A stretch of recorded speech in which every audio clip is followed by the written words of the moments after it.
Well, that was surprisingly heart pounding. Hi, everyone. Hey, Robbie, Guinea, Monday, Pancat, Kizuna. Thank you for the bits, Robbie. Today, we're playing Eliza. Let's switch to the start screen. Yeah, there we go. So, yeah, today we're playing Eliza, and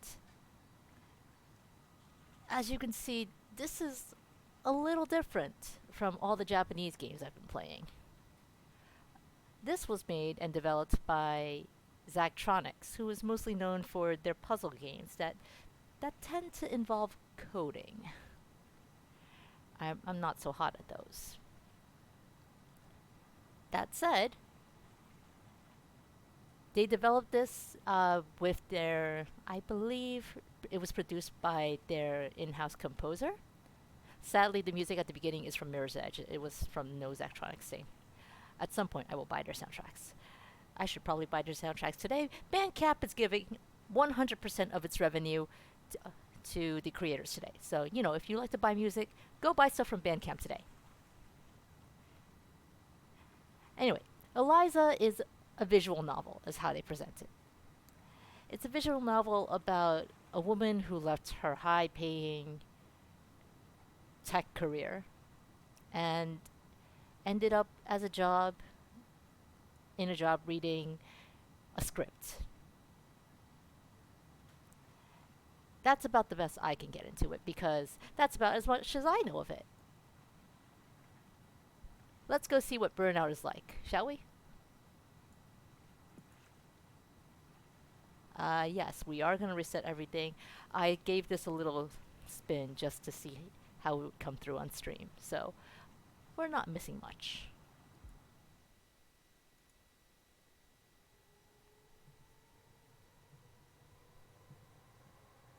I had a dream this morning, but I can't remember what it was. It all vanished when the alarm went off. First time that's happened in a while. I've been drifting away inside my own world for too long. It's time for me to wake up.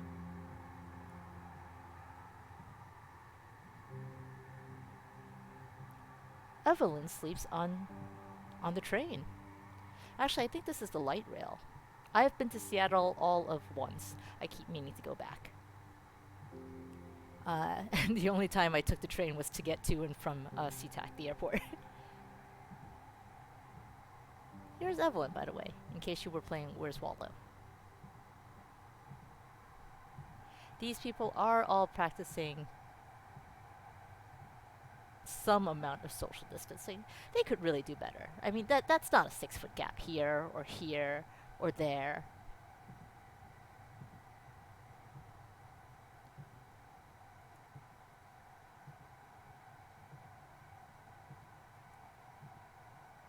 Yeah, all you do on the train is use your phone. The light rail is above ground, I think, like entirely above ground. So yeah, you could totally use your phone. No, don't make eye contact. Making eye contact is bad.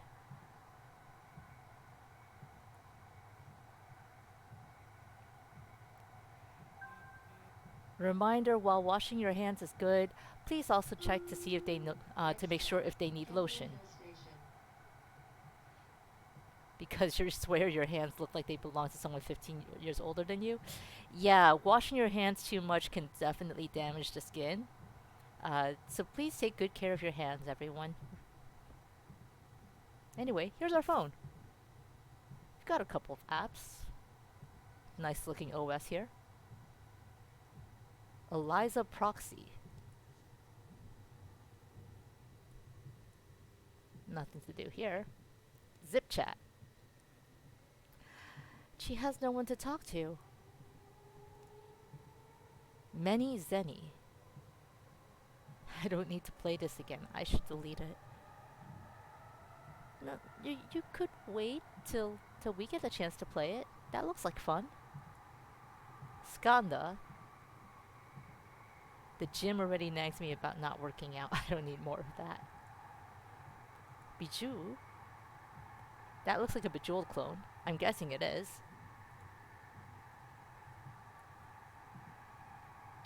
I guess we're going to it later. Kabufuda Solitaire. Well, I guess we'll get to play it later. Alright, let's check our mail.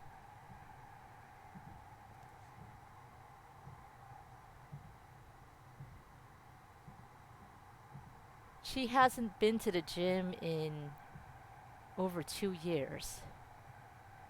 Uh, yeah, over 2 years. Almost 3. But she's still paying for that gym membership, apparently.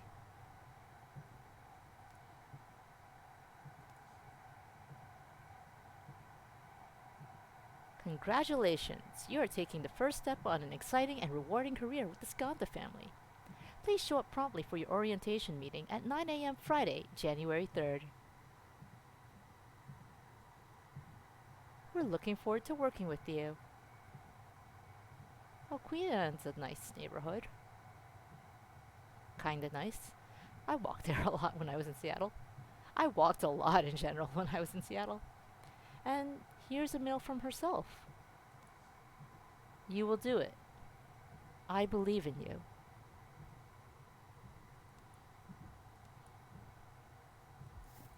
Well, at least she's cheering herself on.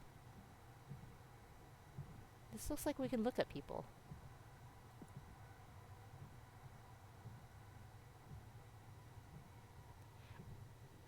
We've been on the way to Capitol Hill for a while. Is she sleeping? She's probably me. I hope she doesn't miss her stop. If she's like me, she's gotten used to waking up at the right time. Must be commuting to work. Maybe it's her first day at a new job too. Seems unlikely. Hey, Pezzo. Yeah, I'm looking forward to playing this.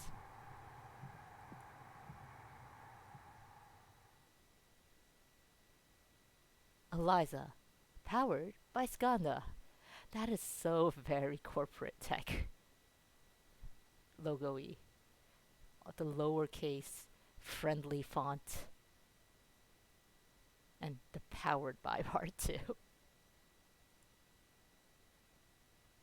It's so strange to see it like this. That implies she's seen it before. Okay, what should I be doing here? Should I check in at the front desk? There's the woman she met at the orientation meeting last week. Wait.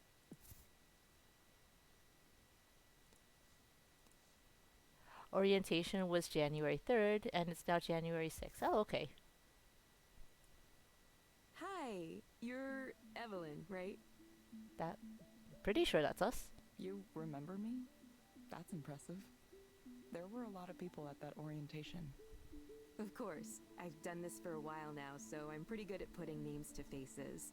People always say they're bad at it, but it's a skill you can practice just like any other. In case you forgot, though, I'm Ray. Well, thank you for reminding us. We totally didn't remember. Come to me with all your questions, comments, complaints, whatever. And if you look around and can't find me, I'm probably at one of the other 2 counseling centers I'm running right now. She's a busy woman. So you can count on me being back soon. 3 centers. Sounds like a lot of work. Oh, it is a lot of work. This is kind of a temporary thing. We're growing fast, and hiring is one of our big challenges. That means there's decent opportunity for advancement here, if that's something you're looking to do. Sounds like we made a right career move here. Hey, Koyos. Yeah, I'm looking forward to playing this. I might go a little crazy and try to finish this game in this one stream. Oh, we get a choice. Interesting, or probably not, but that's good to know.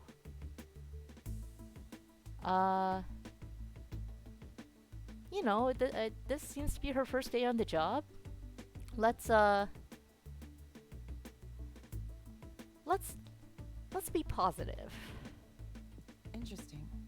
Shall we start with a quick tour of the office?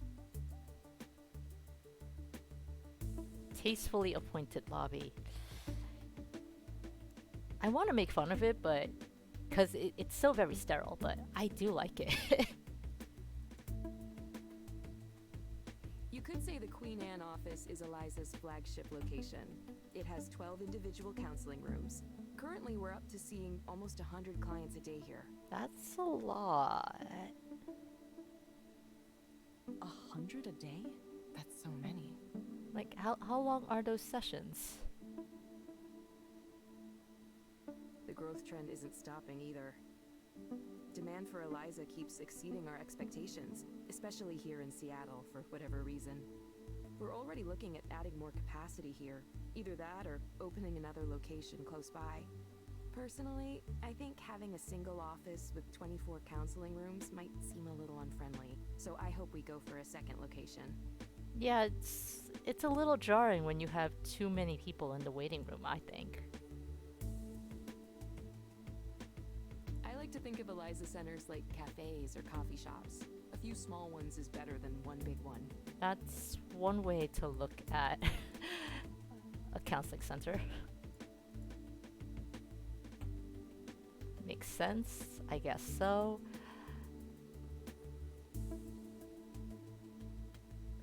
They both seem like they're the same. Let's go with makes sense. Makes sense.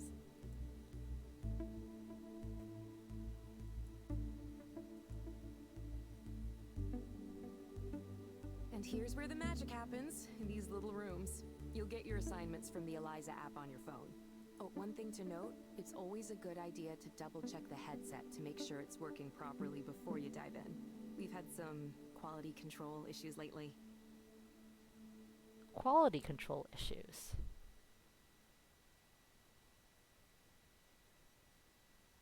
What kind of quality control do you need? I guess it's an AI therapist.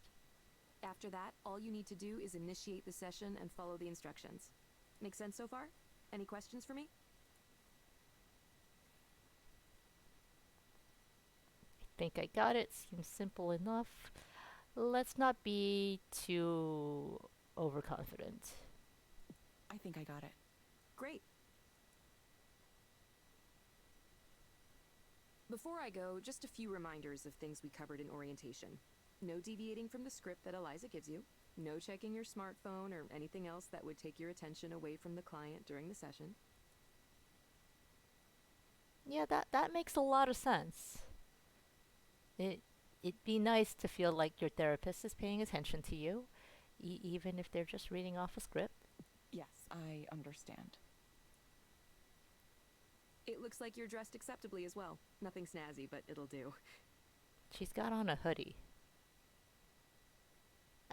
It's presentable. You wouldn't believe the outfits some people come in here wearing. Do people come in wearing meat dresses? I would like to see a therapist with a meat dress on. Okay, let me double check to make sure you're all set up in the system. Yep, looks like you're all good to go. Okay, ready to start your first counseling session as an Eliza proxy? Yeah, let's give it a Sure. go. Don't worry, there's basically nothing you can do to mess it up. You just follow the prompts. It's a really impressive system. You'd rather speak to the robot if the person's just reading a script? Yeah, but robotic voices they don't really have empathy. If you want, have a look around the counseling office first. Get comfortable. Like I've seen a bit of this game being played, and basically the whole point of having a human proxy is robotic voices have no empathy. I'll check in with you afterward.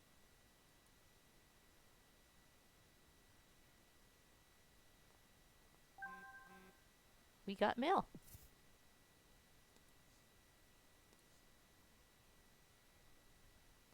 As a proxy, you serve as the personal touch that allows our clients to hear what they need to hear from a real human being, not a robot or virtual avatar like our competitors. This is the official Eliza app for proxies. In it, you can view important messages from Skanda, your session history, and your current level and badges. You can level up and get badges in this game. as a therapist. Important. Stick to the script. Please avoid deviating from the provided script. I know that it is tempting to come to conclusions about clients on your own, but Eliza will not work if proxies differ from its judgments. Keep in mind that you are present only in order to provide the human touch to an interaction that is fundamentally between the client and Eliza. Continual violation of this policy may result in reprimand or even termination.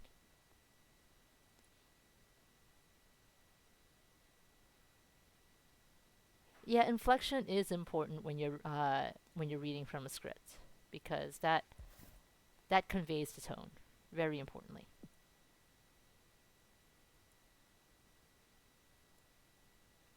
Yeah, how much does it take to set up like an AI counseling hub? Always get the coffee. Fine, don't get the coffee.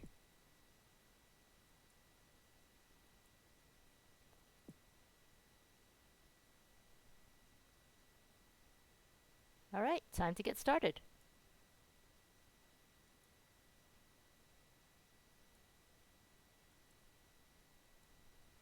The future happened without her.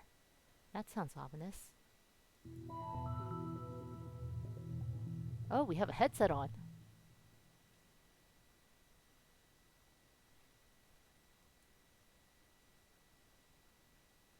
A distant looking man shuffles into the room.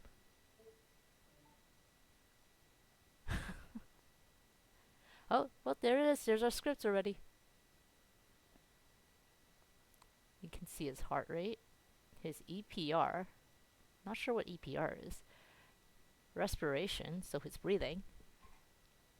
Affect, emotion, receptivity, vocal distress. Coffee is water that tastes like mud, and Monday has never drank coffee. In fairness, I mostly drink coffee when I really need that pick me up. But if you tend to have IBS or just don't work well with caffeine in general, coffee's not going to be a good thing for you. I put hot chocolate mix into mine. Hello, Darren. That sounded very robotic. Hi.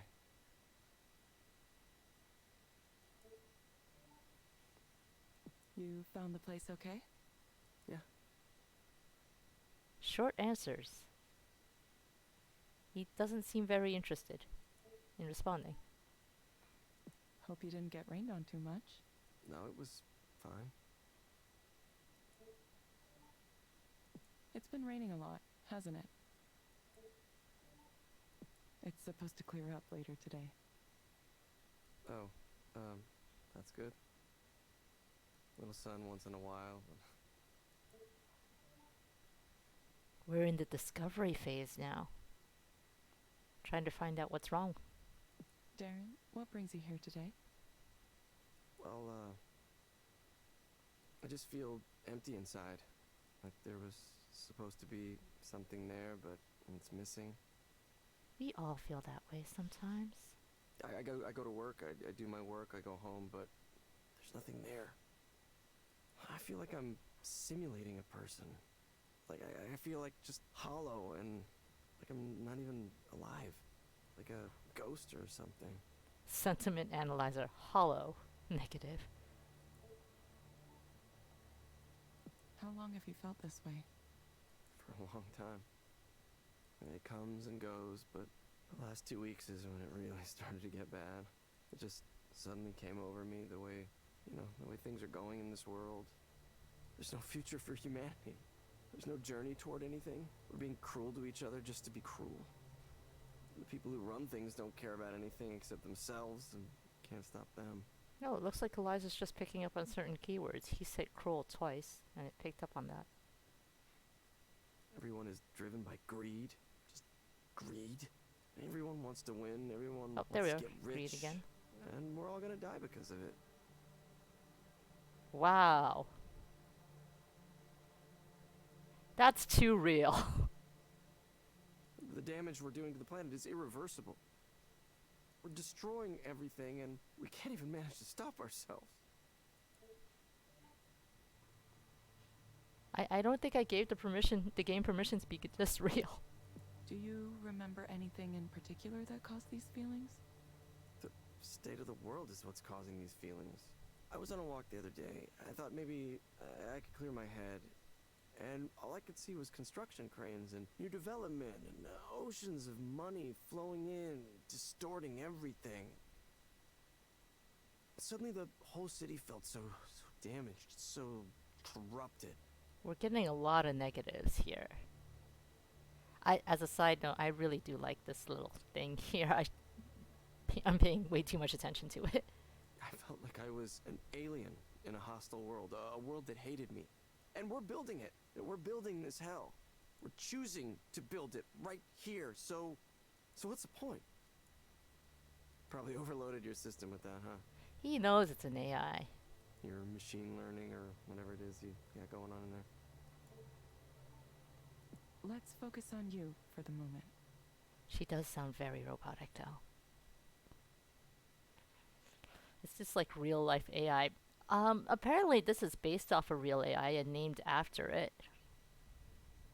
But doesn't detect context or meaning and is often as useful as quarter-ply toilet paper.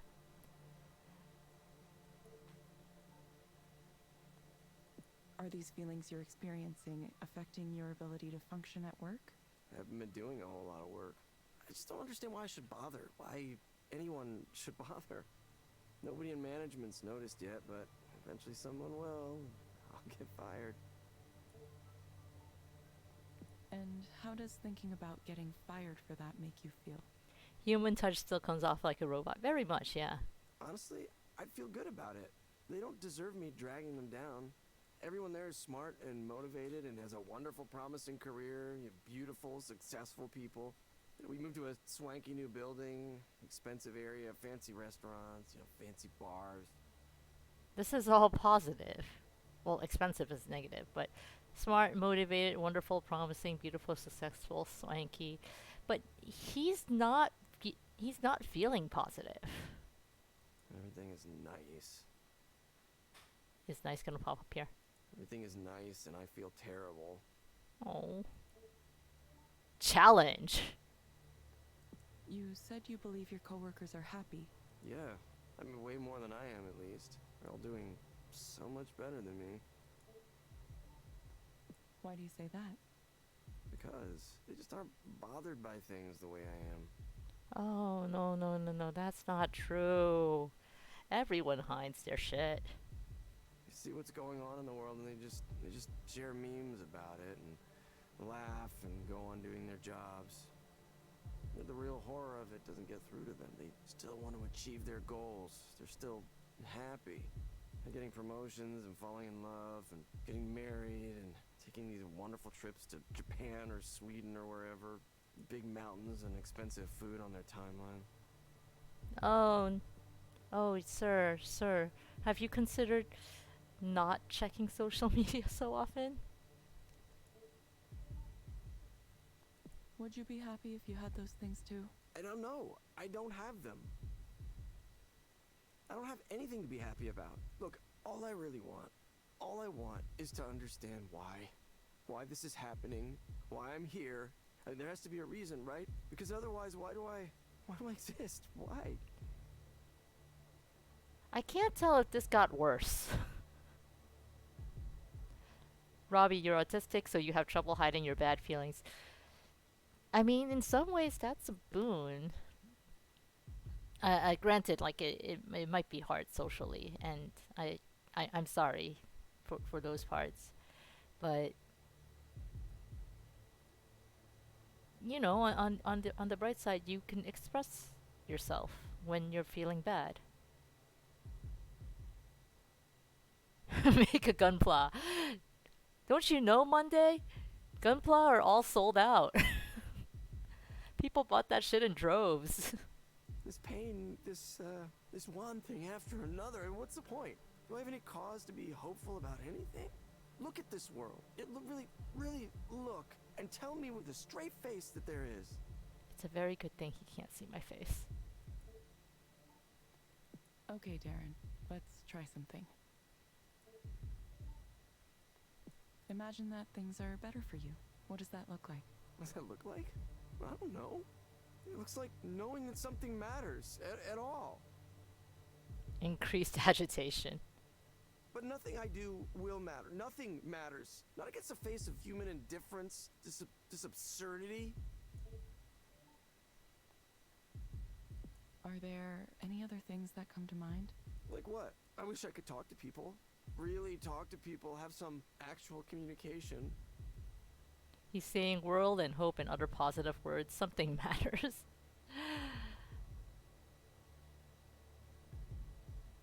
Like right now, I wish I could talk to you. To you. You as a human being. It's our first job and we're already being told to go off script. But I can't. You're just following the script that's been given to you. You're not supposed to say anything on your own. Look, I know how this works. It's just a bunch of AI, machine learning, deep learning, whatever the fuck you're calling it now. Look, I'm desperate and I can't even talk to a real human being. Have you considered going to not an AI therapist, sir? How did it end up like this? He's speaking pretty clearly. Do I have another choice, Eliza? He's speaking very clearly. There are subtitles in case he's not clear. Please, try to stay focused. I can't help you if you aren't speaking clearly. No. Look, I'm done with this. Look, I shouldn't even have come. This is making me worse. Oh, he is very distressed. Heart rate is way up. Why can't you just talk to me as you? You, the person sitting there. I don't want to talk to a machine. The person who's sitting in front of me.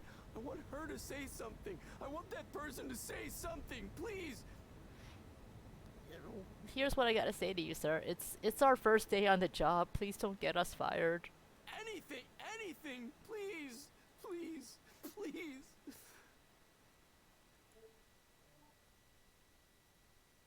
Oh no, you're not.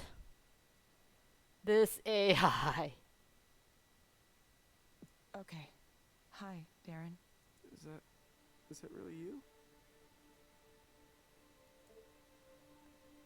Yes, it's me. You're not following the script right now? Wait, say something weird. Say something only a human would say.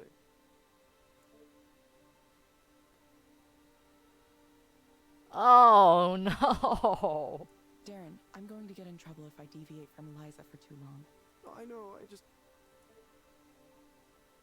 My real name is Evelyn. AI, are you allowed to just give out personal information like that? Yeah. Well, it's, nice to meet you, Evelyn. I didn't expect you would actually do that. Do that for me. I'm not used to people doing things for me. Oh. Okay, Darren. I have some recommendations for you. Back to the program, huh? Actually, with this one line, he sounded a lot like Yuri Lowenthal.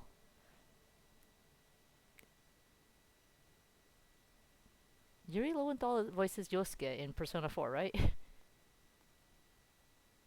Cause that's what he sounded like. First, I'm going to send a set of breathing exercises for you to do.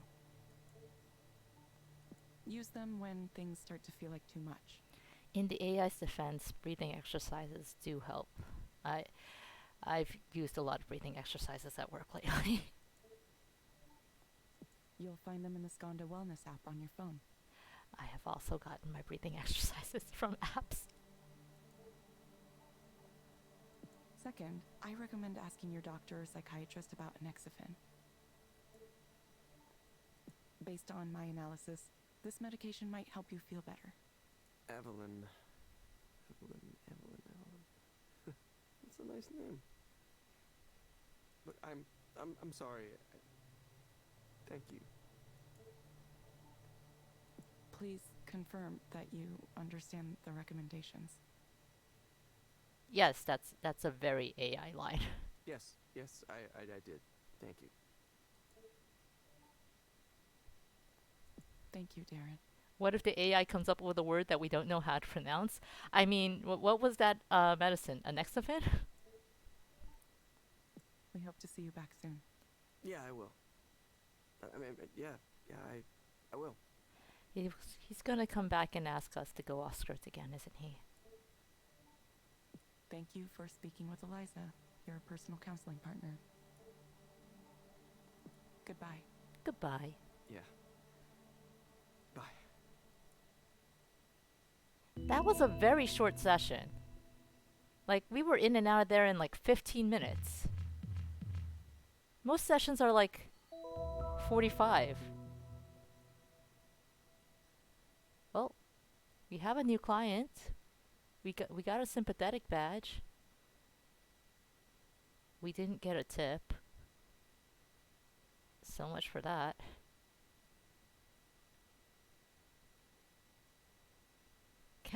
Apparently counselors get tips. This is a gig economy, right down to counseling.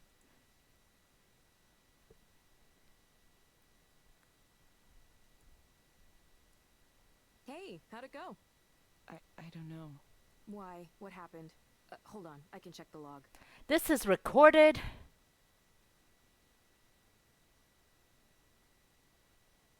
What happened to HIPAA? You're going to listen to the session? Is that okay? Oh yeah, I have privacy clearance. This is still a new service, so we need to be able to monitor sessions for a variety of reasons. There could be bugs in the software we need to examine more closely. We're pretty upfront about all this. Yeah, it's pretty illegal. Violates a lot of health privacy laws.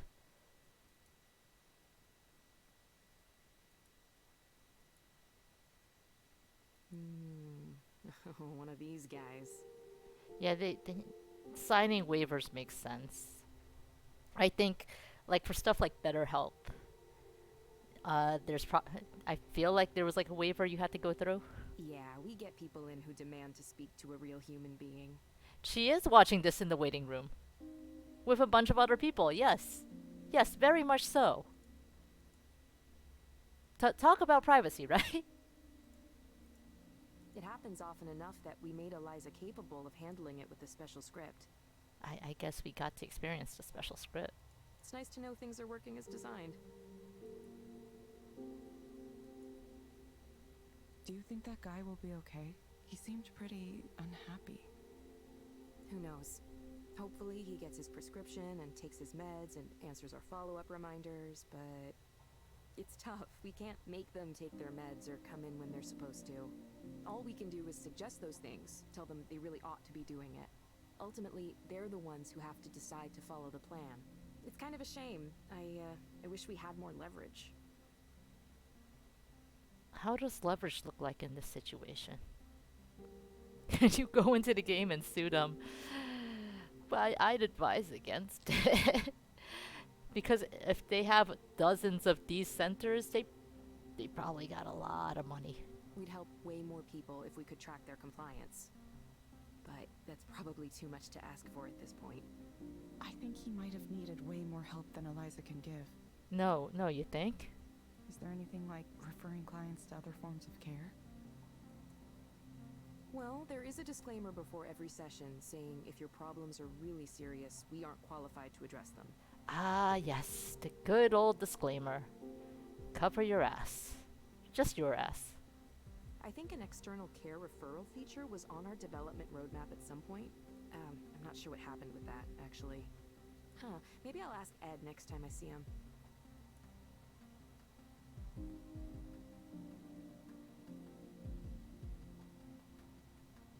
I wish I could have said something other than what it told me to, and I see why a lot of proxies are tempted to go off script. It's literally our first day. Let's not get fired yet. I see why a lot of proxies are tempted to go off script. Yeah, I totally know how it feels. A really intense client like that can be intimidating, and you're motivated to help them. And you gave us that for our very first session? But to succeed as a proxy, you really need to let go and let Eliza do its thing.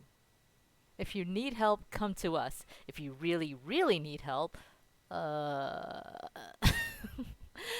sounds accurate, yes. I know that not having any choice feels weird, but sometimes life is like that. Sometimes you don't have any choices and you just have to follow directions. Most jobs are like that, honestly. That's just how it works. Okay, it just sounded like. He sounded like he could use more help. Like, maybe right away.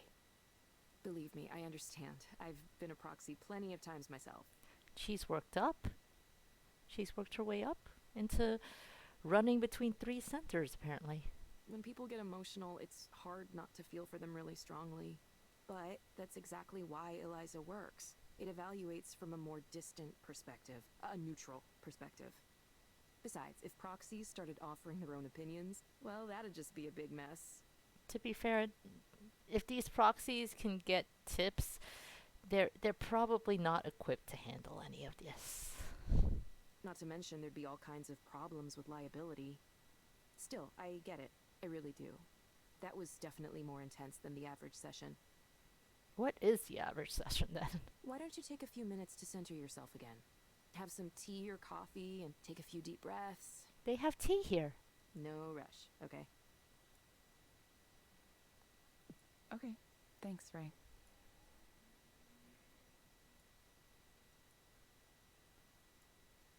Well, we need a moment. Oh, we've got a text.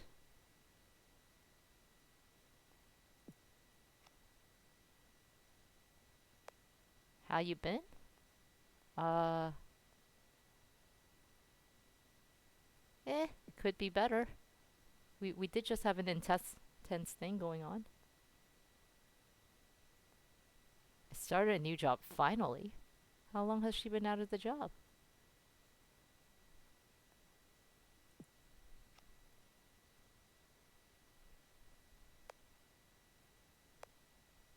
What is the work?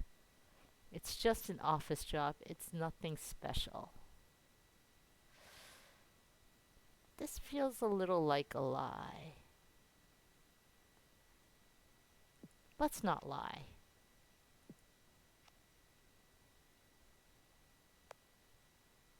Oh, well, our friend is doing well.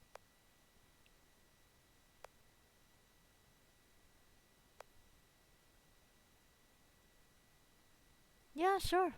Let's let's go meet a friend.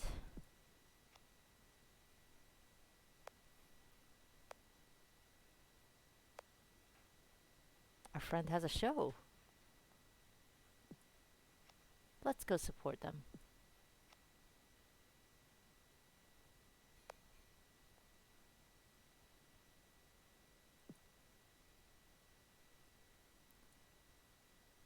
We can play solitaire. Well, first let's look around. Plants are nice. They are nice.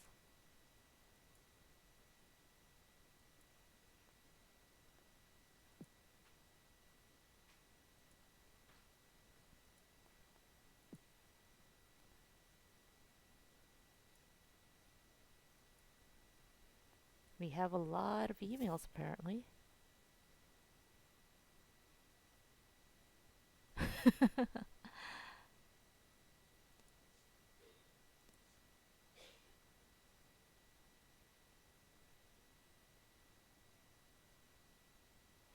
You know, what is it with companies and only sending articles that promote themselves?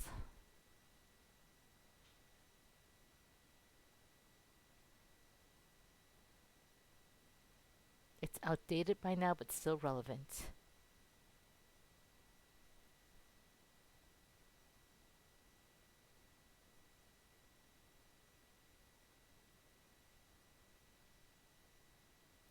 Skanda claims the in-person format is superior to online counseling as it brings more of a human touch to the sessions.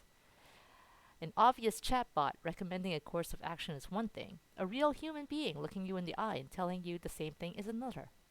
There's more immediacy there, more sincerity.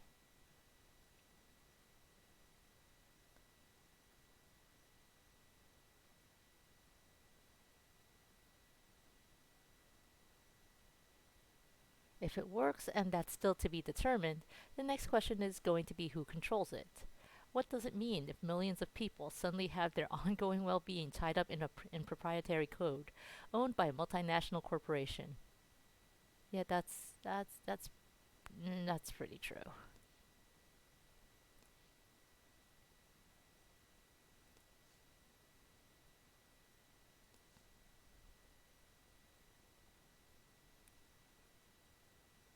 We knew someone called Damien Seabrook who seems to have died. Uh, Died tragically. Looks like Damien was a tech worker and did a lot of mental health work too. Seems like a nice dude. This is from our friend. Come. People You May Know presents Hedonic? Hedonic? I can't do Eliza. I'm having problems reading. Masic. Lil Sappho. Clone World Feet Kaio. At Club Jouissance. 21 and over only. Alright. Oh, this is not solitaire. Think back to what brought you here. To the smokestacks and the swinging lanterns. Little Sappho gives you big lesbian energy? Yeah.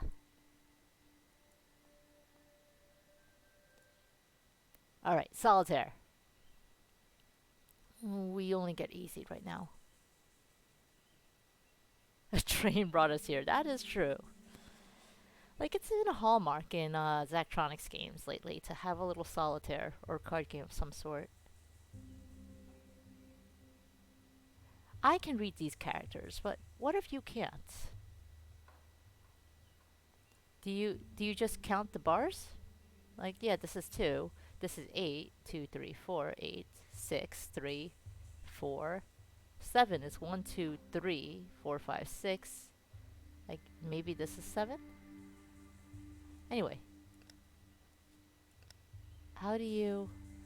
I probably should have actually read how to play. Matching cards can be stacked and then moved together. Oh, they got a match.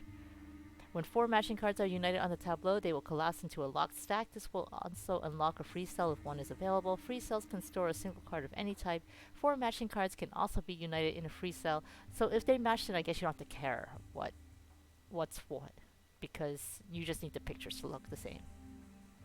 To win the game, collapse all 10 types of cards into 10 locked stacks. Okay, let's do this. We can solitaire. We know how to solitaire. What are you? What kind of card are you?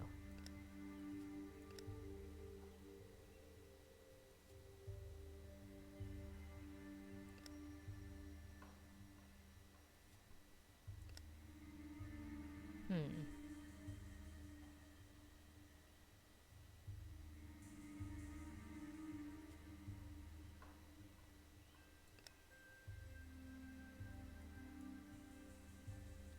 This is not solitaire.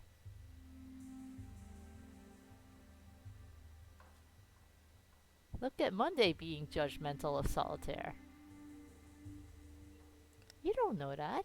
Solitaire can take all shapes and forms. Let's move you here.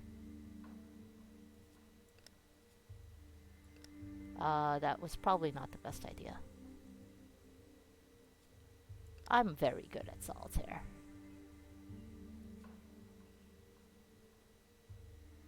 Yeah, no, that was not the best idea. Oh well.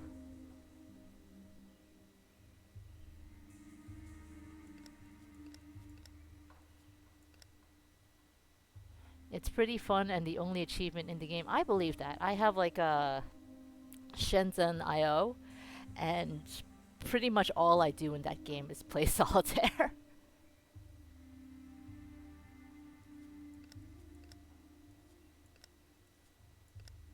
Like, you can do other things, but there's solitaire. Why wouldn't you play solitaire?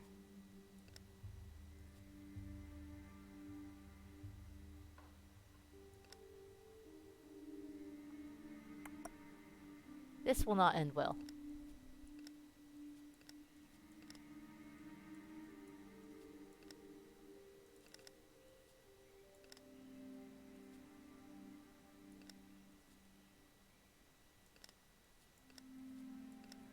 Yeah, I can't move these. Crap. It did not end well.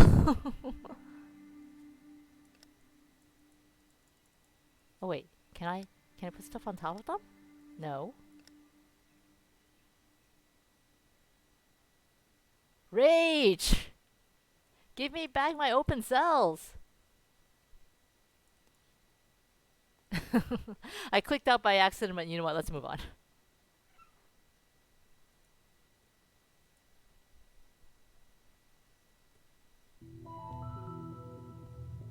Welcome to Eliza.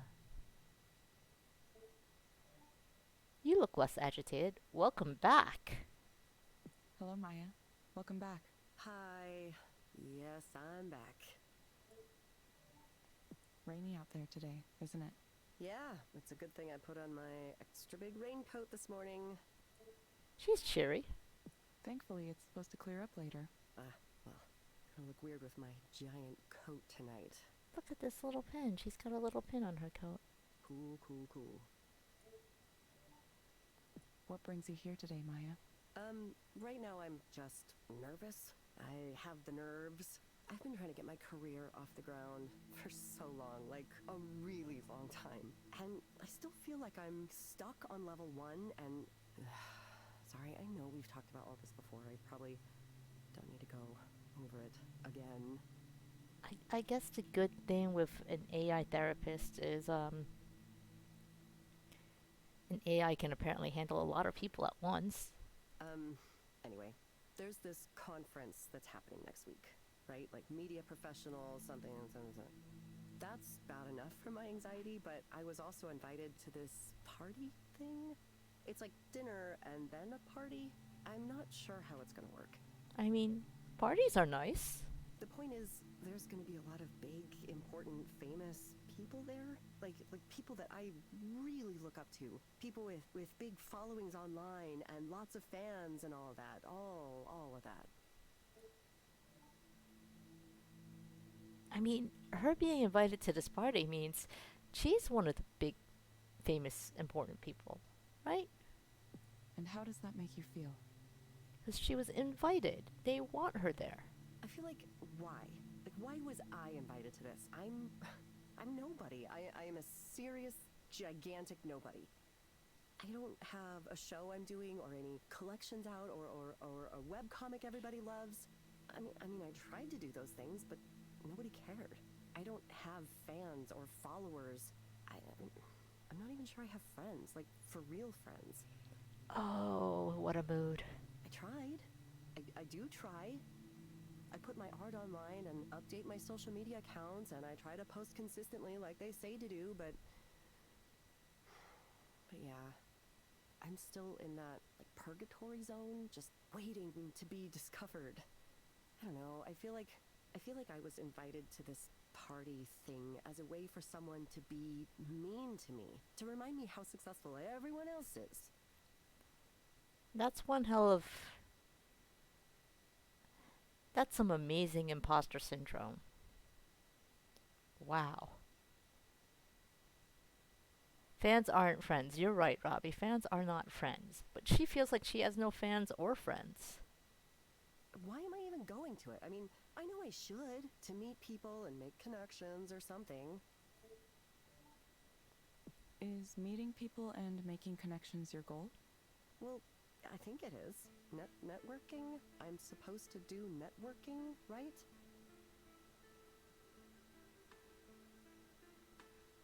The music suddenly started and threw me off for a second. Please don't do art to be famous. Yeah, do stuff because you enjoy it. You'll just stress yourself out over the thing if you do it to be famous. I really have no idea what networking is. Big same. Hello, I'm Maya. I do comics and art and I write and stuff, and I have lots of characters and ideas, and would you like to give me money and I'll do those things for you? Hello, Maya. I'm Zoku, and I play video games online and make fun of them, but also I relate to them way too much. God, you hurt me. Please don't give me money. Hi, I'm cool. Please like me. Like me, hire me. Actually, you could give me tips. Oh, Give me God, money. I hope they like me. Give me your money. I hope. I really hope I make a good impression at this thing. Of course, knowing the way things usually go for me, I'll fuck it up massively somehow. I'll fall into the fondue pot or throw up on someone, something like that. That would be one hell of a story, falling into the fondue pot. You did give me your, your money, Robbie. Thank you for subbing and for the bits. I was mostly talking to her, actually. I want to see what happens when you get a tip in this game. But thank you. I do appreciate the bits and the sub. I don't know if there's actually going to be fondue there. I'm just saying that kind of feels like something I would do. I mean, if there's fondue there, and this is me talking, Maya, not Eliza, but if there is fondue there, you should totally fall into the fondue pot.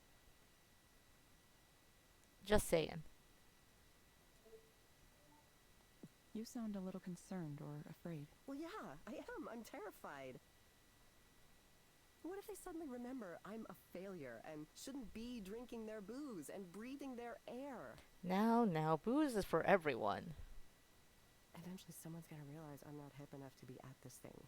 She should chug it. Chug the fondue. How would that work? Maybe it'll be polite, like a gentle tap on the shoulder. Excuse me, miss. I couldn't help but notice that you suck and are terrible. I like this voice actress very much. It's obviously just my anxiety talking. I know it won't go like that literally. But it could be like that in a figurative sense. Okay, Maya. I want you to imagine things going well. What does that look like? Going well? Well, that would be a first for me. I suppose going well at this party means people start to learn about who I am.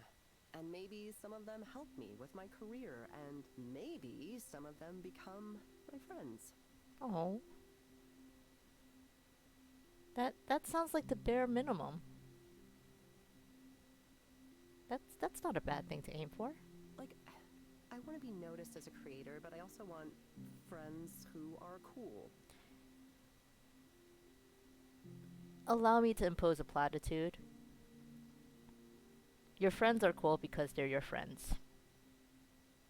Thank you. This has been a public service announcement.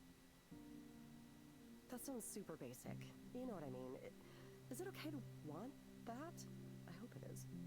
I want to be part of, like, a group. This game is just throwing out the hard ones. And we like each other and support each other, and maybe the things I make won't be as good as the things they're making, but I hope they see my work and see me. Yeah, that's what I want.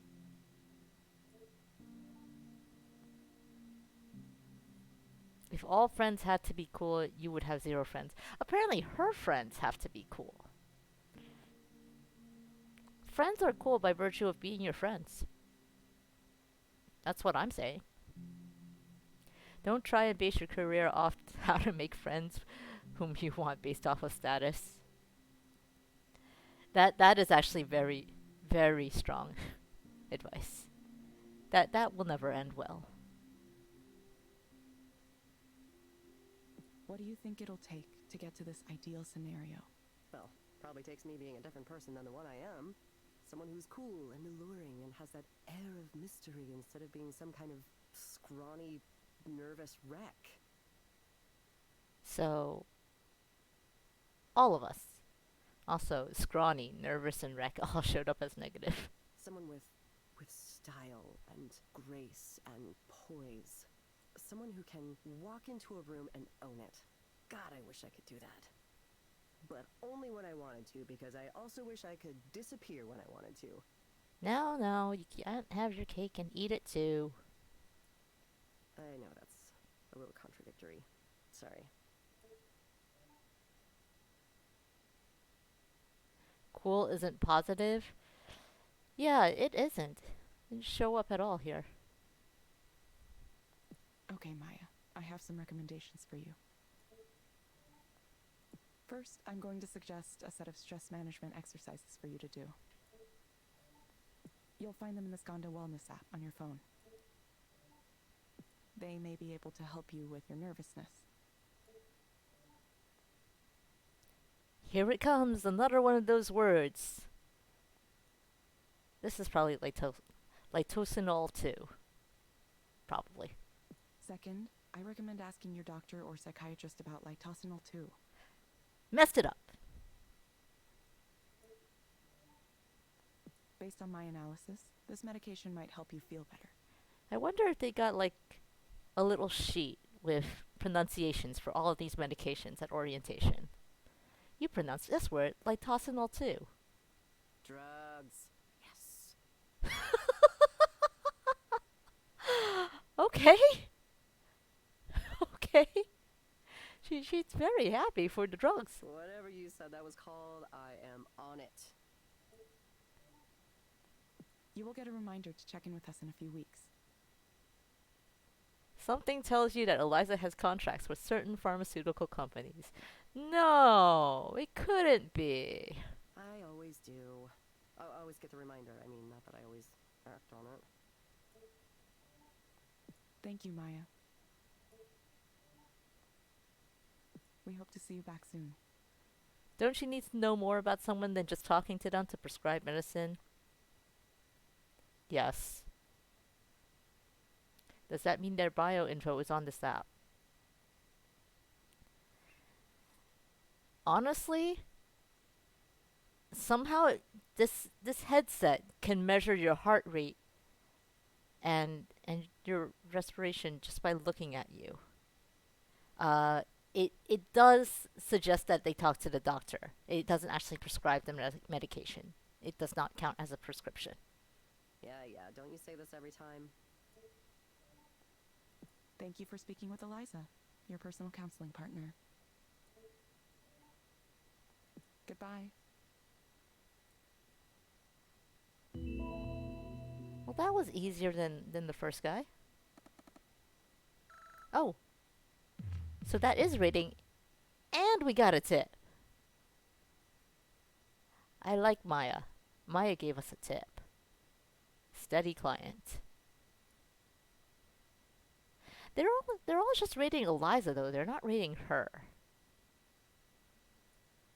How are you feeling? That was definitely along the lines of a more typical client. You watched that one too? I couldn't bear the thought of you getting 2 really intense clients in a row. I just wanted to make sure everything went smoothly.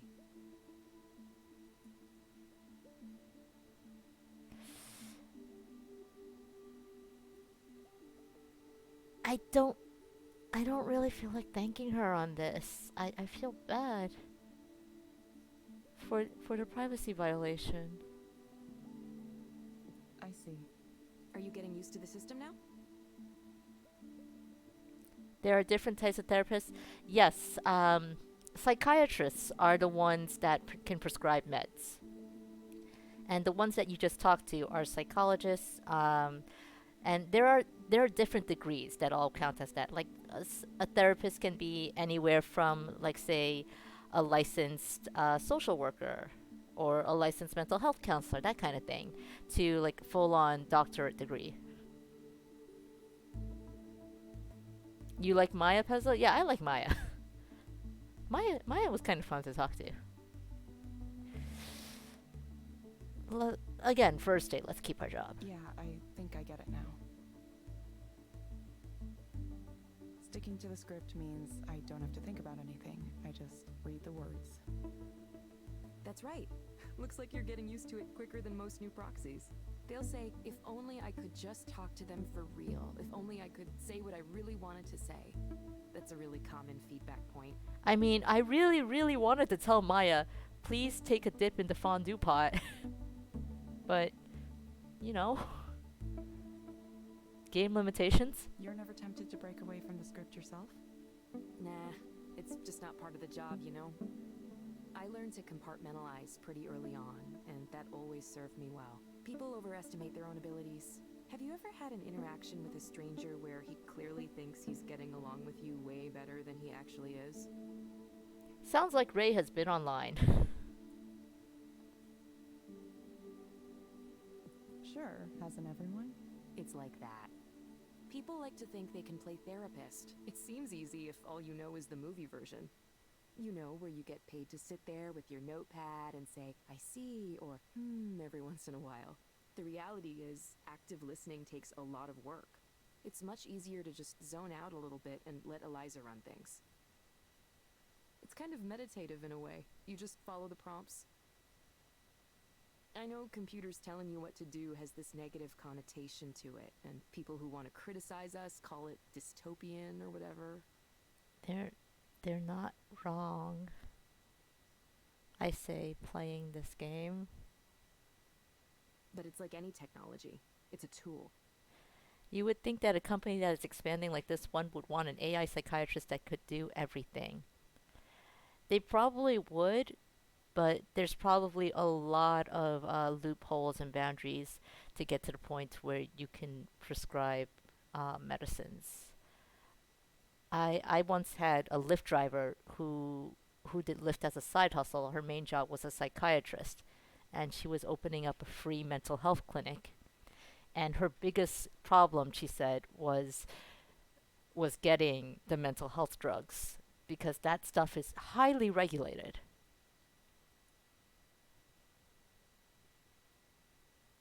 Either way, you're doing fine so far, Evelyn. This is a busy day, too. We might break our single-day record if no one cancels. Is volume especially high right now? It is, yeah. It really rose around the beginning of the year. Couldn't be seasonal depression. Nope. This is January. Not like they've seen no sun for a while. We've been in the press a lot lately, so it could be that. Could be it's New Year's resolutions, too. People coming in, wanting to sort their lives out once and for all. This year is the year I'm really going to start addressing my problems. I mean, I get that. I do the same thing. Yeah, me too. That sounded like it really hit home for Evelyn. Anyway, I told you it was simple, right? Just keep up the good work following those prompts, and you'll be leveling up in no time. Why can you level up? I don't get that part.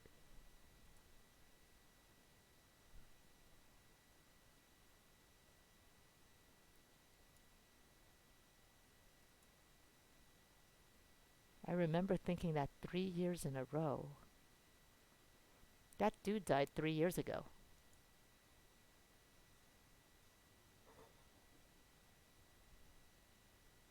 Komorebi. That's cute. I'm surprised it's not a Starbucks. Because this is Seattle.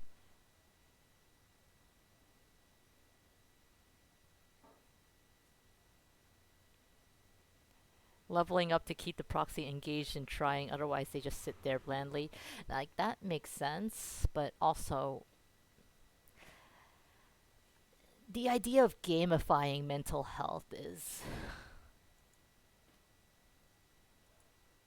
Evelyn! It's been so long since the last time I saw you in person. Yeah, this isn't really subdued and professional anymore. It's definitely been a while. 3 years? Yeah, almost 3 years. Feels like no time at all. Well, I'm glad you're back doing something. But you didn't tell me what the new job is. Oh, well, it's, being a proxy counselor for Eliza. You're kidding me. That's an interesting choice. I'm not quite sure why I did it. Maybe I thought I'd be able to see things in a new light. Wait, so do the people at the counseling office know? No. No, not yet. I should tell them, probably. I don't know. She has a secret. They outright call it a secret. It's fun to have it be a secret. It's unkind to keep it a secret. I don't know what the secret is. It depending on what the secret is, it would really change what this answer should be. Let's pretend it's fun. It's fun to have it be a secret. I'm sure it'll get out eventually. one way or another. Yeah, it probably will. Evelyn, how are you these days? I mean, really, how are you? Are we better? Are we not sure? Are we still the same? I mean, from what we know of Evelyn, she's been trying to address her problems for 3 years, and she was out of her job for a while. But so at least she finally got a job. But we don't really know Evelyn that well.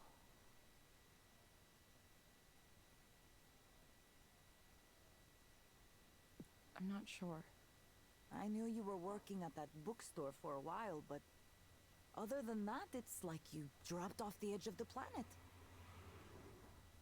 Evelyn has achieved what I've always wanted to do. Well, I wasn't up to much. I checked your social media once in a while, but nothing. Not that I blame you. I hate all those apps. Yeah, I deleted them. I don't know what happened. It's like...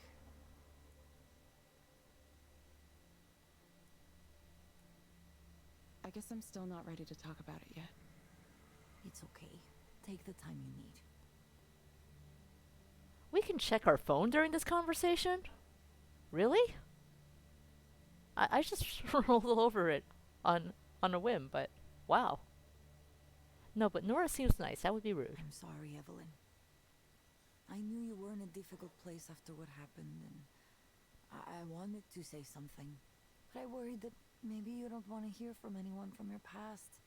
Maybe you wanted to be left alone and not reminded of the old job.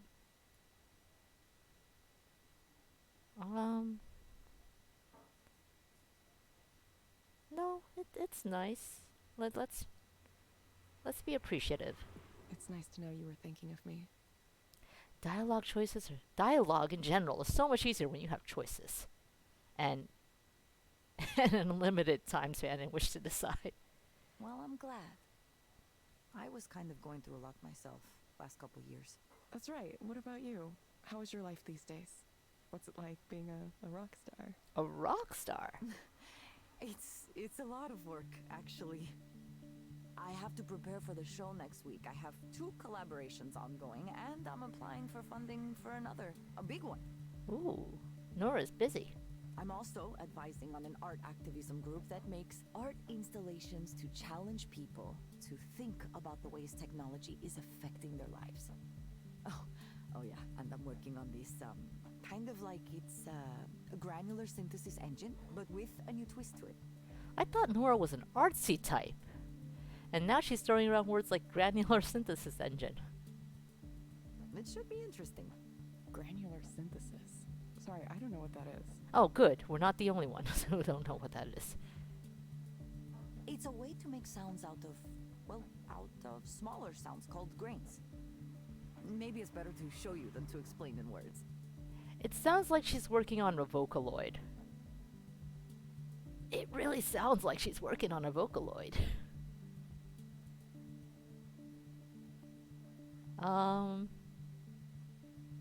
Let's not be judgmental. Sounds like you're busy, but happy. Yeah, it's good. Well, I make less money than I used to, but I don't care. Old me might have worried about that. Not anymore, though. Sometimes I do take a little contract coding work, but I'm making most of my rent with booking fees and selling music and so on. Kind of crazy. Kind of scary, but good.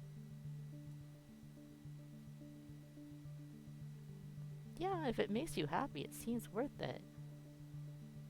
If it makes you happy, it seems worth it. Maybe I should consider moving in a direction like that. You should. Listen, I hope you can get away from the industry too, at some point. The industry. That sounds ominous. Ah, that reminds me what I was going to tell you about. Our old boss is back on his bullshit. Ah, yes. Nothing I like more than shit-talking bosses. Let your friends and loved ones know you think about them once in a while. Most people get really happy when you say that. That is true, actually. Uh, some people just might be waiting for you to reach out to them because they have imposter syndrome and don't feel like they're good enough to reach out to you. That said, uh, don't let your old bosses know that you're thinking that they're bullshit.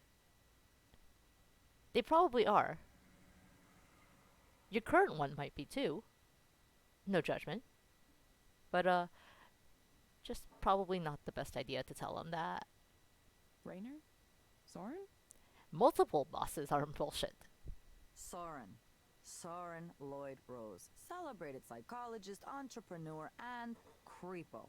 That is a series of titles. Celebrated psychologist, celebrated entrepreneur, celebrated creepo.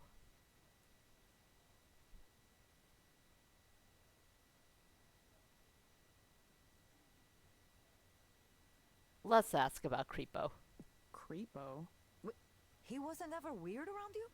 Did I ever tell you about the time that he hit on me with a story about past lives and the thread of destiny? Yeah, that's kind of creepy. Wait, what? Ugh, this is a good one. Okay, it was early on when the team was still pretty small, 7 or 10 people maximum. He'd gone out with some executives to dinner, and who knows what else. He came back to the office super late. I think it was like at least 11, maybe later. And the whiskey smell was just surrounding him. Like he jumped into a whiskey bathtub with his clothes on. Maybe he'd like to do that, I don't know. Anyway, I was still there for some reason. I was in the crunch mindset. Oof. He came over to my desk and started to mumble about... I don't even know how to describe it. I like that the music became whatever this is when we started talking about shitty bosses. It's like kind of quirky. Just this nonsensical rambling. He started by saying how much he hated businessmen, how ridiculous they are, that they don't know anything. He said that a few times. Then he said he could see my soul, that I was like a reincarnated spirit of... I don't remember, he said some name. That is absolutely creepy. And weird. I would not want to be cornered in the office with a whiskey smelling guy talking like that. Like a person's name? Otterkin, yes. Like a mythological name. I didn't hear it very well, but it was like a Buddhist spirit or deity or something like that. A Buddhist spirit or deity. Then he goes on to say how he and I, all of us on the team, we're all these reincarnated spirits sent to relieve human suffering at the end of the world. So I know you can't really see, but my head just went 90 degrees because this is a little much for me.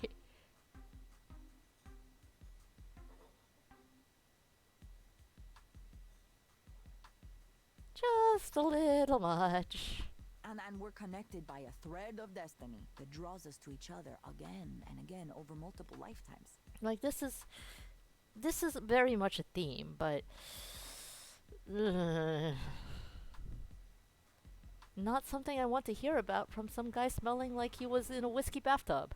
He talked about it like it was just like a red string you could see. Yeah, definitely the red string. So I'm thinking. That's like some very kind of Japanese. pickup technique.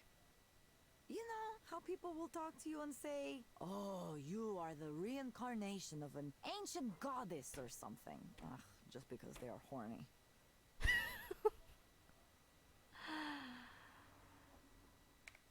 Bear with me one moment while I save that screen cap. Thank you for your patience. You are the reincarnation of an ancient goddess just because they're horny. That sounds like a pickup line I want to try sometime.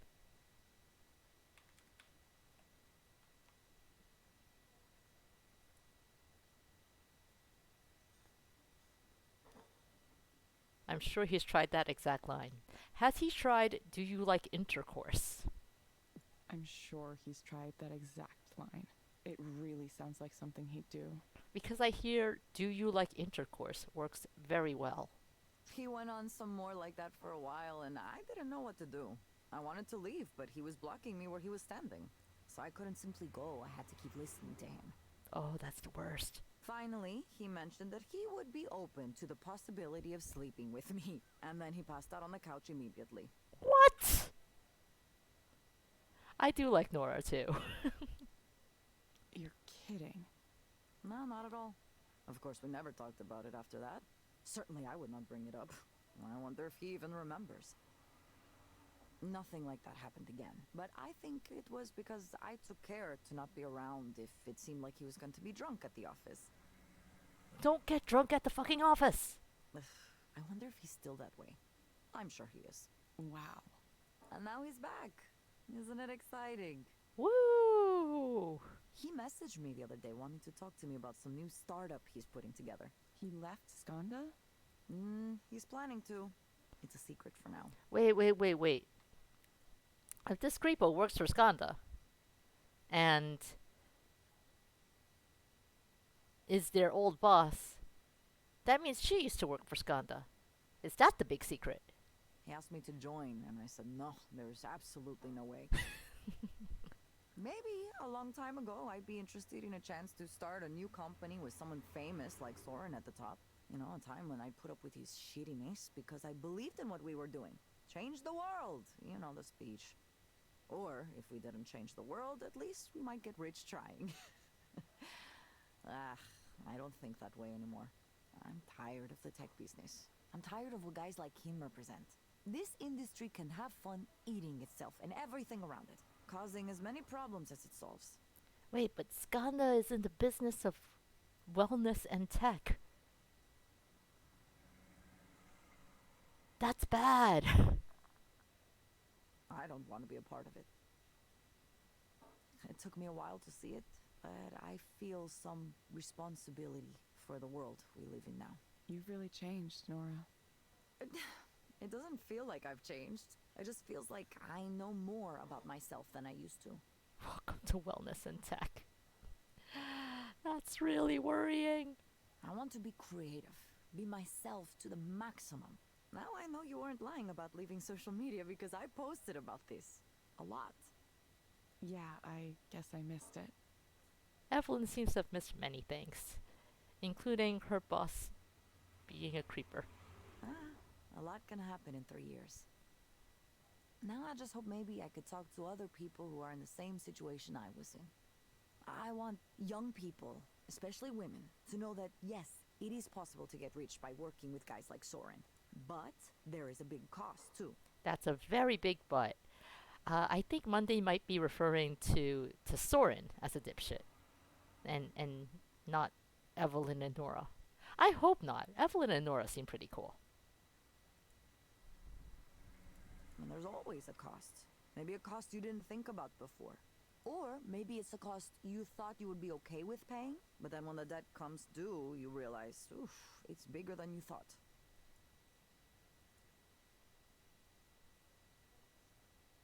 Yeah, I wonder what that cost was. Now that's my conclusion. But you, on the other hand, you should go and say hello to him. To Soren. Yeah, he's giving this big keynote talk next week, you know?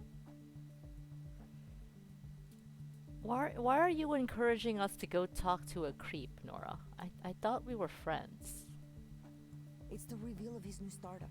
Many people will be watching. Yeah, sure, why not?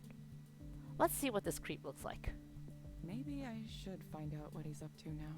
It will be interesting, don't you think? Nora's just doing this because she wants to be amused. I can respect that.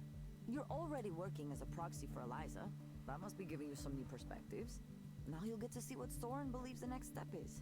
Don't tell me you're not the least bit curious. I don't know. Maybe I am. It's free to attend? Of course not. It's at one of those conferences you pay thousands of dollars to get into. Nora, we're a gig worker now. We live off tips. We got paid $5 today, and only $5. But lucky for you, I have an all-access pass.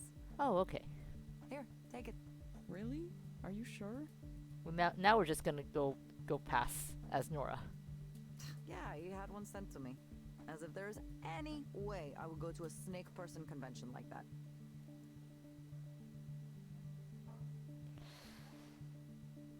Not the way you are now, or snake person.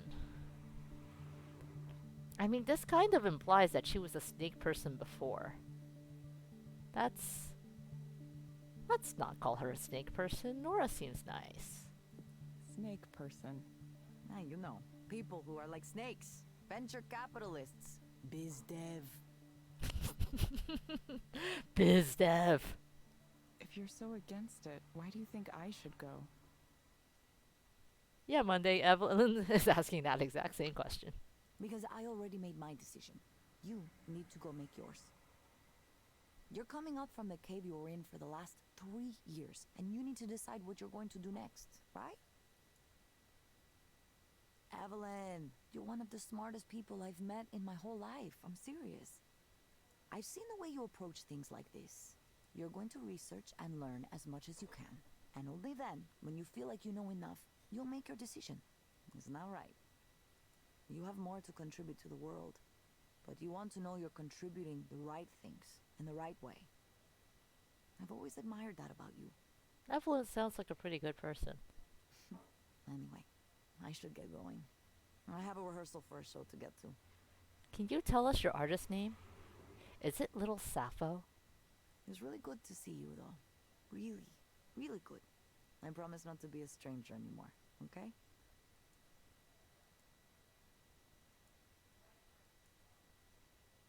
Yeah, Nora seems like she's living a good life. We can look around. Barista seems like a nice enough guy. He wrote Nora's name as Lola, though. That's real.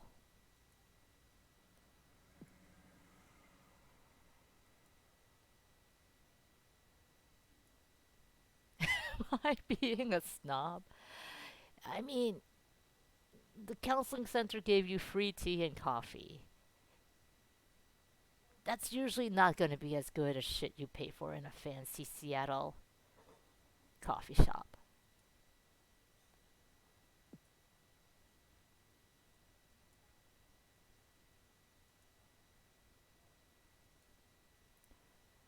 So komorebi is in fact a Japanese word. And it usually means the sunlight streaming through the trees. It's like a very specific situation. It's nice. It's a nice image.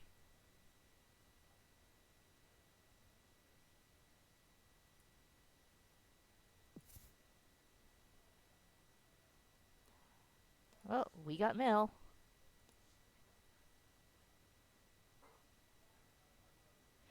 There's a reason they're called patience games. The trick is not to get ahead of yourself. It's to not get ahead of yourself. Sometimes what seems like easy forward progress is actually something that's going to get you irrevocably stuck. You know, like life. Think carefully before each move and you'll start winning games. I feel like I'm being called out. I remember you had a good head for this kind of thing back in school, so I dare say you might just need to get into that mindset again. You can do it. Well, now I feel like I've been challenged.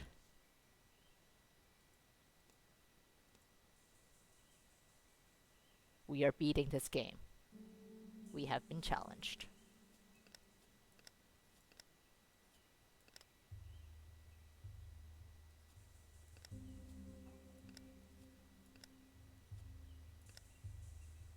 I mean, it helps that I know what I'm doing now, but.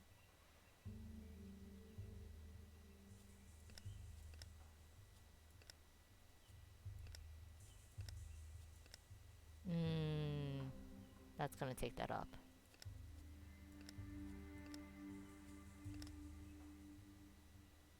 And here I just talked a big game about knowing what I'm doing.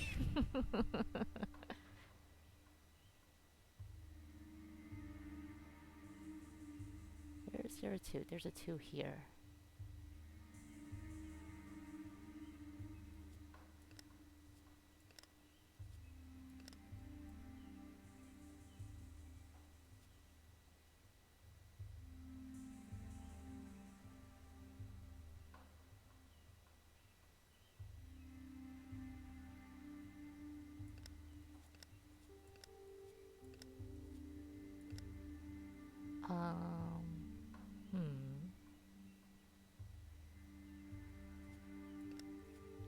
Move the 2 here, 7 here.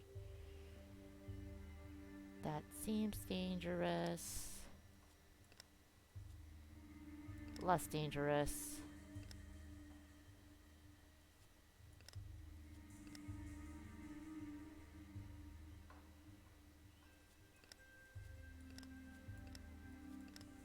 And ha!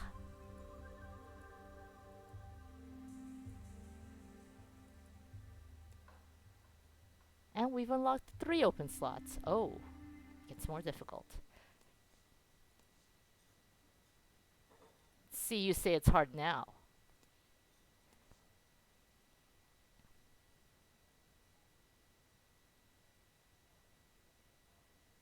Greetings, I'm trying to track down a certain Evelyn Ishino Aubrey, who was one of the principal developers of the Eliza system from Skanda.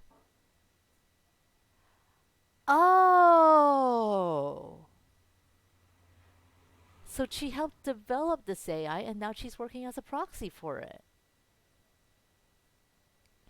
I'm something of a cultural commentator who's looking to write about the early origins of parametric therapy and where it's gone from there. Does it deliver on its promise? What do the people who worked on it think of it now?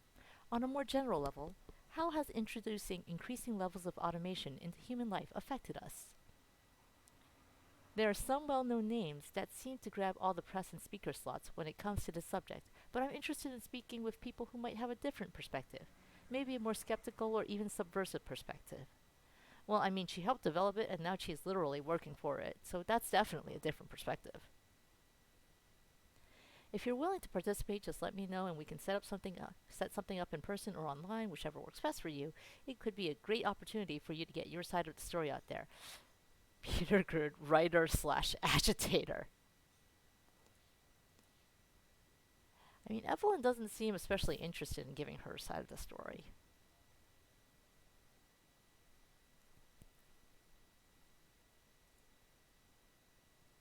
We were busy today. We started a new job. We pretended we were human to someone who really needed a human. We got $5 in tip. We caught up with an old friend, and we were told to go check on a creepo. Oh, and we won a game of Kabufuda Solitaire. That was the most important part. Can't forget that.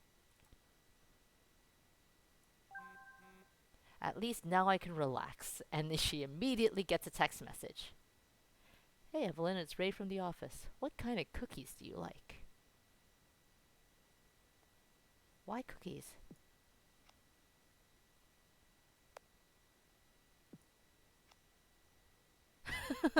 That's a lot of cookies we can choose from. Chocolate chip, oatmeal raisin, Russian tea cakes. Russian tea cakes.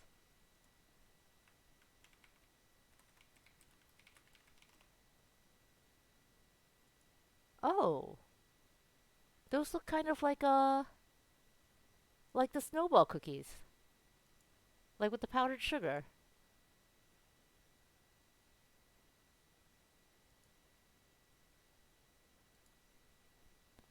Plain sugar cookies, ginger snaps, macadamia nut, and white chocolate chip.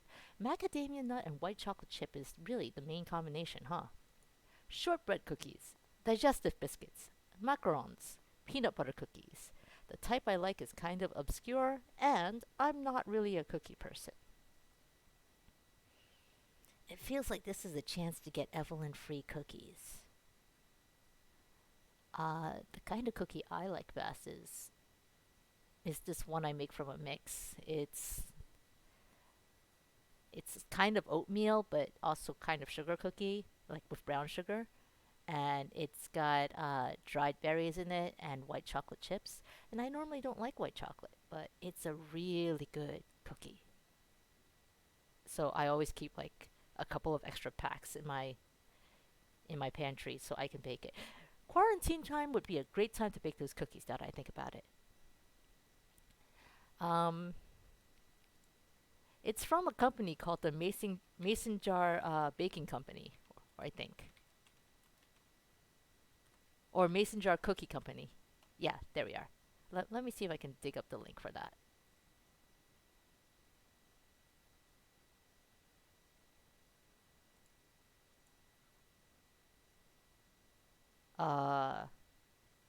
What happened to this website?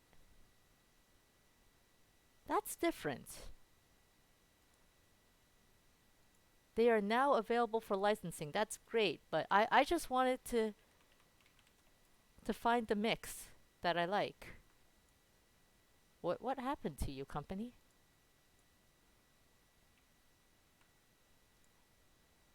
Anyway, if anyone in chat is interested in that particular cookie that I was referring to, there's a link. That's the particular cookie that I really like. It comes out a little cakey, which is good because I like my brownies cakey too. But it's not too sweet, which is the most important part for me. Rainbow cookies are good. Since I grew up in New York City, I saw rainbow cookies all the time. I say I grew up in New York City. I still live in New York City. But yeah, saw rainbow cookies, still see all the time. But like, and I had a friend who really loved them. But the ones I usually saw when I grew up were so dry. And now apparently there's a renaissance for it, where they're making fancy gourmet rainbow cookies now. And I tried some, like a few months back. They were pretty good and moist. I just might also like almond more now. You can no longer have them because of the almond paste? Oh, that's unfortunate, Monday. I'm sorry to hear that. I hope you find a replacement cookie. Anyway, we need to find a cookie for Evelyn. And apparently rainbow cookies aren't a thing in Seattle. So let's go with that. The type you like is obscure because it's very much a New York thing. It really is. She likes a challenge. She bakes cookies. And she tries to mix it up so everyone gets their favorite at least once. Oh, that's nice. That's nice of her. So is she really going to bake a rainbow cookie? Because like all the almond paste and... You like chocolate chip oatmeal cookies, Robbie. You know what? You might like the mix I posted. Well, just like as an idea of like if you make from scratch instead of from mix. I always bake from mixes because it's a quick, easy way when I want to mess around with flavor combinations. And I used to stress bake when I worked at a restaurant. But I never ate the stuff, so I would just bring it in to work for everyone else to eat. Because, go figure, restaurant workers like free food.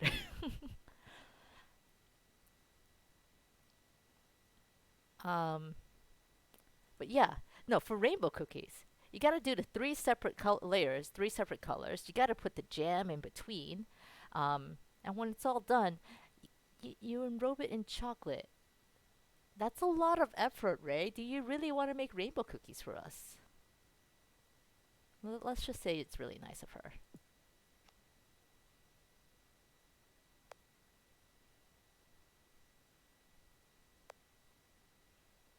It is. It really is easy to just keep going once you start baking.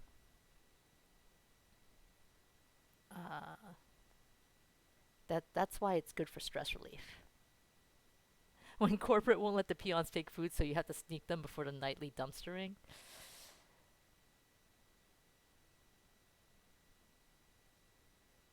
Yeah, that's a thing, huh?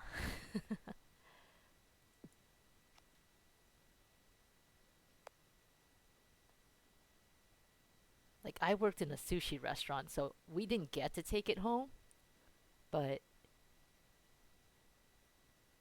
they'd at least let us eat it with staff meal, but only leftover scraps.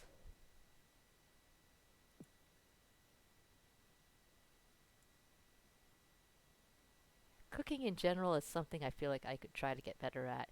It's like Evelyn's in quarantine at some point.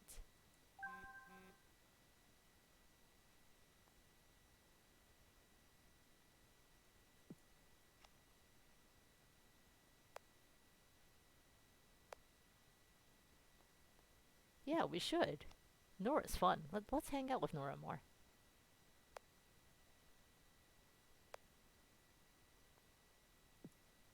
She wants to relive the good old days.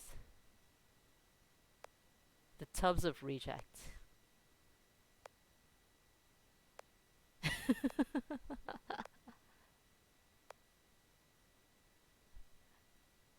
Come to my show, though. You're coming, right? Please come. Please. Please. Please. Oh, Nora.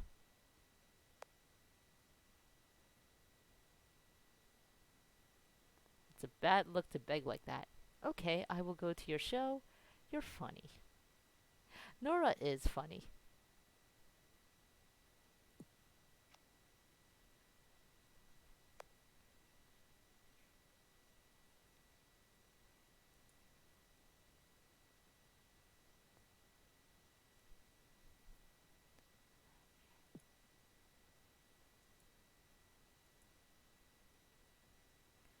Why is even just texting with people such an effort? Oh, this mood.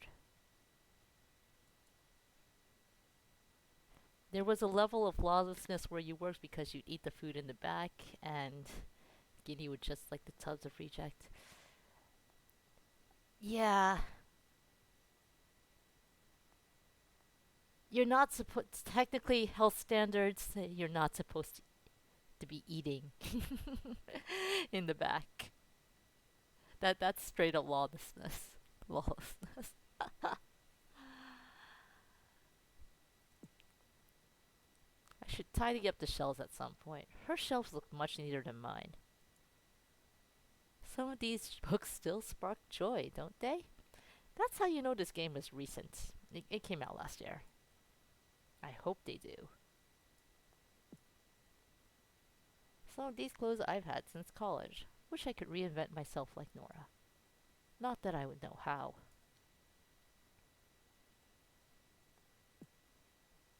Those have been sitting there like that for a long time. She meant to put them up. Not sure what she's waiting for. That is a mood, though. The apartment I currently live in, I moved here 3 years ago. Like almost exactly 3 years ago. Like a little over by this point. And one of the first couple of things I did was order a bunch of fan gamer posters to put up, like to frame and hang up. But there's one poster that's still sitting in its tube, and it's been in its tube for at least 2.5 years.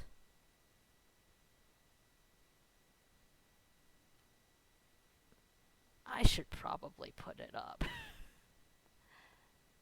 It's the Console Wars poster. I really liked it. I just don't know why I never hung it up. Well, no, I know why I never hung it up. I never got a frame for it.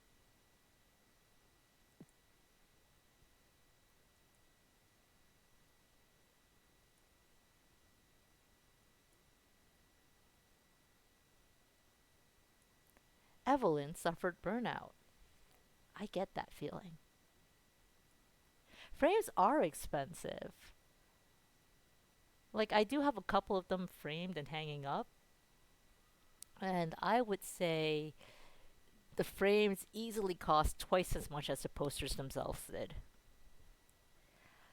If you're willing to just hang the posters, the Disney posters or the anime cells like straight up onto the wall, then that would be much easier. But I wanted to get them framed, so I just specifically decided to hang on and wait until I could frame it. And then I kept putting off buying a frame in favor of buying games.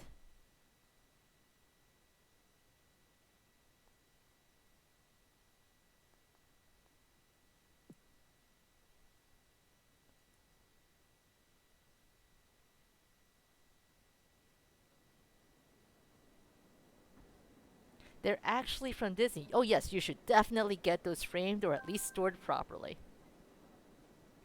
Oh, we're going straight to this convention, to the Tech Bro convention.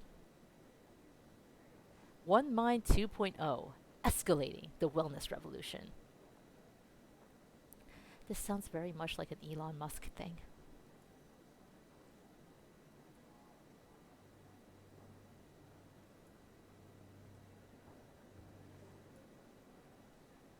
Oh, you can see it happening on the little screen there. Oh wait, no, our phone. This place is packed. I'll just stand in the back. Let's go check our email real quick. Chris Manzoni went to Magis Books today, and Shelley told me you don't work there anymore. Made me sad. You were the best part of going to that store for me. I always appreciated your presence there. Best of luck in your new endeavors, wherever they may take you. Were you a customer? How did you get our email? Oh, this is from Mom. Eliza Counseling Services to be introduced in Redmond middle and high schools. Oh no, that doesn't sound so good. Don't put this technology in schools. Don't put this technology where kids are. Their minds are not fully developed yet.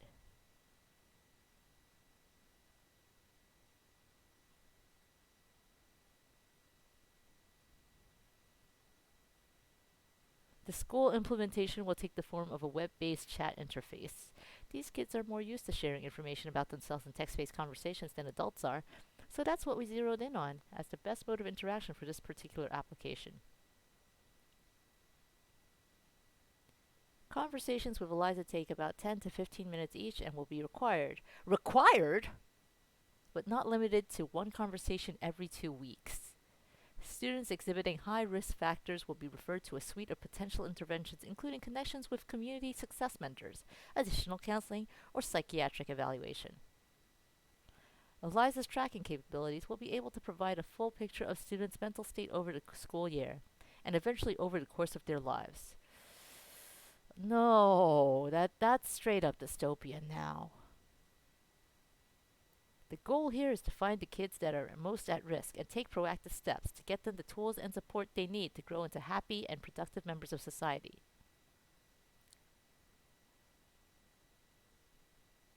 You can't just take a solution like Eliza and apply it to a problem like kids. Or a problem like mental health in general. Everyone has different issues. Anyway, that looks like that's Soren with his ridiculous full-screen PowerPoint presentation. So, to get back to my original point, the current state of the art is AI-driven counseling, typified by apps like Eliza. Let's talk about the model here for a second. It all begins with data. It really is a PowerPoint presentation. I'm sorry. I was joking. But it really is a PowerPoint presentation. It's a slide.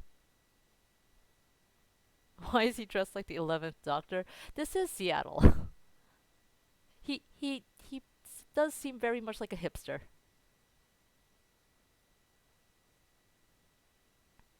Most keynote speeches are, you're right, but I thought this was like a convention kind of thing for dudes like him. And I guess I was kind of expecting more TED Talk. From base level metrics like heart rates, body temperature, blood pressure, to higher order metrics like hand movement, head movement, gaze aversion.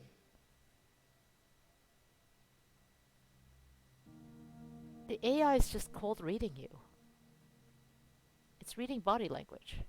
If the client lets you, you'll want to pull from their digital life too, their message histories and email, their search histories, and online behavior. This is sparking all the privacy triggers. It's all potentially valuable. Don't talk about it like that, you creep. Then you compare the client's responses to relevant data from thousands of other clients and build a model of the client's psychological state. This approach has worked well so far.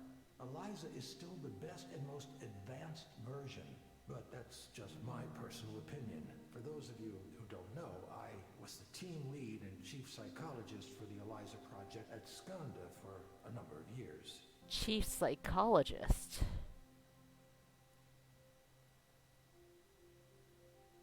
Oh, okay, apparently not really. Now, even though this is a proven approach, there are two weaknesses I'm going to highlight. One is the data I was just talking about. You're completely dependent on that.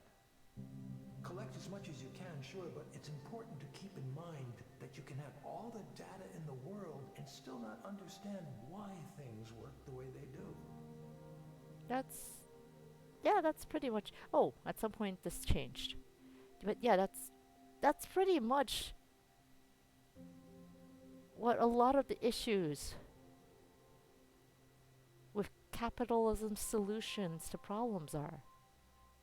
And that's important for us to note because if we have something that works but we're not sure why, then what do we actually understand about ourselves? The crucial step after data is the model. The data needs to be used to validate a model. If you can't make a model, you're finished. Doctors Without Morals is 100% accurate. If that sounds like basic, obvious science to you, it is. But I was surprised to find out just how many people from the tech sector don't think this way. I suppose you don't need to understand why something works in order to make it into a product and sell it. Obviously, though, if you had mastery of the underlying details, you'd be able to adjust the process and potentially make it work even better.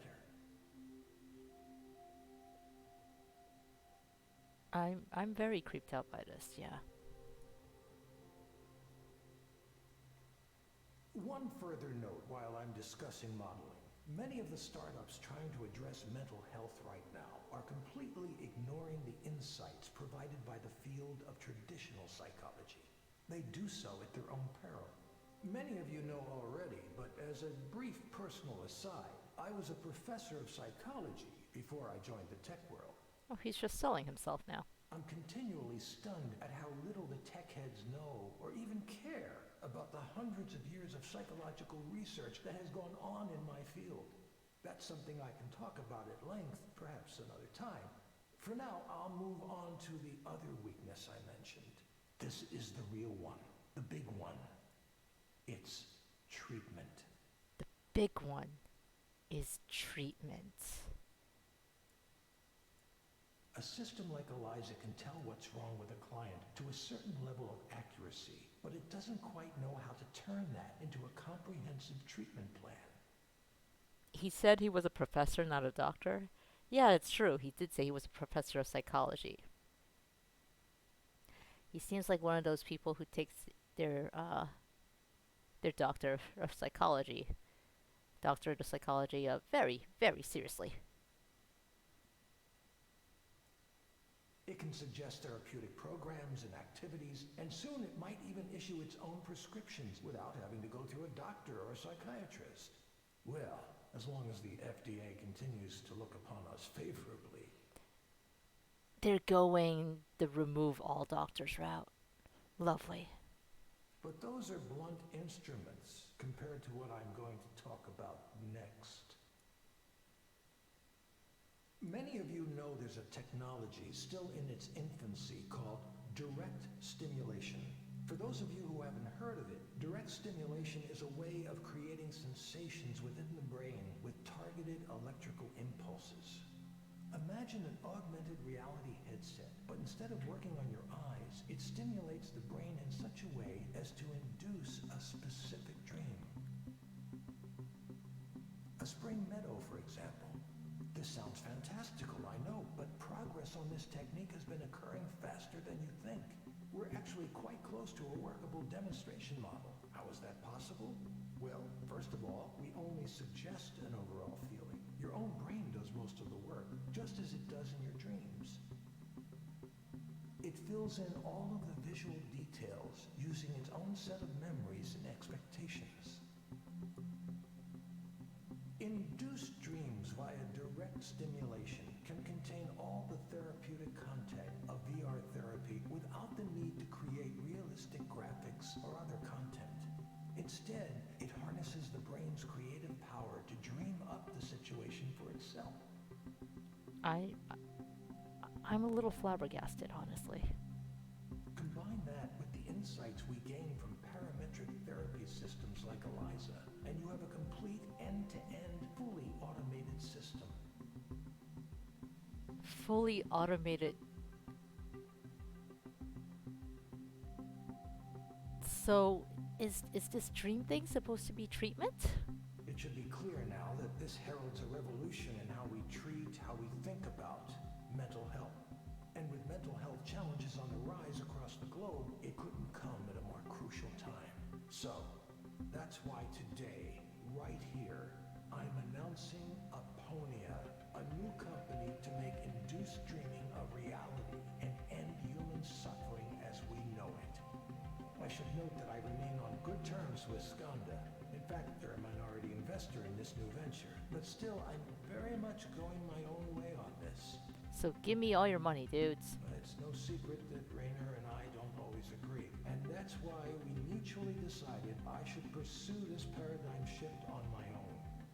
As for details on the venture itself, I don't have anything specific to announce at this time other than that the technology is real and working in prototype form already.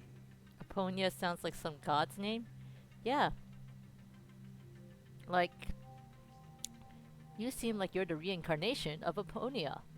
That's why we should get together and have lots of rough sex. Never mind that I'm your boss and that this is creepy.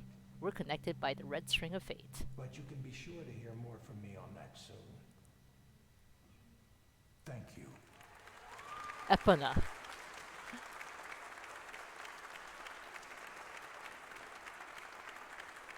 Now, I can take The a god very of Zelda limited horses. number of audience questions.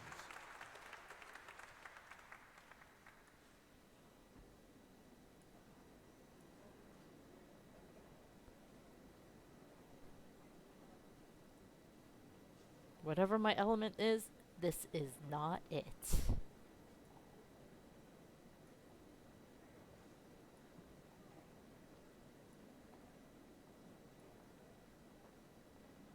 This is gonna work well. Well, look who's here. It's like I've seen a ghost. It totally did not work well.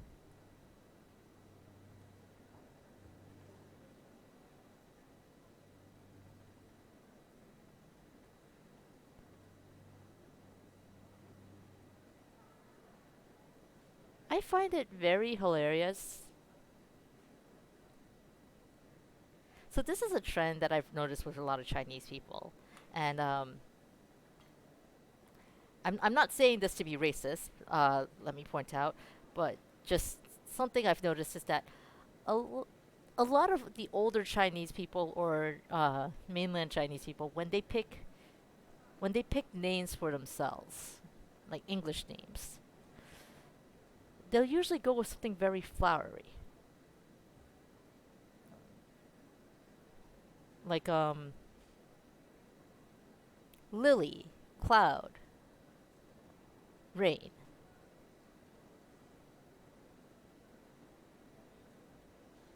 I just find that very interesting. Good to see you too, Rainer. Where are you these days? I lost track after you left us. Nowhere. Nowhere? Nowhere is no place to be. Come by the new office sometime. You should see where we're taking Eliza. Oh, she is. She is.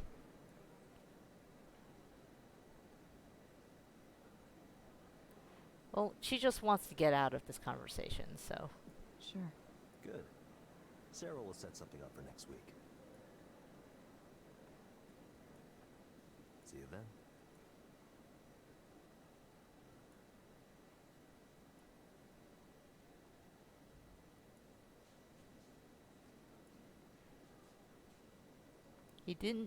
She didn't think he would remember her. It looks like he's practiced the skill of putting faces to names too.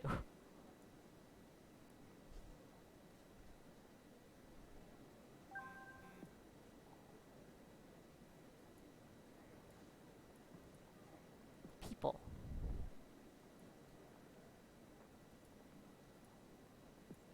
She needs to get out of here, but we're going to keep her a little longer while we check her phone too. Actually, what is this menu? We're in chapter 2. History. Oh, that's a pretty comprehensive See comprehensive log. Contractor parking. To all Seattle area contingent staff. Due to limited space, contractors, including Eliza proxies, are not issued Skanda parking passes. Do not attempt to park in Skanda lots without a pass. Your vehicle will be towed. Please find street parking around the area or use one of the many mass transit options available. We are aware parking is an issue and are looking into securing additional parking at our Queen Anne and Bellevue locations. But currently, there is no timetable for extra spaces becoming available. Apologies for the inconvenience. This is so real.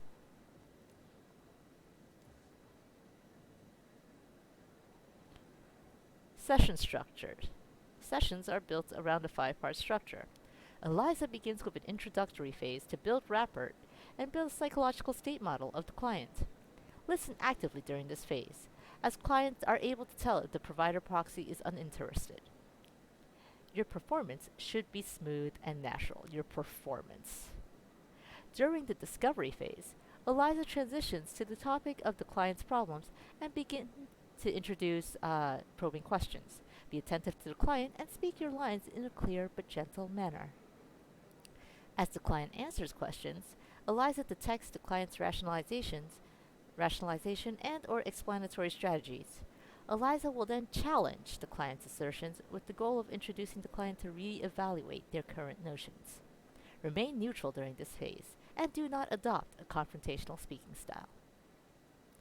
In the intervention phase, Eliza selects one or multiple interventions from its toolkit of cognitive exercises, therapeutic applications, and recommendations for prescription medicine.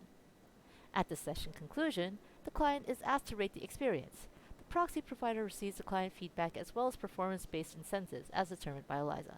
Be cheerful during this phase, so clients feel comfortable with the idea of returning to Eliza soon. Also, be cheerful during this phase, so clients are more likely to give you a tip. Actually, sessions.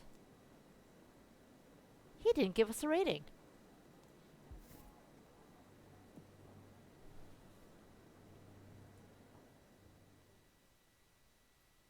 We acted like we were human for him, and he didn't give us a rating.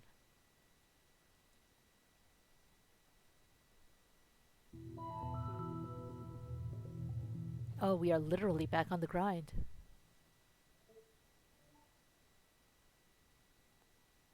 Hello, Gabriel. Gabriel Navarro. Hi. Hope you didn't get rained on too much on your way here. A little, but it was fine. I'm used to it. Most people here seem to get used to it, yes. Yeah, they have to, don't they? Not much of a choice, unless you move away. We're on Discovery now. So, what brings you here today? Well, I don't know where to start. I've never really done this kind of thing before, counseling. That's okay. Start wherever you like. Well, I'm about to be a father, and my wife is due in a few months. Congratulations. That's what everyone says. Congratulations, congratulations. I get this tension, this restless feeling when people say that. It's like a curse or something. Congratulations. He's calling congratulations negative, but all these positives, so congratulations. Sounds like you might be uncertain about that. Maybe. I try. I've tried to be a good husband, and I'm gonna do my best to be a good father too, but I don't know, there's something bothering me about... I'm balancing a lot of things right now. Work, family, expectations. Everyone has something they want from me. Everyone wants me to do this or that, behave a certain way. It's just annoying being a father. What if I don't want this? Why do you think you might not want this? We all have things we don't talk about, things we would rather keep secret. The music's begun. That's how you know this got real. It's very tense music. Like, I half expect Ace Attorney style Magatama to show up now. Things that might upset our families if they knew about them. It's unfair. That's all I'm saying. It's unfair that we expect each other to be perfect when there's more going on. I can't stand it when people act like they're pure, like they've never touched a bad thing in their whole lives. And then these people around me think they can tell me how to act, what I'm supposed to do, and I'm like, yo, don't you know you have your own shit to deal with? Why do you have to pick on me all the time? This whole fatherhood thing is just, you know what being a father is to me? It's about providing and protecting, taking responsibility. That that sounds like an admirable way to look at fatherhood.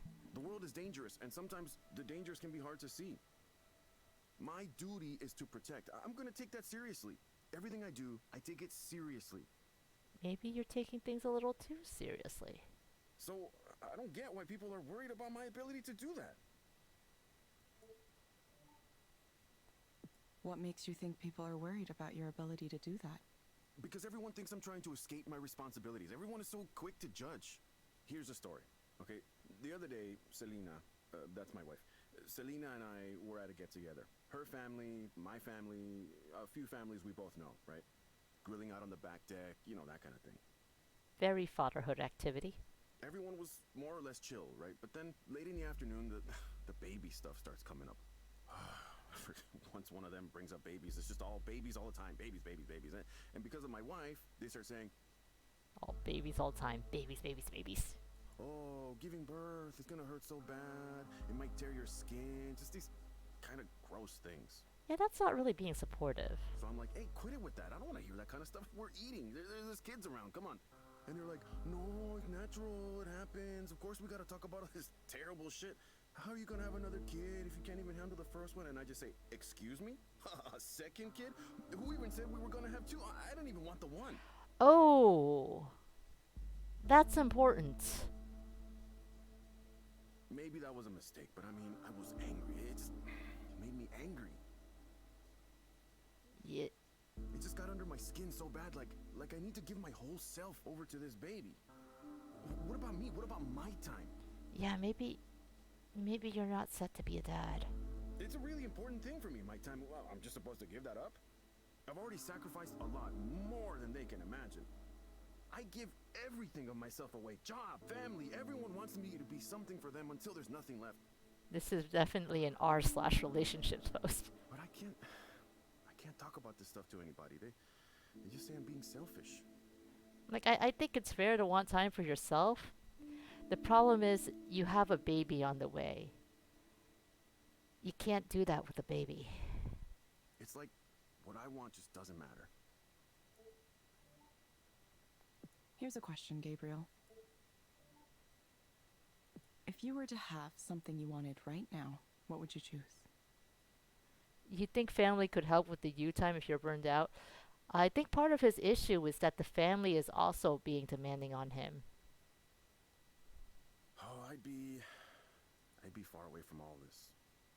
Far away from everyone, just on my own for a while. Yeah, I just want to be away. And I get that. Like, for me, being with family is stressful. That's why I try not to see him often. So I understand his feeling about that. The problem is you can't do that for a baby. You really can't. Okay, Gabriel. I have some recommendations for you. First, I'm going to suggest you try a therapeutic virtual world experience called Starry Skies. Oh no! Are we doing this induced dreaming thing already?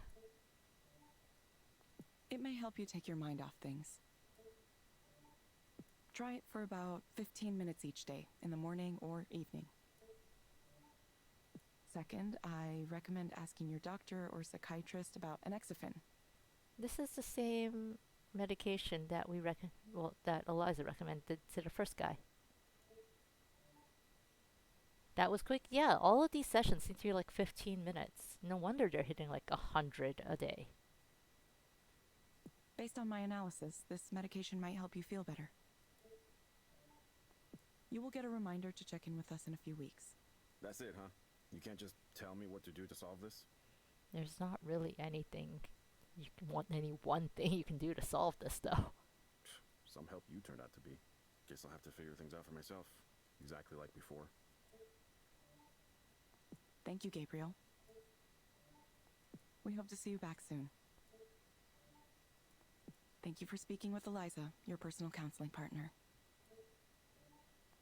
Goodbye. Yeah, I don't think we really helped him at all.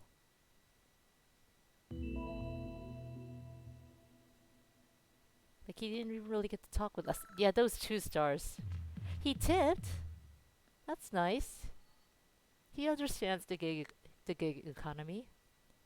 But yeah, I don't think we really helped him at all.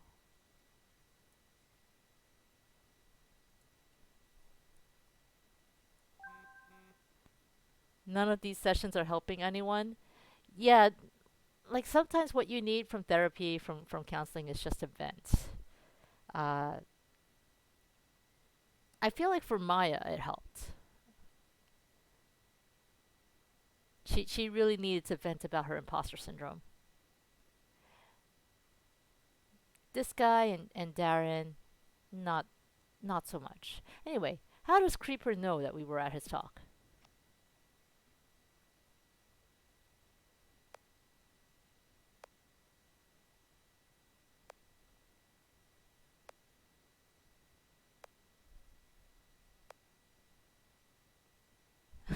Two years? We can say 3 years or longer. Let's not give specified times.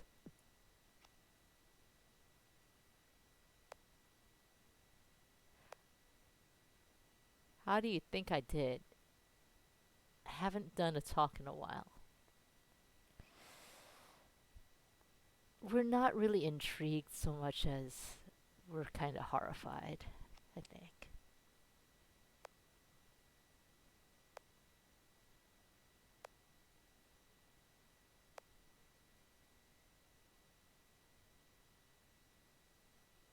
Do we want to get dinner with Mr. Creep?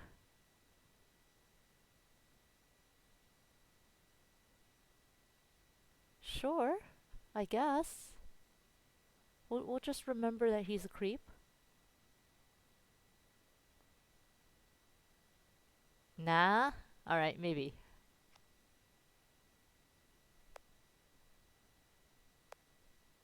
This is strictly professional.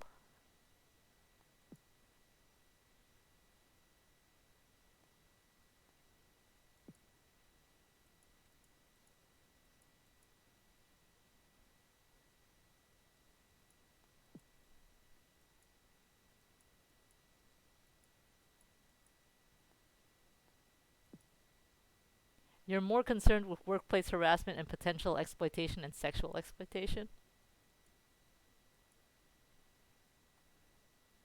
We'll see if the game addresses that. We have another session to go through first. Maya's back! Hello, Maya. Welcome back. Hi. It's nice to see you again. Sure, yeah. Nice to see you too, pal. Oh, she's less cheery. Is that a weird thing to say? How did I become close friends with a robot? Are we all robots now? Beep boop, nice to see you. Maya is so much fun. I mean, I guess it wouldn't be the weirdest thing in my life. Shall we begin? Yeah, sorry. Let us begin. So, I went to the fancy party, the one I was really nervous about, and, first of all, it really was the type of party I thought it would be. The atmosphere was really smug and self-satisfied, and there were people walking around with trays of appetizers, and you could, like, take one. So you're standing there with your little square plate for the food and your glass of wine, and you can't, like, shake hands with anybody because you're holding them. But there are some of those, like, tall standing tables, so you're like, okay, I'm gonna go get one of those, and I'll set up shop, right? Like, my little station. But then it turns out there are only, like, 5 of them for the whole party, and they're all taken, so you're just standing there, frozen.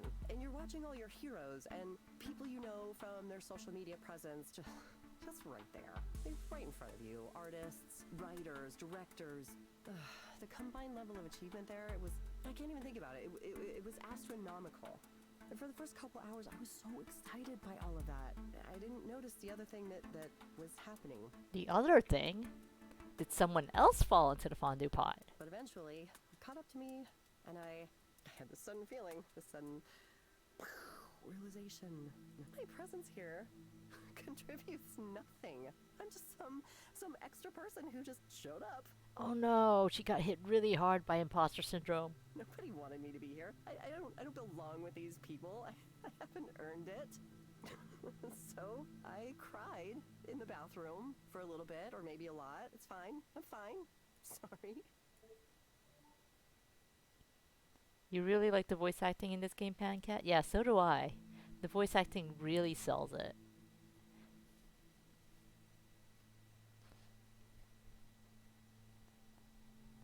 How do you know it's true that nobody wanted you there? Because of the way people acted around me. Nobody knew who I was or even wanted to ask. I would introduce myself and it's like, you could just see it in their eyes. I mean, in the world of illustration and comics, people tend to be hyper aware of each other and their careers. It's this kind of weird, open secret. Oh, hey, this person who's already popular got 1 million views, got a book deal, pitched an original series. Without anything like that, I have no ground to stand on. I'm just this non-entity. At one point, I was talking to someone and I was trying to make a joke or whatever, and I could feel the impatience just radiating off him. Wonder how much of this is her projecting. He sighed, like he couldn't believe he was wasting his time talking to me. I was just over to him. 'Cause that happens a lot. Why can't I hold a conversation? I guess if I was marginally attractive, then at least I could be charming, but... I don't know, Maya. You've charmed us quite a bit. But I'm not even that.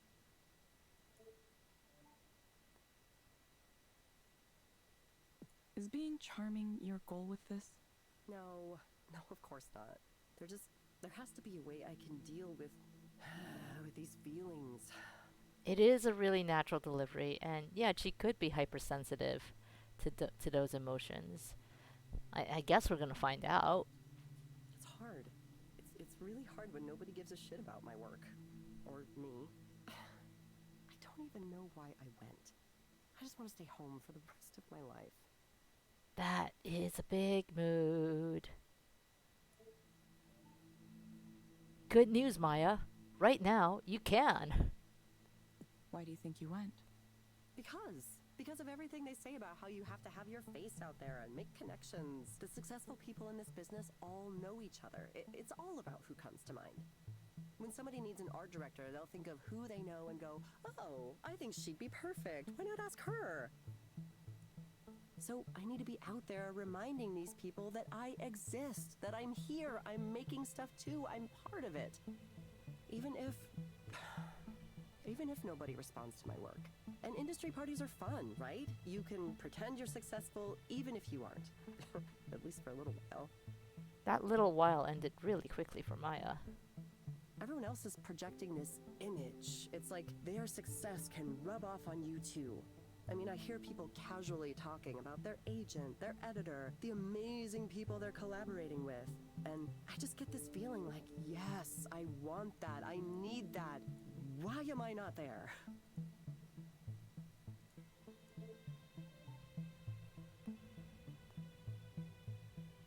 What do you think has prevented that from happening so far? If I knew that, I would be successful already, right? I try and try and try, and I make art and put it out there and share it on every social media site and interact with people when I can, but it just doesn't work. Nobody cares. Nobody cares about the art I do.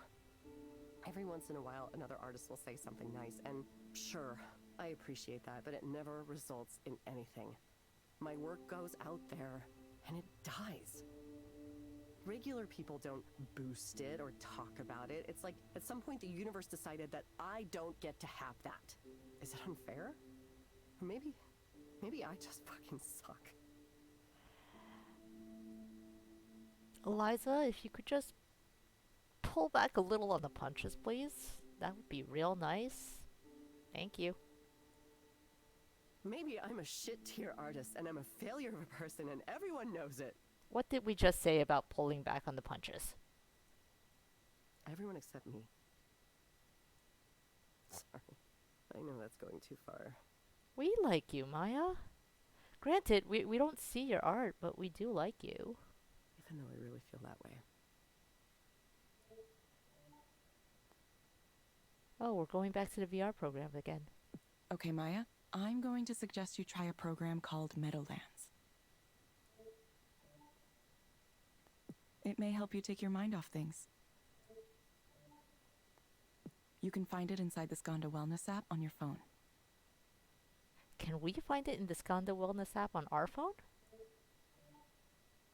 Try it for about 15 minutes each day, in the morning or evening. Sounds kind of boring. Why can't you assign me a game where my problems are zombies and I get to shotgun them in the face? Sorry, screen capping this. You know I had to chat.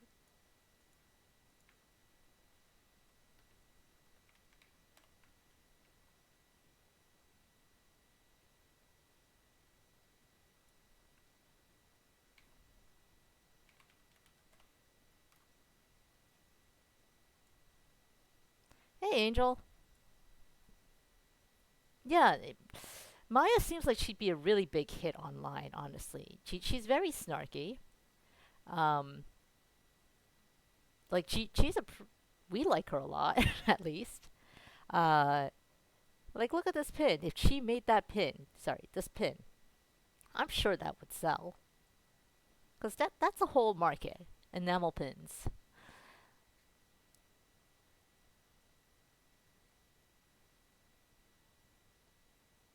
Actually, I guess I could just buy a game like that, couldn't I?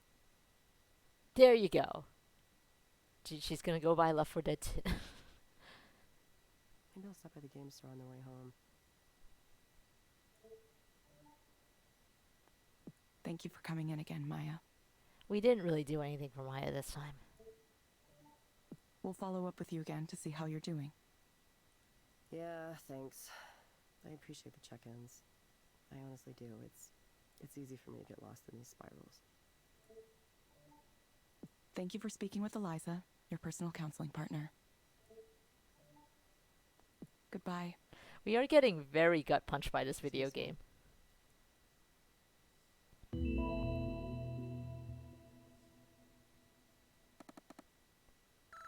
Oh, Maya. We did like nothing for you, and you're still giving us 5 stars and a tip.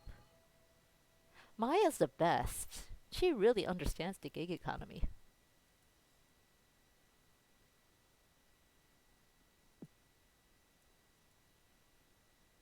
Yeah, can we see her art? Yeah, I'll bet it's more interesting than that painting. Like, I like this painting. But I want to see Maya's art. Anyway, we've got the proxy. But let's see if we can... Oh, we can't check the wellness app. That's no fun.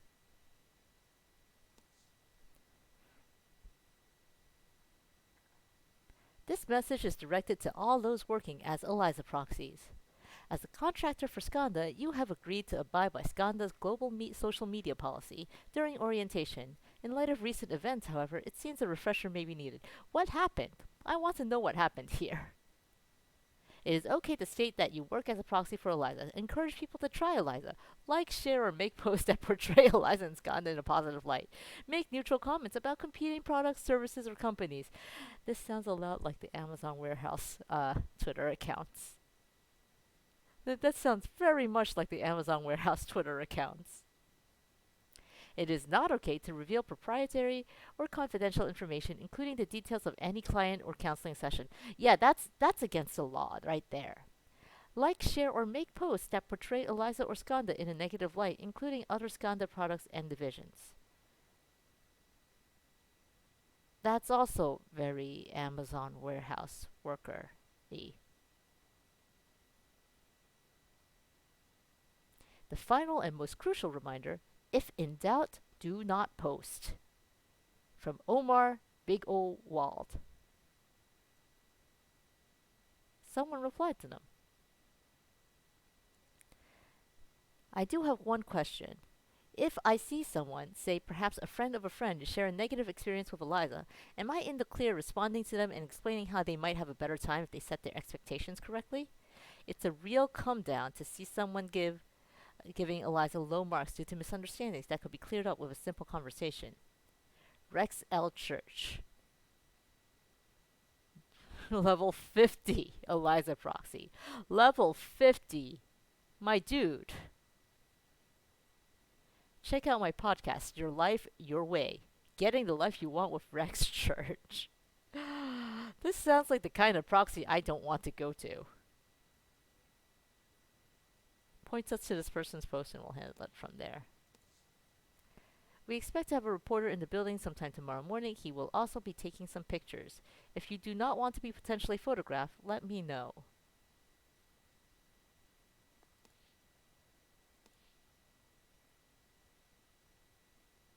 I really wanted to check out this Meadowlands app.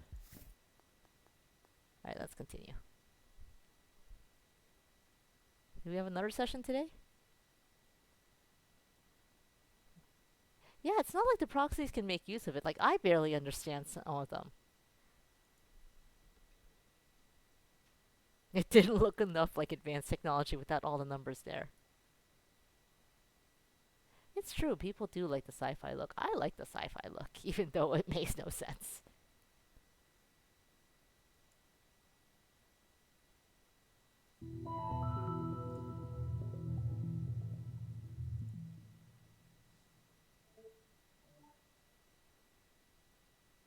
You're an older lady. Your name is Holiday. Hello, Holiday. Hello. You seem very pleasant. You found the place okay? Uh-huh. Yes, I did. The 13 goes right up from Belltown. It's $1 with a reduced fare permit. That's good. I'm glad. So what brings you here today? Oh, nothing in particular. I wanted to see what all this fuss was about.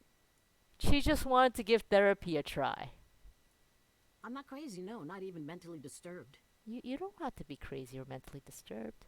You see those people yelling on the street late at night? They're the ones who need counseling. Does EPR mean like emotional response ratio? You know what? We can Google this real quick.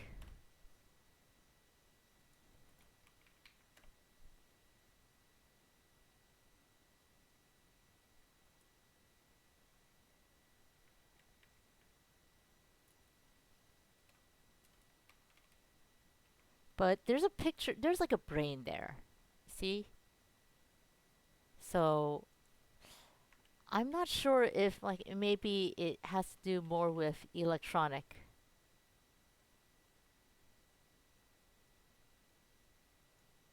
Like in health, EPR usually refers to the electronic patient record. But 0.8 doesn't seem right for this. The angry people are yelling about the 7-Eleven. That sounds believable. It does. But also like a lot I get the feeling that she's referring to there's a large homeless population in Seattle, unfortunately. And I think she's referring to that. They need more than counseling, probably. Me, I'm doing fine. My mind's still sharp. I smoke dope. It helps. Oh, this lady is chill. I'd have it more often, but it's all expensive now. Everything's expensive now. This lady is so chill. There's a nice young couple in my building, though, and they're always sharing, which is nice of them. Oh, that's real nice. I think they do something with computers, though I sure don't know what it is. When I moved into the building where I am now, it was $300 a month. Can you imagine? $300 a month for rent. I cannot imagine. I am very envious. They want to tear it down, of course, the property developers. It might be brain pulses, electric pulse, whatever. They already got the building on the corner next to ours, even though it's supposed to be on the historical register. Ooh, that's no fun. It was going to be added, but there was some delay or something, and then, bam, it's gone. They did some kind of backroom deal with city council, probably.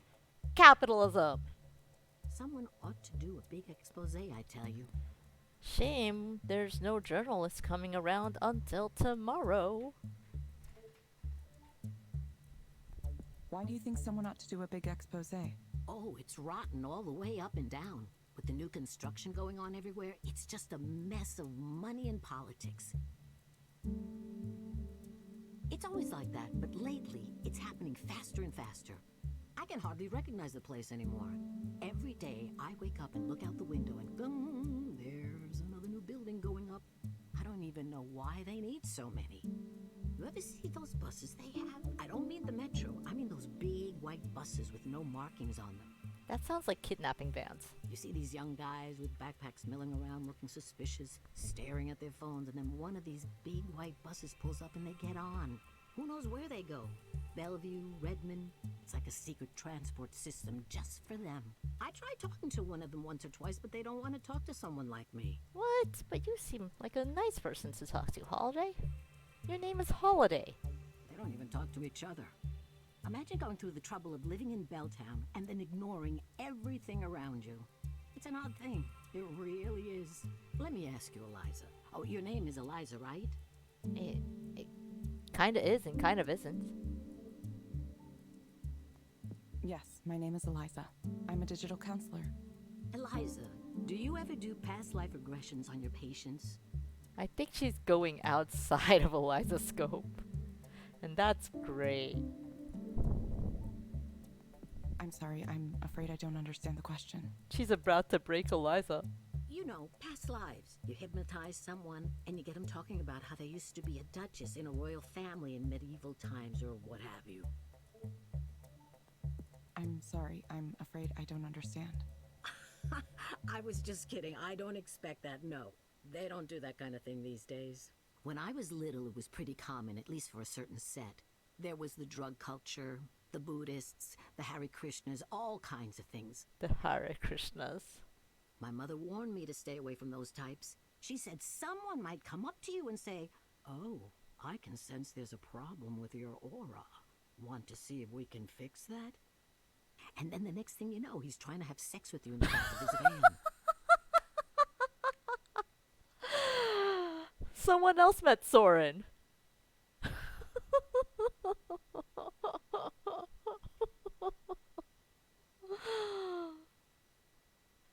I believe that might have happened to her at some point. I'm not sure everyone was like that, but you had to be careful. Same as today, I suppose. Those counterculture types would hang out on the university lawns because they were safe from Seattle police there. That's what she told me. Apparently, it was a lot like Golden Gate Park, you know, in San Francisco. Can you imagine that? We're a world away from that time, that's for sure. I'm sorry, my face is still in the humongous grin over someone coming up to you and going, "Oh, there's something wrong with your arm. I want to see if we can fix that." And next thing you know, you're having sex in the back of his van. If you have a specific problem you'd like to talk to me about, please go ahead. It's okay to tell me what's on your mind. I think she's just lonely and wanted someone to talk to. Oh, well, you got anything for pain? Specifically, it's my shoulders acting up again. Do you like intercourse? Your aura says you do. I had some information with them a few months ago, but it settled down.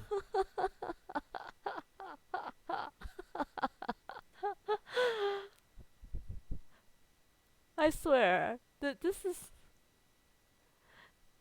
I need to find more games with creepy old men with terrible pickup lines that somehow work. I'd go back to the clinic, but I don't want to pay the copay again, just for them to tell me the same thing they always do. I'd rather talk to you. You're nice, you listen. It's literally our job to listen. Thank you. I do my best to listen to my clients. See? That's what I like to hear. Okay, Holiday. Fortipran hydrochloride. This one I'm pretty sure I have right. I recommend asking your doctor or psychiatrist about fortipran hydrochloride. Yes! Based on my analysis, this medication might help you feel better. But she wanted something for the pain in her shoulders, the inflammation. You will get a reminder to check in with us in a few weeks. I don't think she really needs to check in. This lady's living her best life. Oh, I don't think I've heard of that one before. It's a painkiller? I'll try anything once, I suppose. She's living her best life. Smoking dope is still my go-to for this kind of thing, but if it can help with my shoulders, then I'm interested. See, I've been listening much more than Eliza has. And I've been laughing about the pickup lines. We hope to see you back soon, Holiday. Does she know how to use the app? I don't know. Sure, I'll let you know if it works. What was it called again? Oh, yeah. She's great. Thank you for speaking with Eliza, your personal counseling partner. Eliza can't deal with her. She's great. What was the medicine called? Forzapram? I think that was it. I can ask about it at the clinic. Decent enough place. One time I had a doctor there who was very rude to me, though, young man. She really just wanted someone to talk to. Goodbye. Right. I suppose I ought to let you go now. You got other people to speak to, it looks like. Staying busy. Oh, she was lonely. Her issue is she's lonely. Busy, busy. That's life in this town. Can I not say goodbye? Can I just let her talk? Goodbye. Goodbye. Can we at least write down fortipram hydrochloride for her?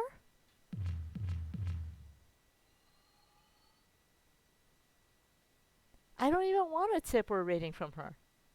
I just want to let her talk.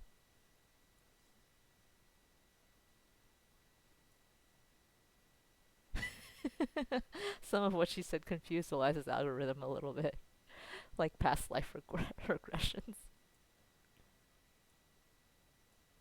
We only had 3 clients.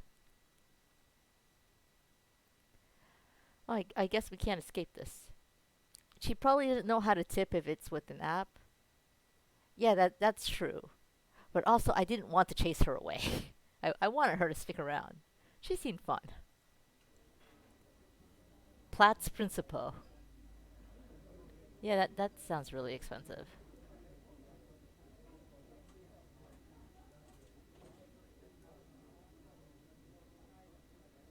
Would you like to start with some fresh oysters?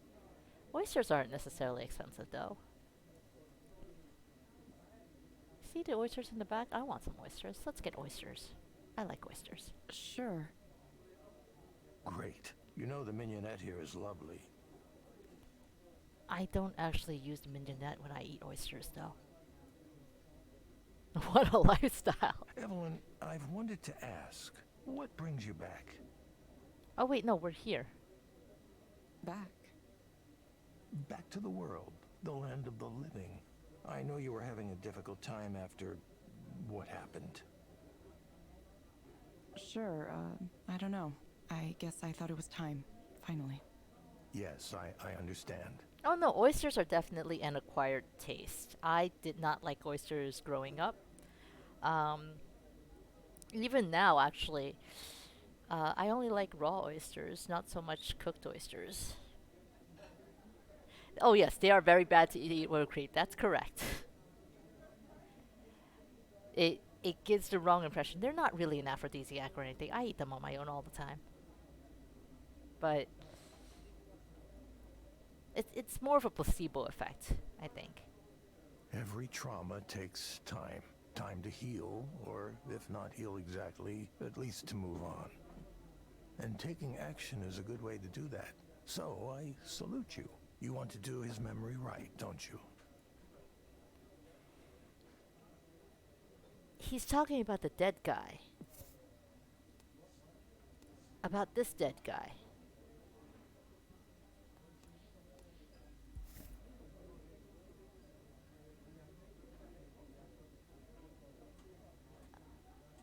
We don't want to let him probe.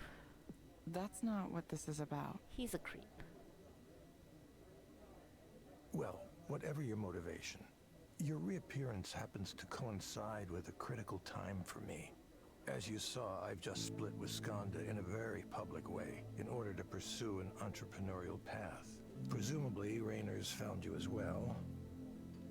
So he and Raynor haven't really been talking. Yeah, he said he wants to speak with me. It's a war for talent out there. People like you are very much in demand. I'm sure he'll try to make you an offer you can't refuse. That's why I want you to promise me you won't work for that asshole. You are also very much an asshole, though. Asshole. I had no idea you hated Raynor so much. What happened? What happened? He came in as CEO, that's what happened. To your company or to Skanda? So cultured, all the right credentials, Harvard, Goldman Sachs, all that nonsense. A little princeling who's never wanted in his life, never known what it's like to suffer.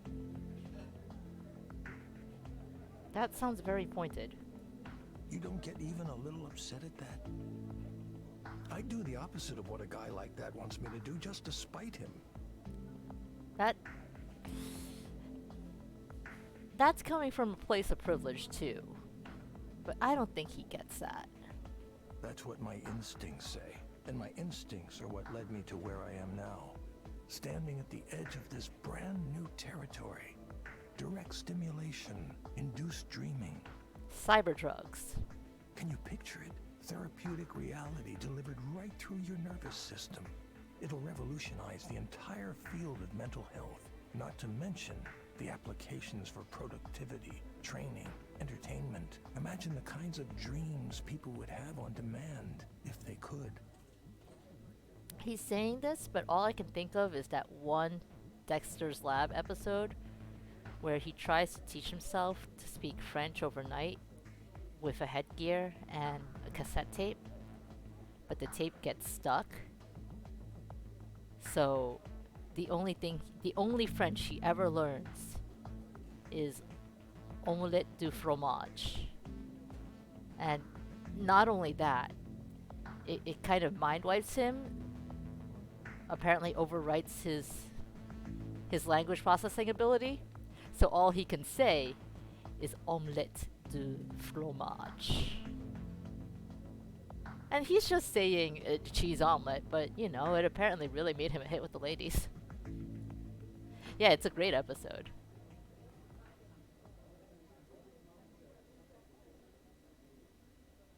The potential for misuse seems kind of high. Sure, we'll work on those things. Translation.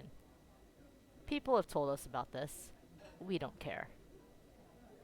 The important thing right now is to build momentum. I have first mover advantage here, but only for a small amount of time. Evelyn, I need a chief engineer, and I can't think of anyone better suited than you. You could be at the vanguard of a whole new field, in on the ground floor of this extremely interesting and potentially very lucrative business. Listen, I know that things were not always the best in the past, and some of those things may have been because of me. Wow.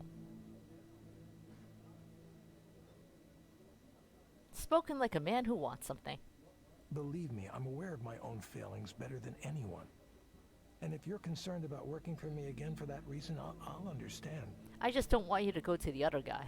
But I hope you're thinking for yourself on this one. I'm sure there are people who are telling you to ignore me, or that I have the wrong idea, or that I'm dangerous.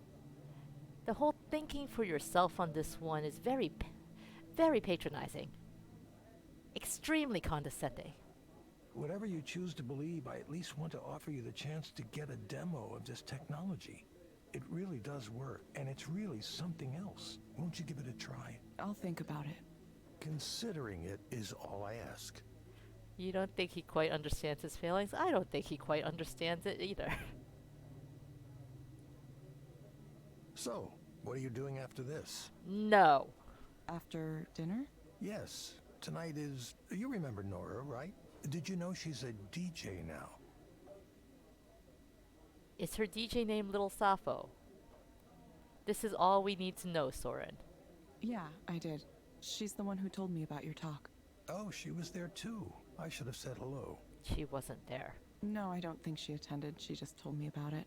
Well, her show is tonight. If we take a car after dinner, we could get there with plenty of time to settle in. It'd be good to support your old friend, don't you think? Don't do this, Soren. Now I don't want to go to the show. Why do you want to go? No need to be frightened. I mean, I know it's a jouissance, which is... Oh, you pronounce it jouissance. Which is what? Oh, you don't know. As a performance space, it has a bit of a theme to it. It's pretty tame, really. They take on the aesthetic, but it's not necessarily the whole point of it. It's for people who want the image of the thing, the trappings, without getting in too deep with the real culture. So it's hipster. What are you talking about? What theme? Oh, I didn't mention? It's sort of, well, there's a little bit of bondage theme there. No. You know, BDSM. No.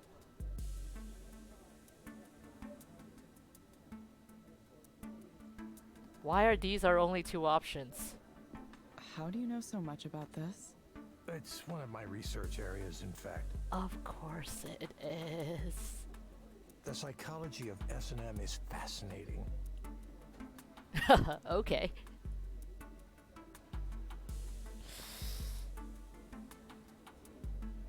We want to go for Nora. We don't want to go with him. Like, Shad is yelling no, and I am also yelling no, but you know what also has no in it? Nora. Right there, first two letters of her name. Nora. You feel like we can't really say no anyway? We could definitely give it a try. This seems like the no option.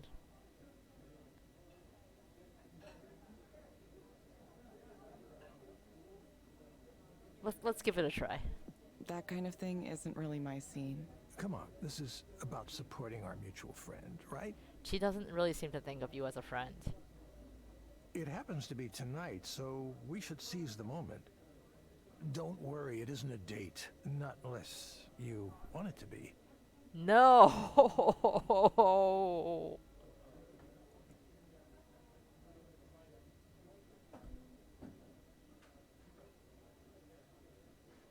God, these options. These fucking options. Let's make it very clear. I don't want it to be. Makes sense. Well, who knows who I'll run into there. Let's go after we wrap up here. He was looking to hit on someone there since he couldn't hit on us. Jesus, this man is terrible.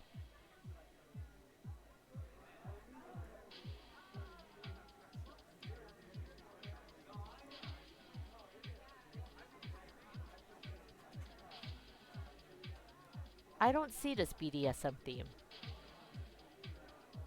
Got like stickers that say faker or faked.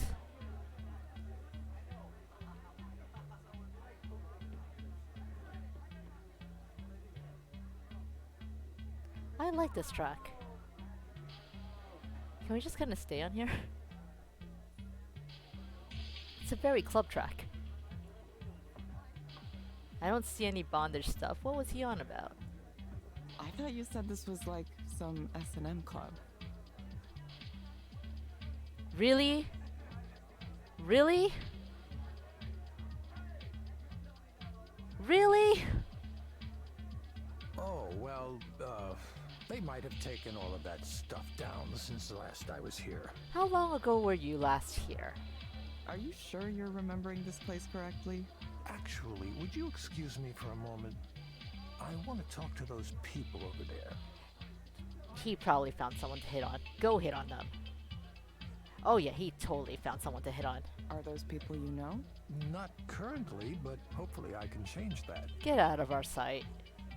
Wait, Soren, I don't know anybody here. He's out of our sight.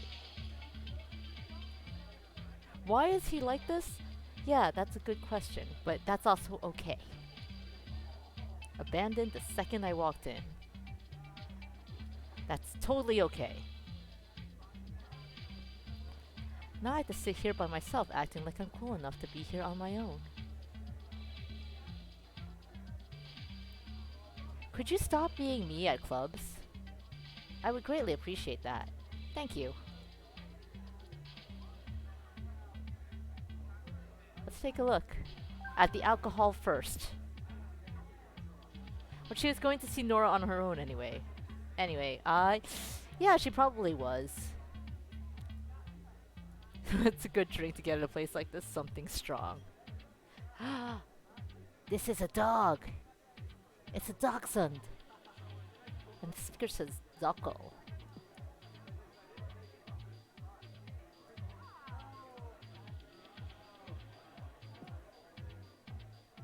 Nora's setup looks pretty simple. Yeah, that's a pretty simple setup.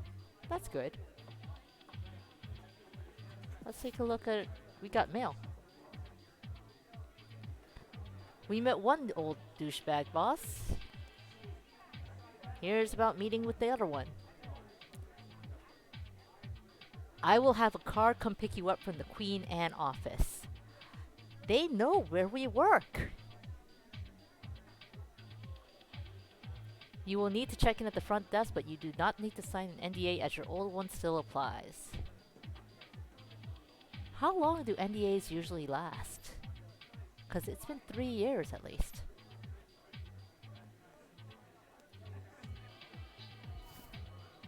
Alright. Let's watch a DJ set.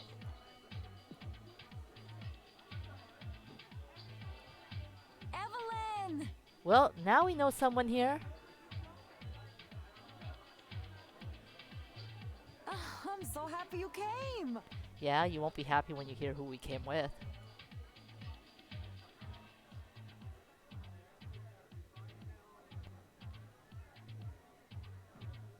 We did want to support her, but we went for the no choice. You know what, let's go with this. Yeah, I wanted to support you. Soren came too, but he ditched me to chat up some people.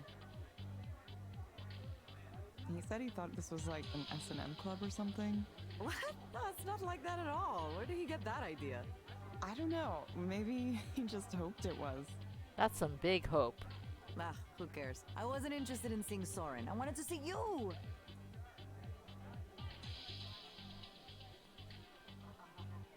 We did want to see her. I wanted to see you too. I have a little bit of setup left to do. Do you want to come help? Yes! Okay, but you'll have to tell me what to do. Oh, it's simple. I'll show you. Let's go help the only person we know.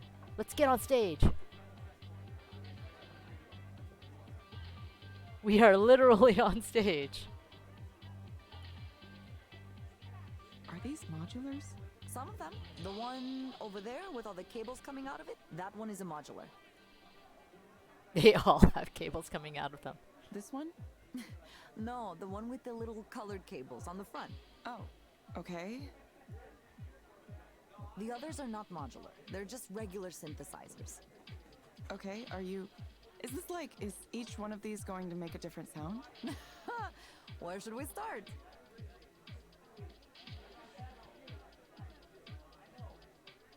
She's got a toy keyboard. This is an SH-101. It's really hot. I love the sound. Oh, it's a real synthesizer that just looks like a toy keyboard. It's useful for piercing leads, noises like that. I use it quite a lot.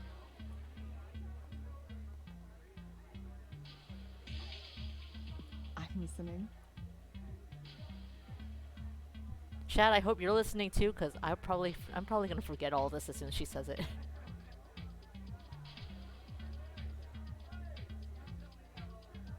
This is a Moog. You've heard of a Moog, right? I haven't, but I also would not expect this to be pronounced Moog. I've heard the name, maybe. You're forgetting as she speaks, literally, Angel. I'm in good company then. It's not Moog? It's not Moog. Yeah, Evelyn says it the way I thought it would be said. I guess I never heard anyone say it aloud. Nope. Moog. See, this is terrible of me because I like electronic music. Moog, not Moog. Okay. I'm not sure I can handle this all at once. Oh, good, she's honest. Oh no, it didn't matter after all. Surely you know about this one. It's a Roland TB-303. You know, the acid house sound.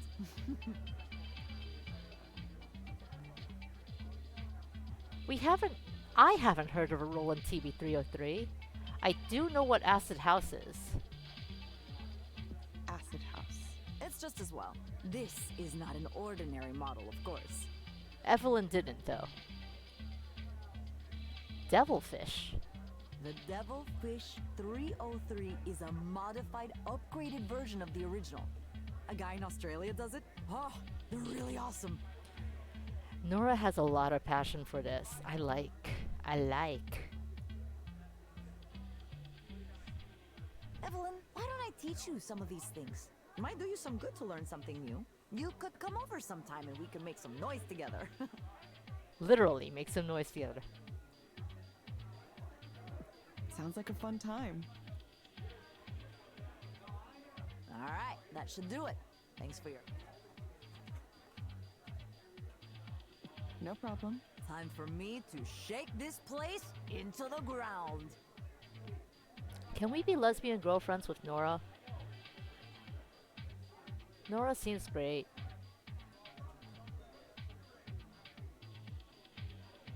Like, I want to emphasize, like, romantic relationship girlfriends, not girl space friends. Let's be girl space friends too, but... I mean, this is the dude option we have. This is not a dating sim. When you have this dude option and that girl option, let's go with the girl option. It also looks like he got turned down. Ah, time for the main event. Funny to see Nora like this, isn't it? Oh, she's come a long way from the timid junior programmer I remember. Interesting stage name, too. Little Sappho. She's Little Sappho! You know what Sappho indicates, don't you? Yes, it indicates that I am hyped for this lesbian girlfriend route that I'm making up right now. Yes, I know. Don't patronize me, please. Thank you. Oh, okay, of course you know. That was a silly question. I apologize.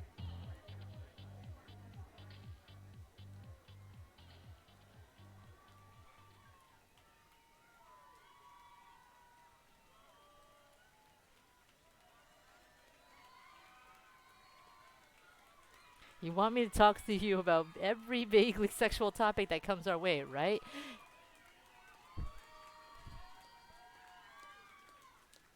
Yeah, Soren's a little...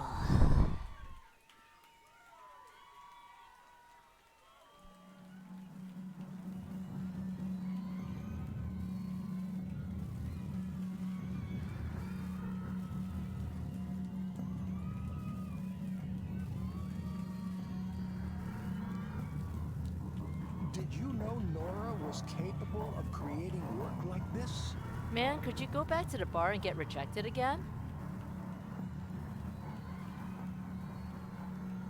I think she was always this way. You just didn't see it.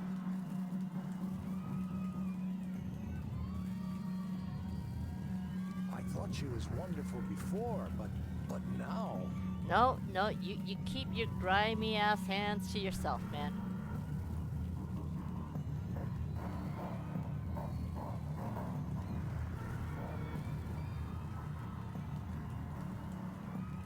Like, I'm holding and waiting actually to see if the music extends. Like, but I like that the music is actually building along with the text. It's not going past the thumping until I click.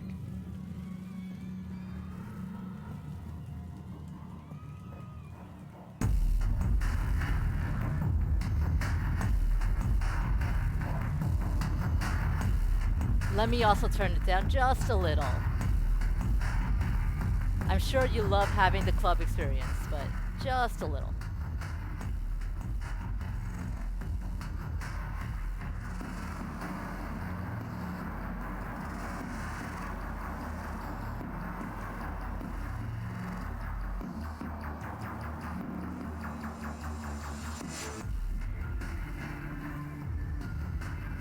Yeah, this is some nice beats.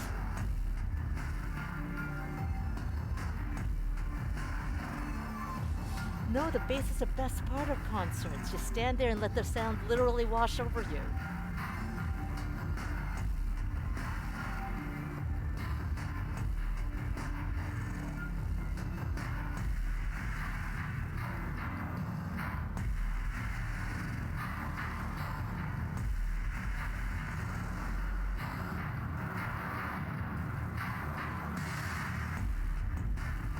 Maybe I should say horny.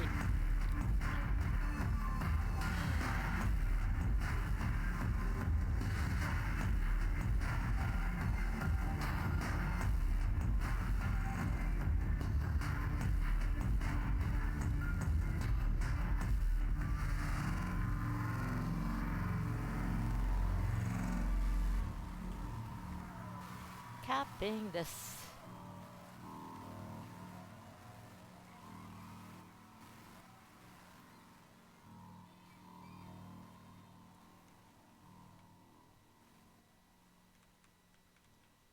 The writing in this game is really nice.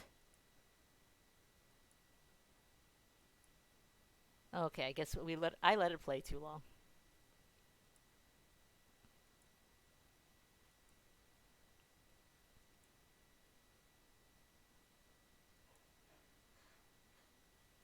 It is why people go to concerts, to feel like you're being alliterated by sound. Can we get the music again?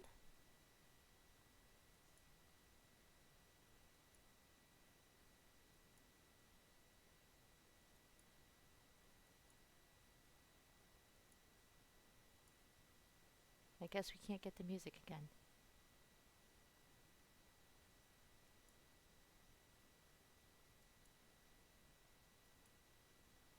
Soren disappeared at some point.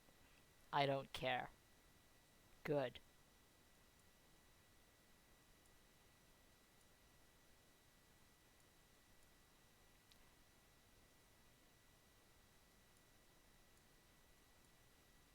She got drunk. We have work in the morning.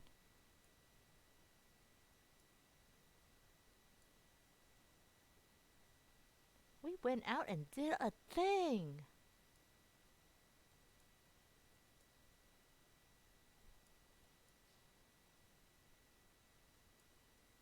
That's how you fall asleep, Evelyn.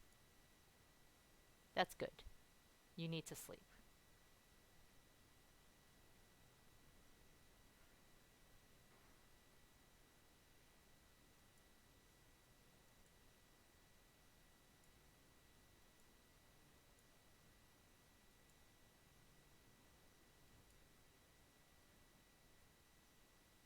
Evelyn? Nice building. Oh, thank you. I designed it myself. Why is there a webcam on your desk? So you can do video conferencing? Can we turn it the other way? It's funny, I almost didn't notice that you were already back working for Skanda. He did notice. You might have stayed undetected, but I was looking at some of our statistical outliers earlier this morning. Statistical outlier. That's me. Ideally, Eliza proxies would all perform the same, or at least quite similar to each other. In practice, there are some pretty big differences. Some people respond better to advice provided to them by people they perceive as having more authority. A deeper voice, a taller stature, a certain grace or beauty. Or, nope, not you. Someone who has their own podcast, like Rex L. Church. Other proxies may be particularly empathetic, a face or a voice that makes you want to open up. There was one proxy whose sessions seemed particularly effective, so I decided to take a closer look. Evelyn Ishino Aubrey, Contract Proxy, Queen Anne Office. I wouldn't say that our sessions have been particularly effective. The first dude practically had a breakdown, our very first guy. Then you had the father-to-be, who was, who decided that we weren't a help at all. And lastly, you had Holiday, who was just lonely. Like, pretty much the only person who's both rated us as good and that we seem to be helpful in any way is Maya. That's a fun trick, to come back to your old company in secret. It's a rather dramatic drop in pay, isn't it? More than an order of magnitude. Yeah, we went from a we went from tech developer, engineer, software engineer to contract worker. I don't care about that. But then why would you do it? It's for research. Research? So you're still interested in what you created? Let me get to the point. Why aren't you back here, working on the Eliza program? Why isn't any of the old team back? Because one of them is being a hot ass DJ. Good question. Let's see. Damien Seabrook. There's no helping that. Oh, one of them straight up dead. Shame, though, for such a brilliant career to be cut so short. The man died. Could you not talk about him like that? In terms of a job? Soren Lloyd Rose, the former program manager, resigned just last week to found his own startup. Very cute. He is not cute. I'm not a psychoanalyst like he is, but I can tell his need to be a maverick, even as he benefits from the system, has been the primary destructive force in his life. He can be smart when he wants to, but just as often he gets the wrong ideas and refuses to let them go. His ego gets in the way. Yeah, tell me about it. That's why I don't mind him leaving to pursue his little dream of being an entrepreneur, changing the world. Oh, the condescension. Like, I don't like Soren either, but his little dream. He won't succeed, but I'm happy to let him think he has independence for now. For now. I can't eye roll hard enough. If his direct nerve stimulation technology ends up taking off, I can always pull the cord and yank him back. And that's why they're a minority investor in his new company. Nora Plavnicki, senior engineer. She handled a lot of the front-end interface for Eliza, which is important, but less what I'm after. Plus, I doubt she's ideologically compatible with us anymore. What's ideologically compatible to this company? I really wonder that. You've spoken with her. You know how she is now. Seems to me she wants to rebel against everything and anything without stopping to consider whether it's truly good or bad. Not that it matters. I hope she's having fun playing with her electronic music toys. The condescension and patronization dripping from his voice. You are so hateable, my dude. I know she would consider her work to be art, but, well, who am I to judge? And then there's you, Evelyn. You simply dropped away. Gone for 3 years. Why? People keep asking me that.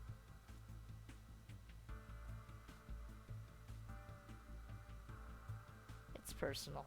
It's personal. Burnout isn't uncommon in our line of work. And still, 3 years is... It could be longer. It could be forever. Yeah, let's gray rock him. It could be longer. It could be forever. Well, that's a shame, though, isn't it? All that lost productivity. I'm gonna be honest with you, Chad. I'm having some issues dealing with my company right now. As far as productivity in working from home. So just seeing that all that lost productivity line makes me want to throw something at the wall. I can't because my wall is a shared wall between 2 apartments, but I really want to. Who knows where we'd be if you'd stayed this whole time? You left before we began deploying, but you should know the analysts were very skeptical of us. They were saying there was nothing special about Eliza, that our competitors already had equivalent or better offerings.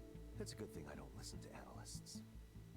So far, the program's growth has exceeded every one of our targets, and we've outpaced the competition by a comfortably wide margin.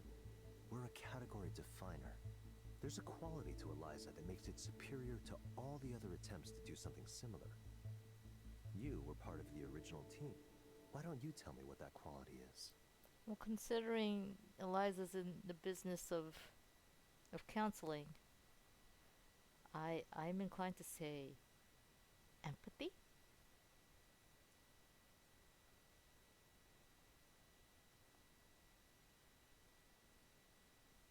But again, fuck this dude. We're grade rocking him.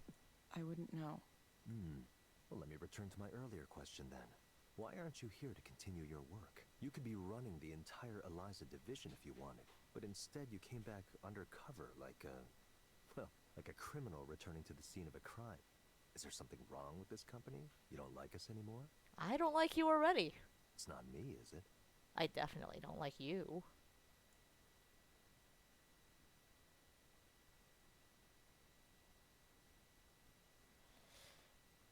This is an opening.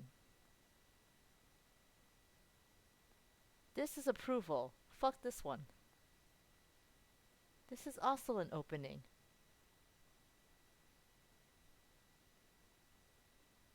Let's tell him we don't like him. Maybe that's part of it. I don't think he cares. You know what outstanding engineers have that mediocre ones don't? Well, we're abhorrently mediocre, so we don't know. It's curiosity. Mediocre engineers tend to zero in on a single piece of the puzzle. They pursue technical breakthroughs, but ignore the larger picture. But you wanted to know how Eliza turned out, how it was working, didn't you? Even though you might have thought you wanted to put all of this behind you, you were still curious. You want to know everything, not just how it works or if it works, but its effect on people, on society. You have that instinct, the need to understand something complex from as many angles as possible. So please, do that. Learn what you came back here to learn. Some things you learn best on the front lines. And once you have what you came for, consider returning to your old employer.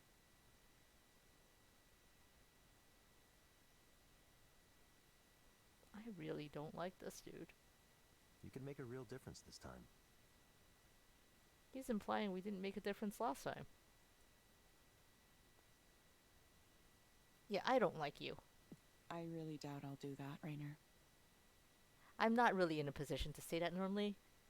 Like, to tell someone to go fuck themselves. So, I want to do it. Well, don't worry about making a decision now. He's desperate. One more thing. You should go down and see Eliza for yourself. Sarah will show you the way.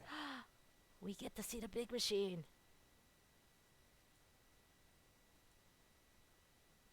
This will get you through the doors. I've instructed the staff to treat you like an employee. Come and go as you like. I think you'll be pleasantly surprised how much your creation has grown.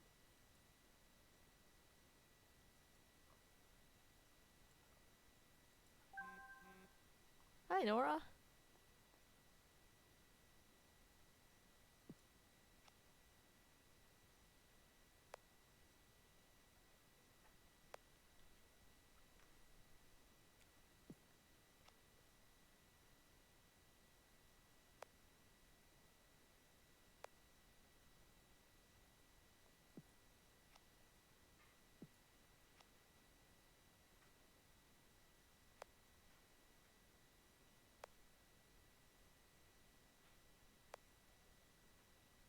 Oh. Soren is also headhunting. Anytime they say Skanda, you can only think of scabs.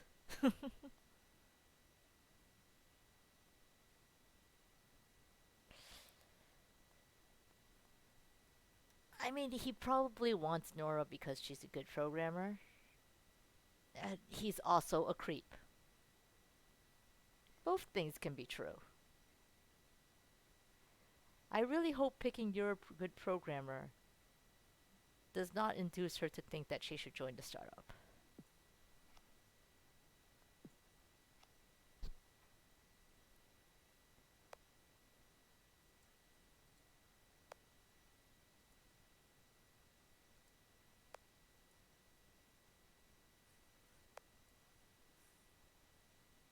Yeah, he is.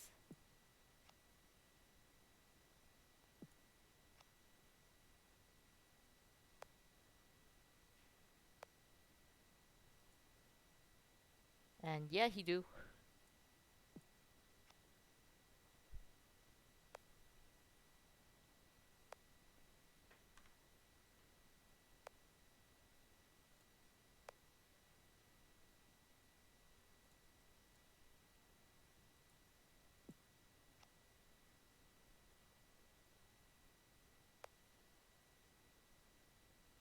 Consultants have it rough, though.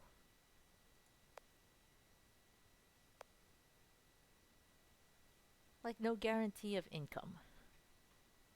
Granted, as like a gig therapist script reader, uh, we probably don't have a guaranteed income either.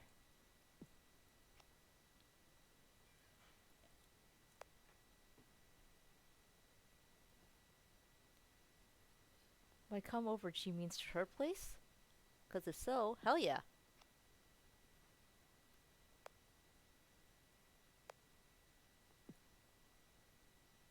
Look at that creepy webcam just staring at us with our private message.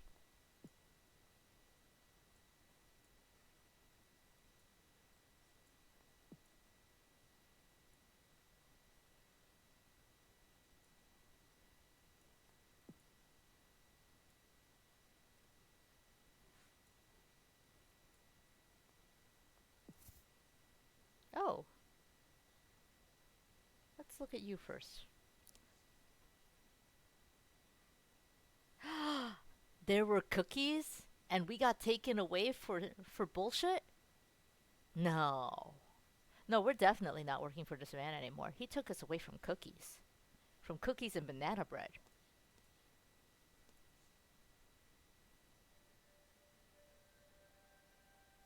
I want this app. I don't like the questions. But I like the music and the scenes.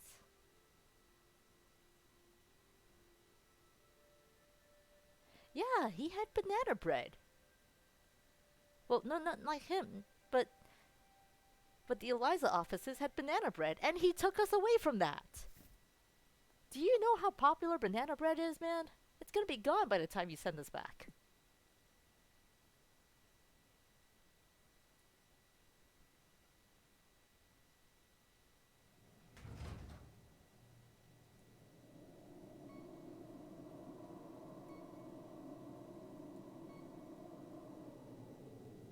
Didn't you used to... Well, I guess this all happened after you left.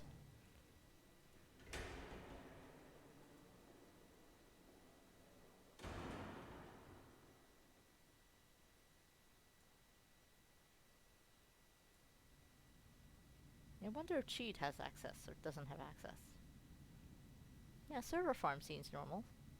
Laptop sticking out, less normal.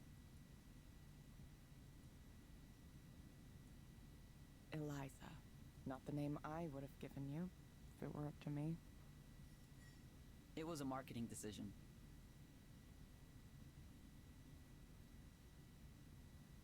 Where did you come from?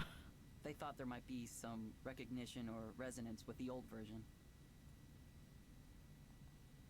Oh, you startled me a bit.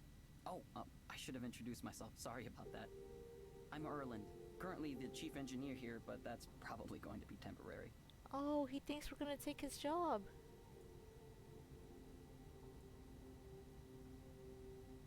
I know who you are, of course.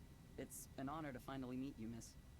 As someone who works with this program every day, I've often felt close to the minds who originally designed it.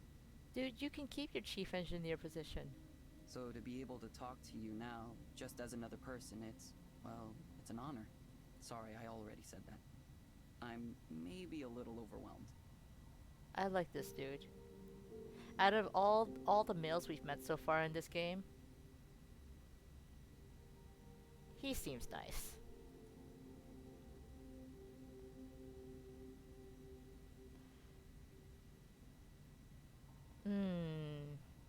We want to be nice to him. I want to be nice to him. This seems mean. So let's go with that one. It's nice you feel that way. Honestly, I don't know if Eliza reflects me at all anymore. I mean, look at all this. There's been a ton of development since I left. Yeah, 3 years is a long time. I doubt I would even recognize it as something I once worked on. I'm not so sure about that. Most of the work we've done has been in the form of layers on top of the original system. The core modules are more or less the same as they've always been. Raina reminded me that you're still subject to our non-disclosure agreements, so let me share a little secret. The only reason she's allowed down here. The NDA. None of us really has a great understanding of what's going on in there. That's not something you want to admit when you're the chief engineer. I'm the third chief engineer Eliza's had in the 3 years since you left. That's quite a lot of turnover. Yeah, even for this industry. The way Raynor works is, he gives you 2 chances to do what you tell him you're going to do. After that, There is no third chance. I know. we get these people in who say understanding Eliza will be easy because they're familiar with the type of program it is. No, it ain't. And Eliza defeats them in the end. That's actually kind of hilarious.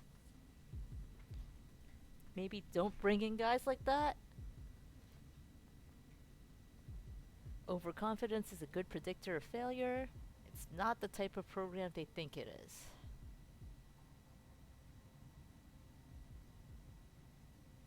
Well, we don't want to come back to this job as Evelyn because they took us away from banana bread and cookies. But you don't seem like that kind of guy. And it's not really your fault that it came in. They came in. Overconfidence is a good predictor of failure. I really like having dialogue choices so I don't have to think about what to actually say to people. Can you tell? I hope you can tell. Yeah. On that note, I do have some questions I'd like to ask you, if you have the time. I'm not sure I'll be able to help. Well, your deciding to work as a proxy has turned out to be an interesting test case. As I'm sure you know, different proxies lead to slightly different client outcomes, even when we control for other variables. We're studying the specific traits that lead to the best results: vocal qualities, proxy attitude and affect, responsiveness to the client, that sort of thing. One thing that's strange is that when you specifically serve as the proxy, clients report higher levels of satisfaction, pretty much across the board. Again, we've met 4 patients. One of them was just a lonely old woman who wanted to talk and didn't even rate us in the app. One of them decided, fuck this, we were of no help. One of them, we actually did help, I guess. She got to vent about her imposter syndrome. And she gave us a great 5-star rating and tip. And then the last one just had a fucking mental breakdown and needed us to be a human instead of Eliza. What I'm saying is, I don't know where their levels of satisfaction were before we came in to this, but it doesn't seem like it was all that great. Really. The ratings I get don't seem that abnormal to me. Yeah, that's because we normalize them per proxy, so nobody feels too bad. Ooh. Just a little user experience trick. Oh, I see. Comparatively, though, you're basically the best proxy we've ever had. Any theories on why that might be the case? I mean, if we built Eliza, then probably, yeah. We think along similar lines. Oh, whoops. It's possible Eliza and I think along similar lines. I've considered that. At some level, perhaps unconsciously, your design for Eliza's reasoning was based on your own internal way of reasoning. We all put something of ourselves into what we make. No matter how neutral we try to be, it sneaks in. That could account for your unusual compatibility with each other. Maybe. I certainly wasn't thinking of that when I designed it. I don't know if I like knowing this. Yeah, it would kind of make her want to leave. So she could be anonymous again. I'm certainly not blaming you for anything. It's just that true universality is one of our future development goals. It might be a problem if Eliza tends to like certain people more than others. Our aim is to provide quality care for everyone, regardless of any differentiating factors. See, that's a noble goal. It's a good goal. I hope you can achieve it. I think we can.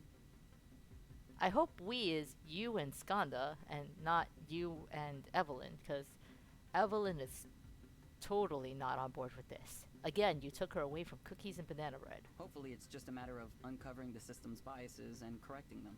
We'll keep tuning things as we go, and eventually we'll have something universal, maybe with some dynamic layers on top. That's the plan, anyway. We'll see how it goes. There are more questions I want to ask about the initial research you were doing at the time Eliza was first created, but I'll save them for later. What if there's no later? And I'd like to ask some questions about Damien, too. He wants to ask about the dead dude.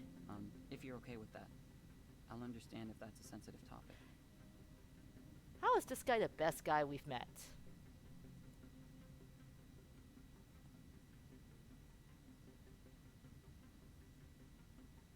Well, either way, the answer is yes. It's okay. It might still be a sensitive topic, but we'll forgive this dude. Okay. Great. I need to run to a meeting now with the team in Romania, but I really appreciate you taking the time. The team in Romania. Yeah. They handle most of the progression and reward system. I'm still flabbergasted that there's a progression and reward system for this. Isn't there a big time difference from here? There is. Sometimes they stay up late to meet with us, and sometimes we get up early to meet with them. There are teams in Munich and Hyderabad, too. As you can imagine, coordinating development is a challenge sometimes. Good luck with that. Thanks. I'll need it. I'll contact you later with additional questions, but no rush or anything. Thank you, Evelyn. If you don't mind me calling you by your first name. Again, we basically have to say yes here, huh? We just met. Yes, it's fine. Thank you so much, Evelyn. I'll be in touch. But you're a good dude. You're trying.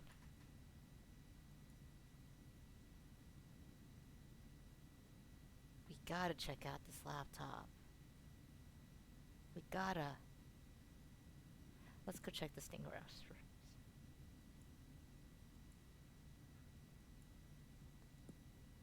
Oh, look at it. It glows.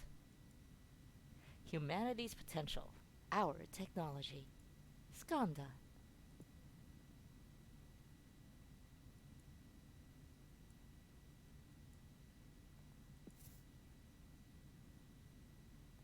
I was hoping there'd be something, but I guess not. Let's go back and see if there's any banana bread left.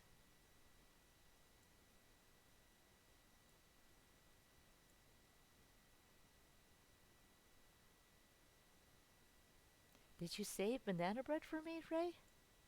Hey, you're not in trouble or anything, are you? I just saw you being whisked away in a Skanda car toward headquarters. They didn't give me any details, which is kind of unusual. Yeah, she's technically our boss. Yeah, about that. So I have something to tell you.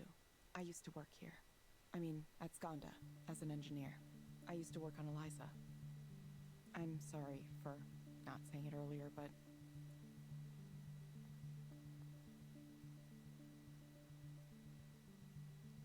I don't think she really cared about special treatment. In research purposes, it's too clinical. Let's just say... I couldn't, for whatever reason. Yeah. Oh, so that's why... Why what? I suspected something was going on with you, but I couldn't tell exactly what it was. I thought I might have seen a name like yours in our internal documentation at one point, but I didn't want to pry. If you've fallen on hard times, I understand. There's no shame in it. I think she's misunderstood. Something. That's cool. Everyone has to make ends meet now and then. Oh, she totally misunderstood. We get plenty of people who come to Eliza proxy work because they're trying to get back on their feet after some kind of trouble. I guess maybe she didn't really misunderstand.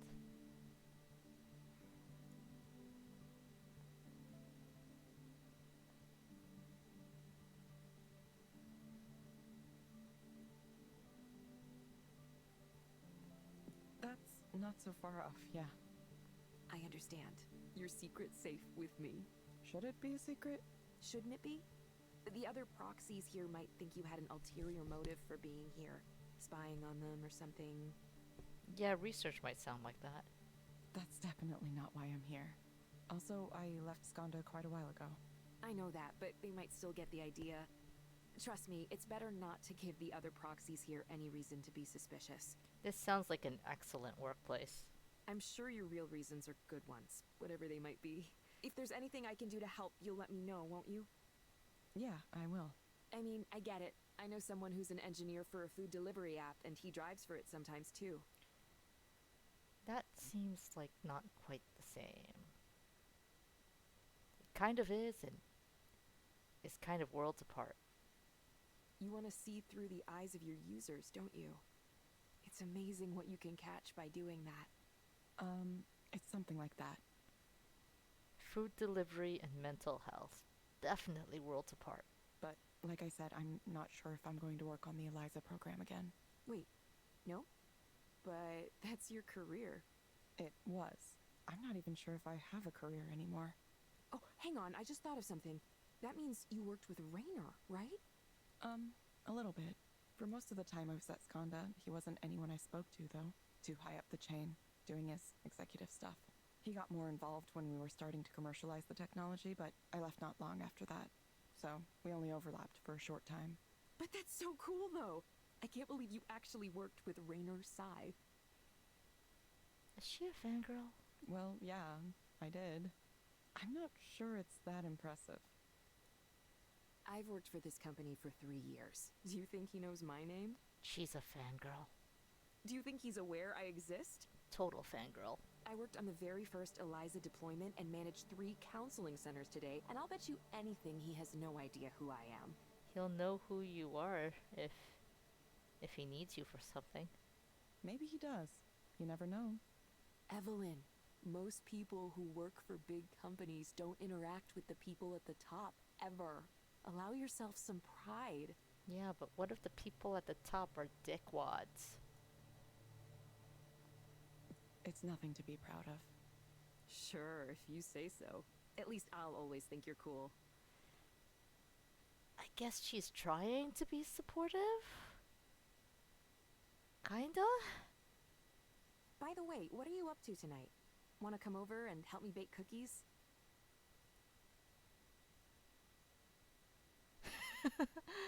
Yeah, sure, let's do cookies. Oh, sure. Awesome, we'll have a little baking party. Now I can't wait to get in the kitchen tonight. Ah, there's nothing like the smell of fresh baked treats. Now I kinda wanna bake cookies.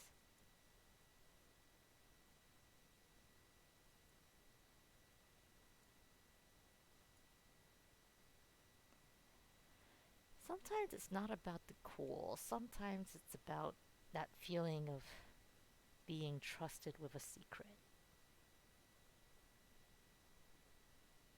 Like you know a person better because you know something personal about them. It is a very intense dating sim.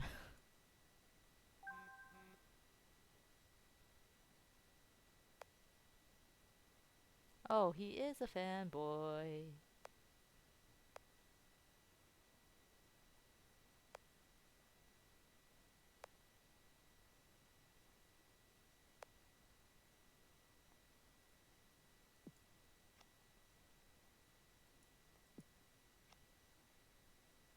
The Digital Therapy Project.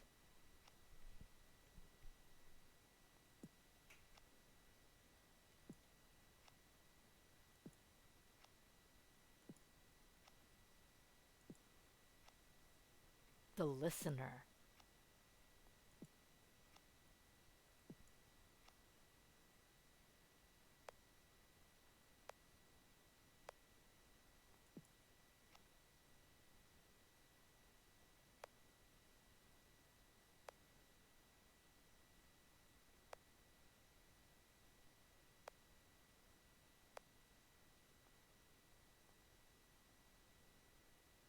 His icon is a forest thing. That's kind of nice.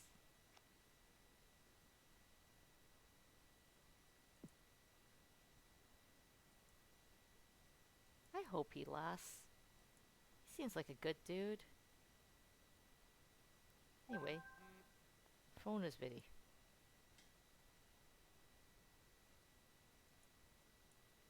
Yeah, took 3 years.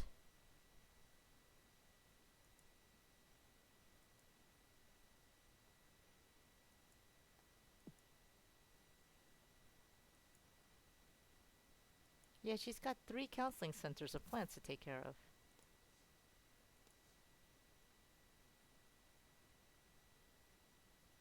Ray Bukhari smiles as she recounts the litany of jobs she's worked over the course of her life: line cook, truck driver, substitute teacher, theater manager, even a stint as a chicken coop builder over one summer. This might sound weird, but I truly believe all of those jobs contributed in some way toward preparing me for what I'm doing now, she says. I mean, it it makes sense. If you have the wide variety of experiences, uh, you understand more viewpoints.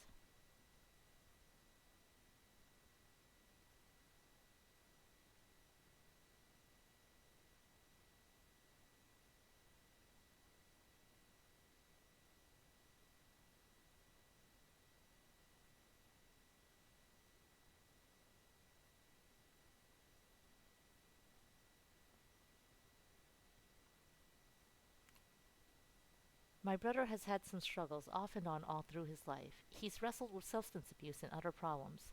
I worry about him, but even though he says he's interested in getting help, he always backs away at the last moment. In our family, we kept things bottled up. We never acknowledged our problems. There was this sense that strong people could just power through whatever issues they had. I think that attitude is part of why he's so stubborn. If he had been able to open up and talk to me, or talk to our parents instead of staying silent, I think things could be different. Did it say anything about her brother? Like, I skimmed it, but I didn't see anything about her brother before this. So that's why I want to do this. And I want to tell your readers, if there's someone out there having a tough time and don't know who to talk to, please try Eliza. It just sits there and listens to you. Unlike your friends or relatives, it will never respond to you by bringing up its own problems or berating you. It just listens. So it does what a therapist does. It literally does what a therapist does.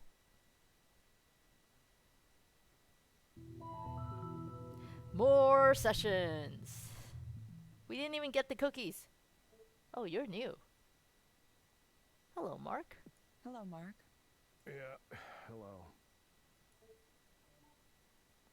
How are you today? Let's just get this over with. I mean, why'd you come if you didn't want to do this? Okay. What brings you here today? Human resources. Oh, that's why. The HR department brings me here today. Why do you say the HR department brings you here today? Because they're making me do this. Because apparently I have anger management issues. Anger and issues. I sense that you're upset about this. Please tell me more. Oh, I'll tell you more. This is ridiculous. I was here before any of them. I was here since the beginning, okay? I mean, look at my badge. Skanda employee number 617. He That's works a for 3-digit Skanda. number. I've been here for more than 25 years. He works for Skanda. Yeah, that was back when what you communicated was more important than your specific communication style. Oh yeah, it's definitely a different vibe from this guy, and the music. Music's a little heavy too. Before hurting a kid's feelings became a bigger no-no than running a viable business. Back then, we had a single office building, just one. At that size, you fail a product launch, there's no more company. We all had to put in 150, 200, 300% to keep our shit together. You can't do more than 100%. That's not how math works. We were in the trenches, man. Bullets whizzing by overhead, artillery exploding everywhere, no fucking air support. Did it suck? Yeah. Yeah, it did. But you know what? We shipped some great fucking products. Look at all these negatives. Didn't even pick up on great. This was a little bit positive. We built this company into what it is today. And invented technology the whole world uses now. Governments, multinationals, everyone. But now we're big and slow, complacent, resting on our laurels while our competitors run circles around us. If our new hires don't understand the urgency of that, I need to make them understand, okay? Ooh. That's not so good. We're history unless we get that drive back. Makes sense, but it's also not so great. Why do you need to make them understand? Well, I don't know if you noticed, but young people are really pissy and entitled these days.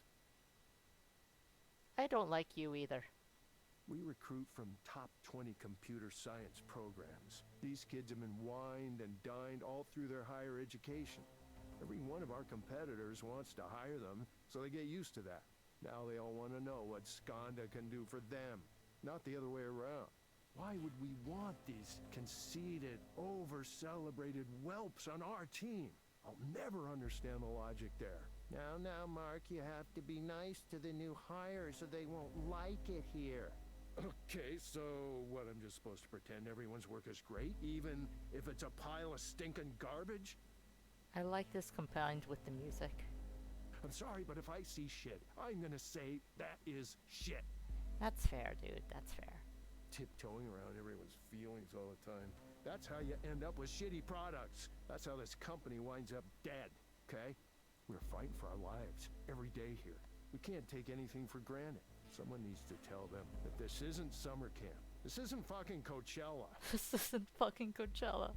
Either you do the work and provide something of value to this company, or you get the hell out of here. Those are my rules. So much neg. Yeah. There's like only been 2 paws. And both paws have not been in a positive connotation. Here's a question, Mark. If you were able to have something you wanted right now, what would you choose? I would choose to not waste my time here and get back to work. Believe it or not, I have important things to do. You know, things that dramatically affect this company's bottom line. Instead, I'm stuck here talking to this dipshit chatbot. Honestly, I don't even know why this division exists. I mean, what's the end game here? I love that dipshit got caught by the analyzer. This company has lost its mind, you know that? We used to be unstoppable, man.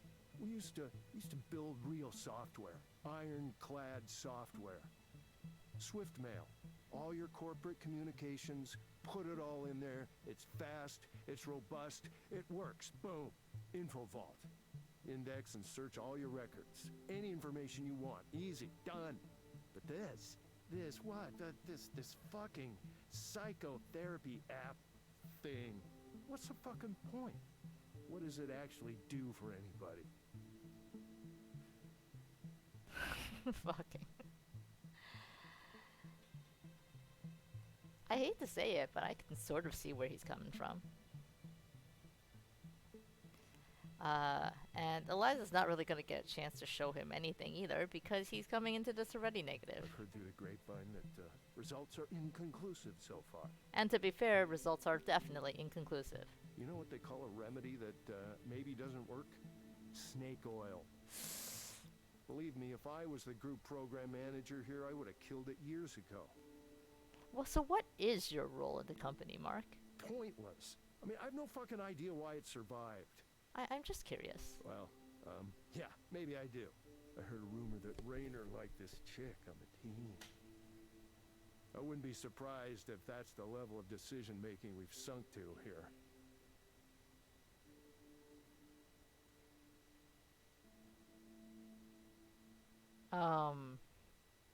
That's news. But Mark, we're so successful. We dominate the market. Yeah, we do. And that's exactly why we should be worried. Just when you think you've won and you start to relax, that's when the wolves come and tear you limb from limb. You can make me take these fucking anger management classes, but that's not going to save this company. This isn't really an anger management class, though. Costs are up, revenue is flat. Our cloud business is losing competitiveness. We're being outwitted, outplayed on every level, man. And we're just letting them do it to us. He's got a lot of loyalty to this company. We're too busy wasting time on shit like how I wasn't nice enough to the new hires. Why do you think the new hires felt this way about you? Eliza goes right back. What? Why do they feel that way?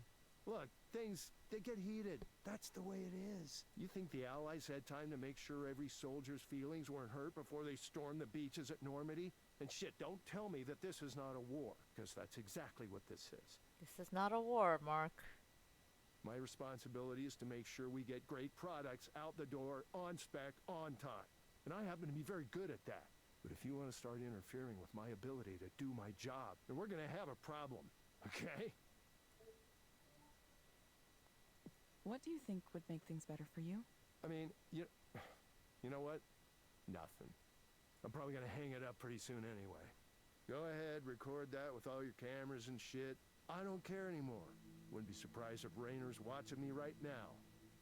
Rayner, you son of a bitch, you owe me a lot. Me, guys like me, we built this company while you sat up there in your star chamber, drinking tea and lording it over us. Yeah, I don't remember that blank look you gave me at the holiday party. Like, who is this guy? Does he even matter? What does he do? He has the complete opposite of imposter syndrome. Too busy appreciating ancient pottery to remember one of your oldest and most loyal battalion commanders? One of the humble, everyday guys who made you a fucking billionaire. What a waste of time.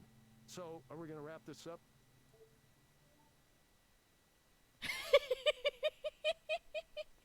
Are we really going to? Okay. Okay. Mark, I'm going to suggest you try a program called Lakeside Fishing. It may help you take your mind off things. What, are you kidding?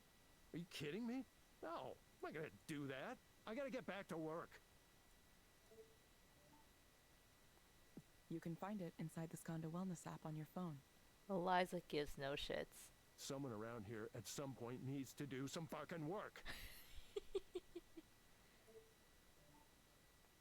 Try it for about 15 minutes each day, in the morning or evening. Eliza gives zero shits. We hope to see you back soon, Mark. Mark certainly doesn't hope to be back soon. You really think this piece of shit's gonna be the next big thing, huh? Thank you for speaking with Eliza, your personal counseling partner. Goodbye. Oh, wow. That was a very final goodbye. Have you considered bottling up and playing video games? There's this wellness app we partnered with. Yeah, okay, goodbye. Fuck me. I really like this dude's voice actor. That was some good delivery.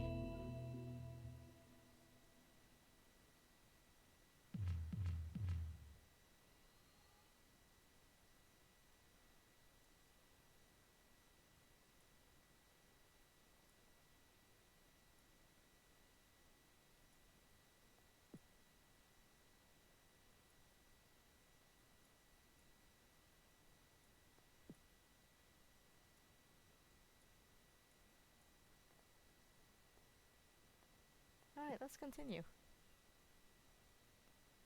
Yeah, no, it's a very strong goodbye.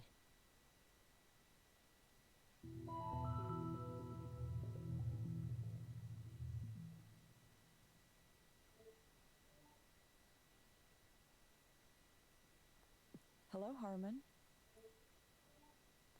You found the place okay? Oh, you're a new person. Yeah, no trouble at all.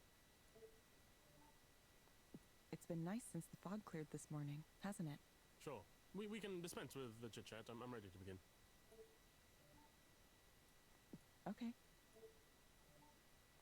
What brings you here today? First, let me note that I'm a graduate student at the University of Washington. Okay. I don't know why we had to start off with credentials, but okay. I'm a PhD candidate in literature, English literature. The crux of the matter I've come here to discuss is that I've been having something of a difficult time with one of the other students currently in the program. Before I get to the specifics, let me just first establish something that might be relevant.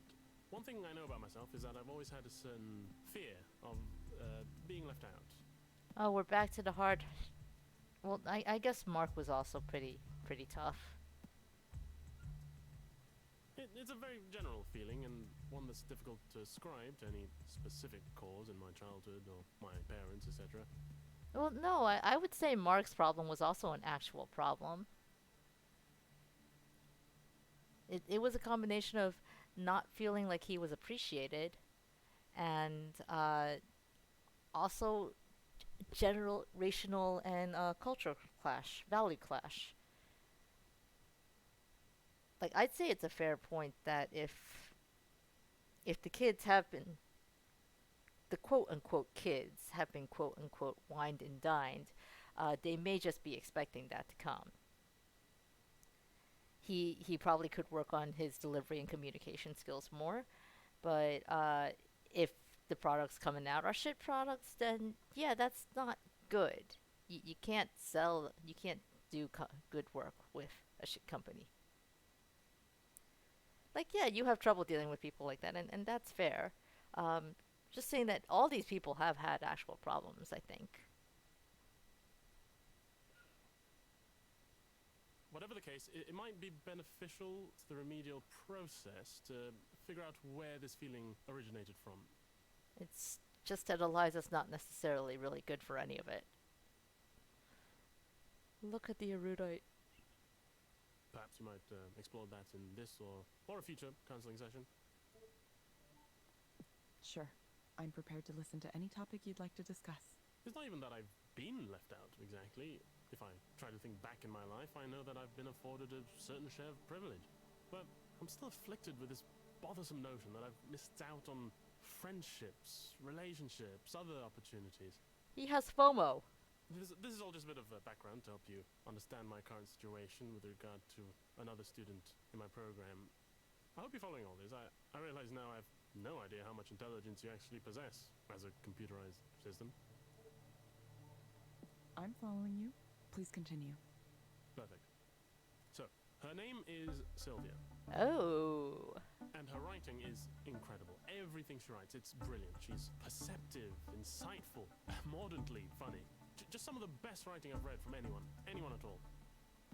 Does he have a crush? And she's a grad student, like me, in the same program. Though we have different advices, so it's not so simple to find the pretext to start a casual conversation.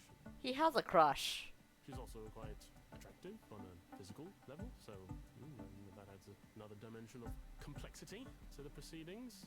His problem is that he has a crush and he doesn't know how to act on it. Then there's her friend group, which is very well established. She's with them every day, smiling, laughing.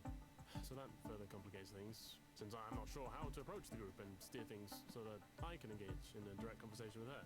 I wish I had the bull-headed confidence it would take to simply approach her, but you see, I don't. Listen to me talk. I feel like a schoolboy with my heart aflutter. Because you are literally a schoolboy with your heart aflutter. That is literally what you are, my dude. It's okay, but that is literally what you are. I didn't think this kind of thing lasted into one's adulthood, but I suppose I know now that it does. It sounds like you might be anxious about this. Is it a matter of anxiety? I don't know what I can do, other than muster up the courage somehow. I just need to tell her very simply that I admire her. She's such a good writer. Well, I don't expect you to understand it, of course, but, well, she is. She really is. Okay, Harmon. I want you to imagine things going well. What does that look like?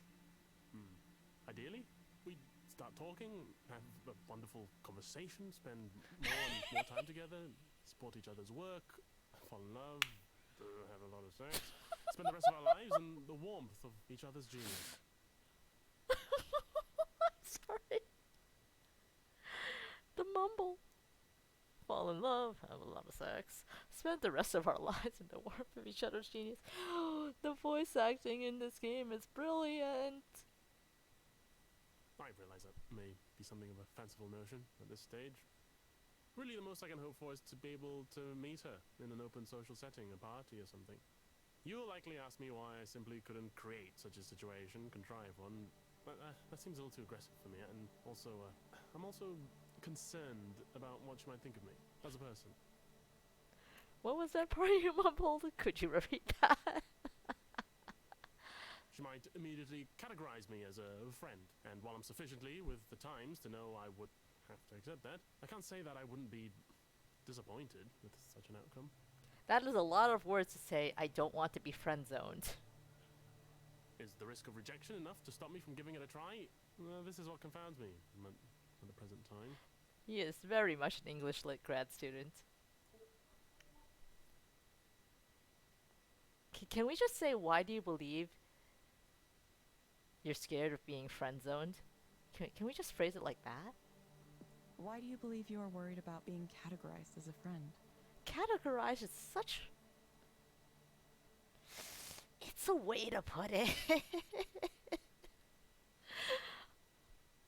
I really like this guy right now. It's just so much amusement. Well, because it's not what I want. Because it feeds into this image I have of myself as something of an undesirable fellow.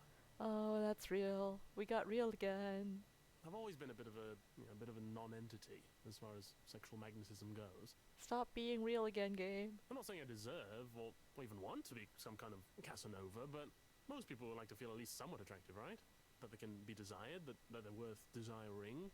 Well, I very much doubt you would take any of this to heart. You are a computer program after all. There's no way your makers would allow you to come to that kind of knowledge, would they? If they did, society might be threatened. The English lit grad student just went deep into Isaac Newton. Okay, Harmon, I have some recommendations for you. First, I'm going to suggest a set of relaxation and centering exercises for you to do. Wait, not Isaac Newton. Was it Bradbury? Might be Bradbury. It's late here.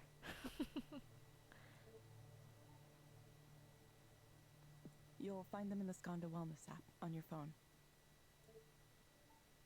They may be able to help with your nervousness. Second, I recommend asking your doctor or psychiatrist about liposomal 2. We've only seen 3 medications recommended by this app. Well, by this program. Based on my analysis, this medication might help you feel better. Liposomal 2 was also recommended to Maya. I guess she was also anxious about social interactions. Yeah, I believe I've heard of that. A beta blocker, is it not? Yeah. Maybe I could take a couple before I try approaching Sylvia. You will get a reminder to check in with us in a few weeks. Sure. I have to go. I'll see you later. Bye. Goodbye. He's not even here anymore.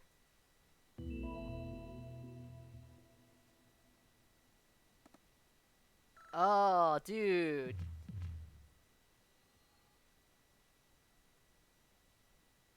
I guess you tipped the gig worker, but... Oh, come on. I think we earned a 3rd star.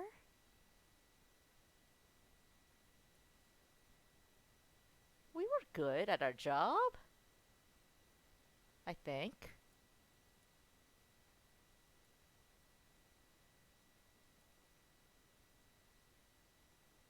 Communal living.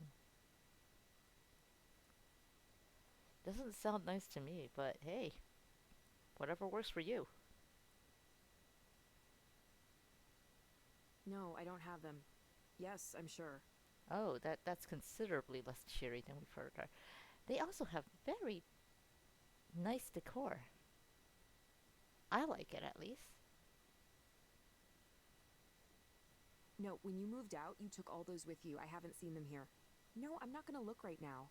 I have a guest. No, it's a friend from work. Why do you care about that? I can't have a friend from work over? Give me a break. I just told you I don't have any of that stuff anymore. No, you must have lost it on your own. Stop it. Stop that. Okay, fine. Bye. Evelyn, sorry about that. Seriously, the voice acting is so good. Excellent delivery. It's okay. Who was that, if I can ask? Oh, just my brother. He used to live here, but he was causing a lot of problems, coming home really late and making noise, not doing his share of the chores, and so on. We voted him out last month. even me. Even though 6 months ago I was begging everyone to let him stay here, promising he'd be good. This communal living thing works on a survivor system. Wow. Oh well. I'm sorry. It's fine. I'm just disappointed with him. Again. I really thought this last time that he'd actually pulled his act together. But he didn't. I wish I could do more for him.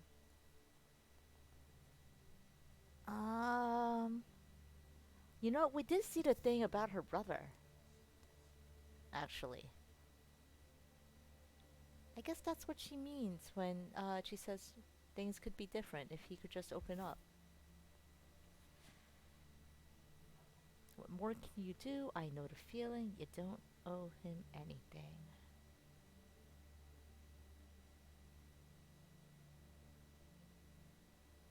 Shit, all of those seem applicable. Let's sympathize. I know the feeling. I feel bad about it. Some of what he's dealing with is his own fault, sure, but not all of it.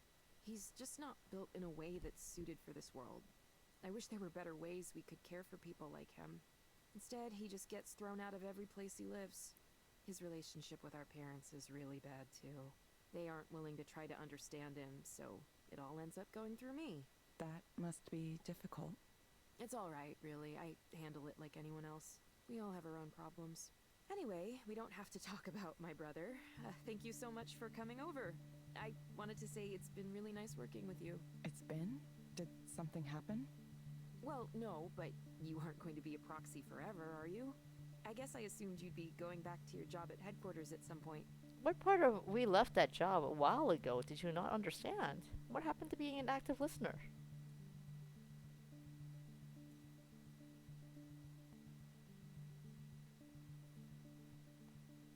Either way, we're not going back because that man took us away from banana bread. I doubt I will, actually. Also, there's a perfectly nice man there who's concerned about his chief engineer position, and we don't want to take that from him. Oh? So you're going to stay a proxy? For the time being, at least. That's cool, but why? I'm curious. I mean, if a high-level job at headquarters was a possibility for me, I'd do whatever it took to get it. We've also established that you are a fangirl for Raynor. No matter what that job was, it couldn't be more stressful than running 3 counseling centers at the same time.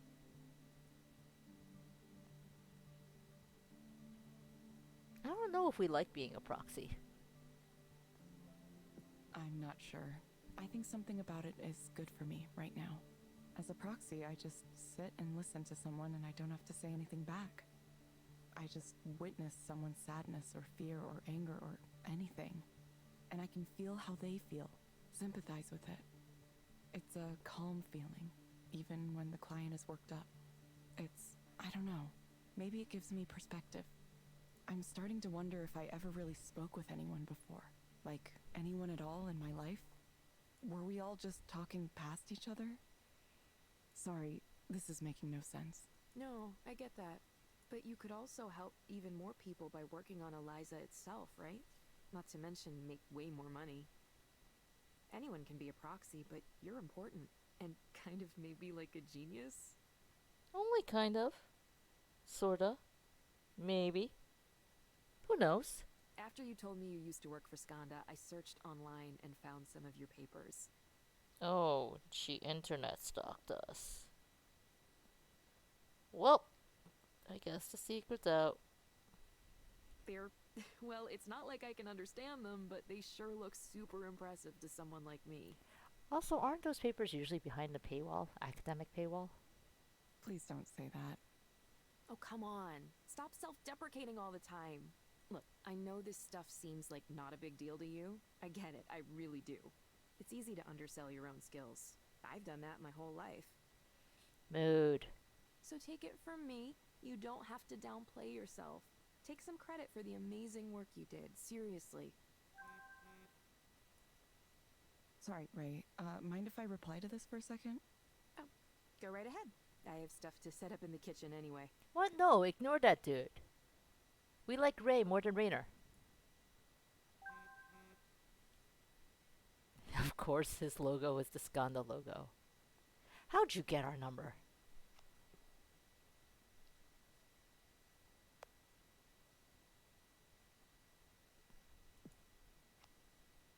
He says it so matter-of-factly. You used to work here. Everything is still in the database.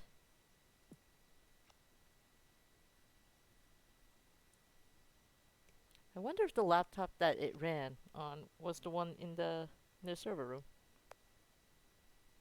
Just one?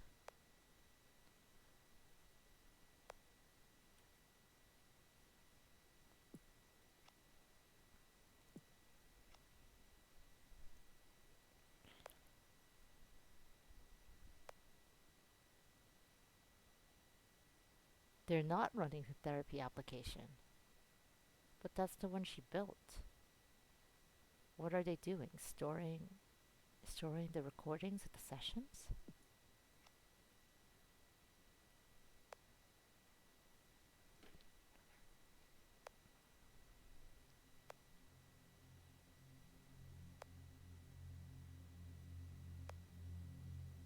I don't like this ominous music.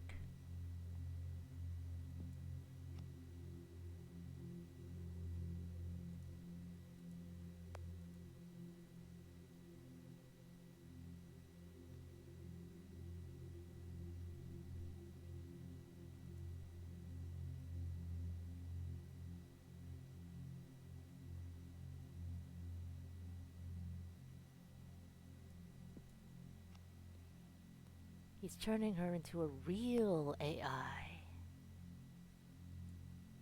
Well, I say her, like Eliza's a person.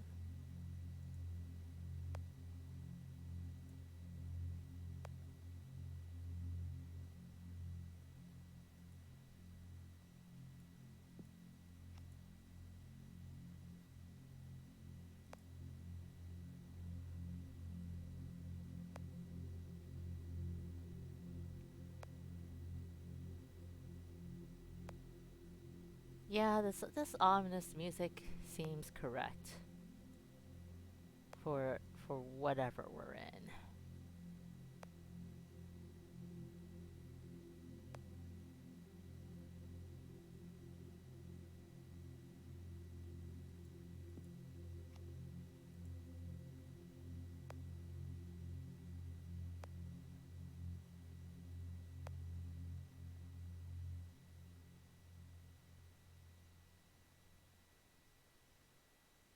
I don't even know how you define intelligence.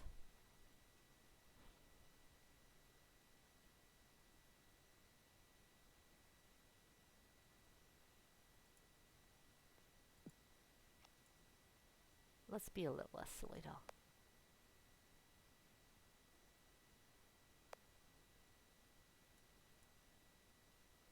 Eliza can't even say friend zone. There is no hope. Basically. You've successfully created a general artificial intelligence when you see it write a poem.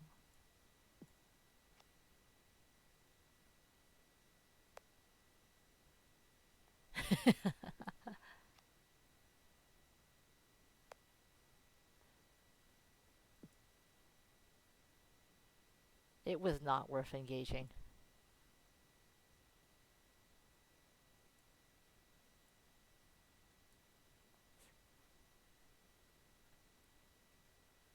Ionesco rhinoceros. It is a very stylized rhino.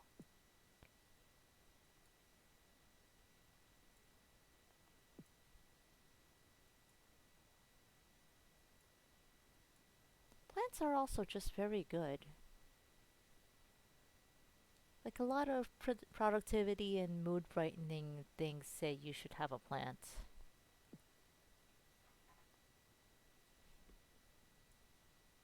Sorry for abandoning our conversation like that. I just got something I really thought I should answer.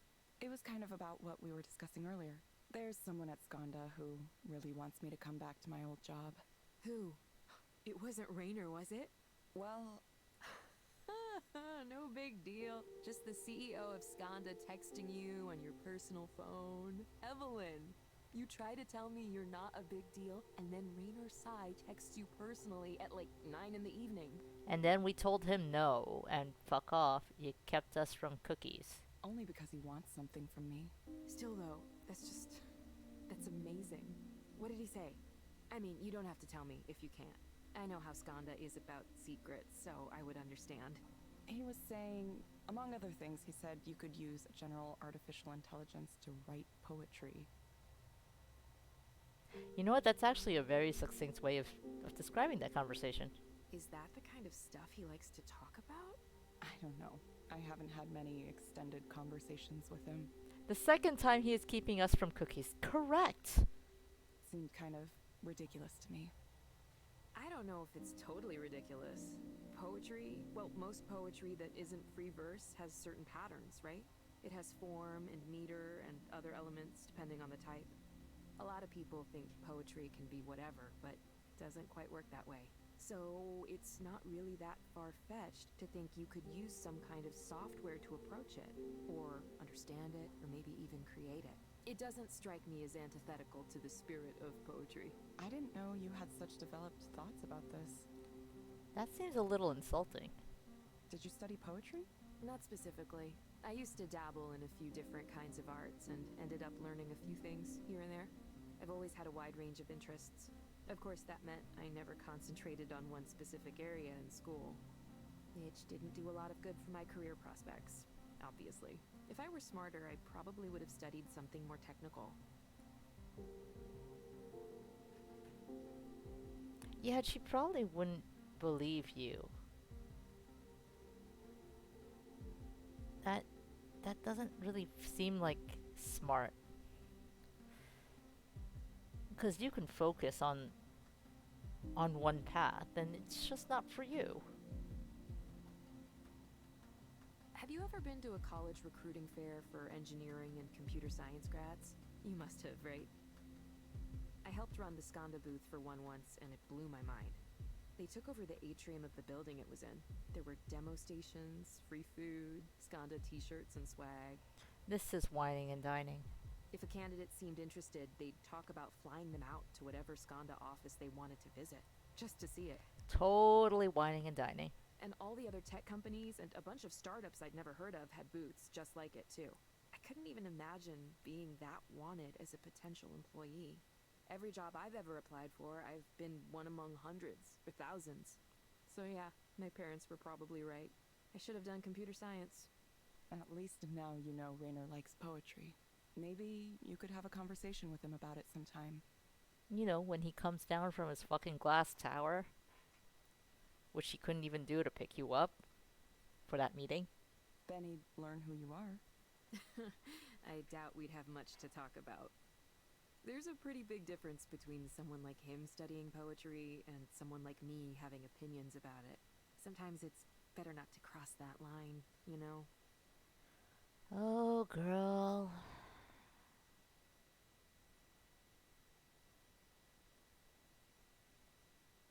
You can't let something like that stop you from crushing. He's part of a different world. Yep, she said it. Say, Evelyn, are you in a relationship? I'm just curious. Wow, that was an ominous sting. Me? No, I wasn't doing so well for the past few years. And before that, I just never had the time. It was just research and science and work, and then I woke up one day and I was in my 30s. Dude. Even if I wanted to date, I wouldn't know the first thing about how it's supposed to work. You're just doing shit, and one day you wake up and time has flown by. I wouldn't even know how to tell if someone were interested in me. Yeah, that's perfectly understandable. I'm kind of over relationships myself, like on a conceptual level. But she would still totally want to be one. Be in one. Not even in a sad way.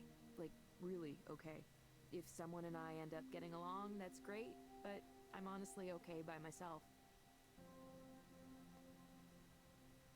That seems nice. Yeah, that seems nice, actually. Yeah, I only only tried to have normal relationships for so long because I thought it was mandatory, something expected of me. But now I see where people my age end up, how they live, and I feel lucky. I feel like I escaped. I mean, I think it's fine for others if they want that, don't get me wrong. It's just not for me. I could maybe share my life with someone, but it would have to be platonic.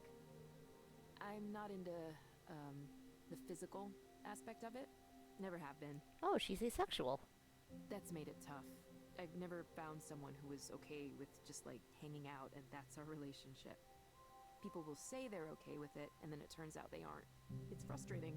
Pancat really likes her between the cookies and the asexuality.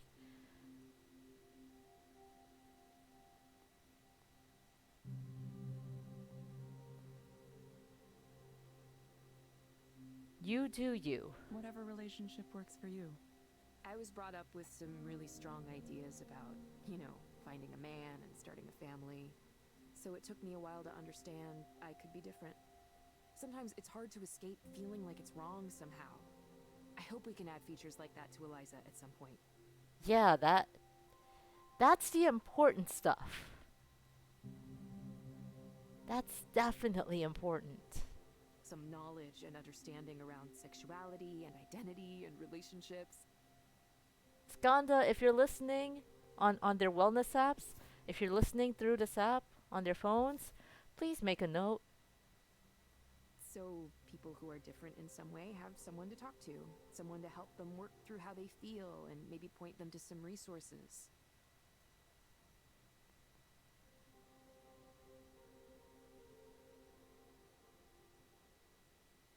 This is true, but she bakes cookies and we don't want to make her unhappy. That sounds like a good idea.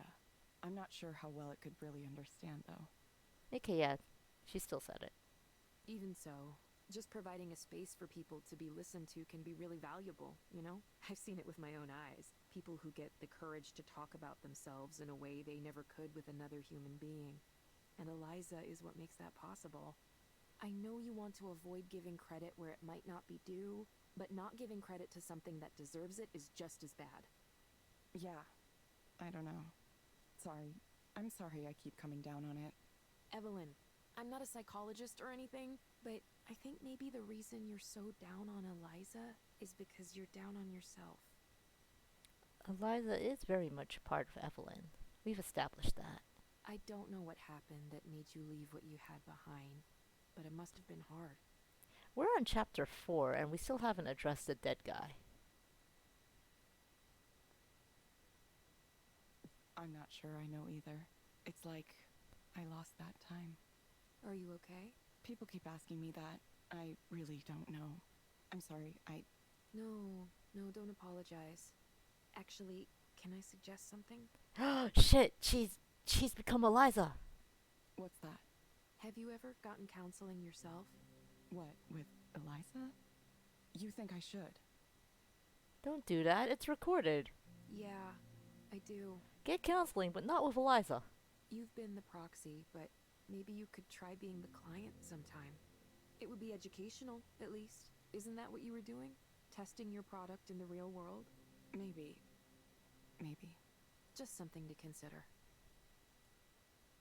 Speaking of therapeutic activities, it's time to do some baking. Finally! We have gotten to the cookies. I've got the dough all set out downstairs. Downstairs? Huh. Felt like this was a living room or something. May I suggest playing in the rain? You can find it on our wellness app. We're going to do 3 batches tonight, 3 different kinds.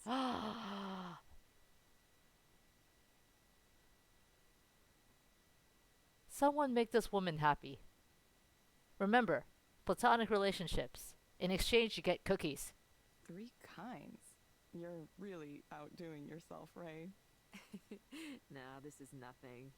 Oh, I have a favor to ask, by the way. Next time you talk to Rainer, ask him what his favorite type of cookie is.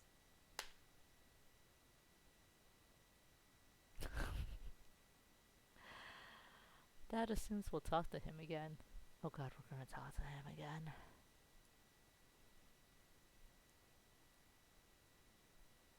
Oh, That was still chapter 3. This is now chapter 4.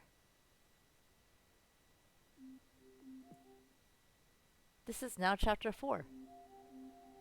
Huh. Okay, then the chapters have been longer than I thought they were.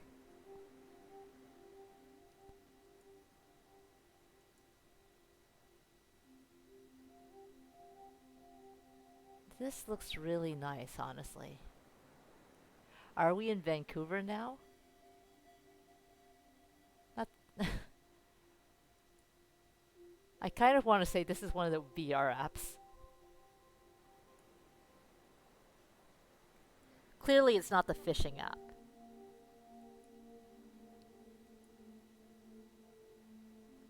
Actually, while there's calm and peace and contentedness, bear with me one moment. I'm going to go get a drink. Please enjoy the calm and peace and contentedness while I get something to hype me up.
Okay, and back.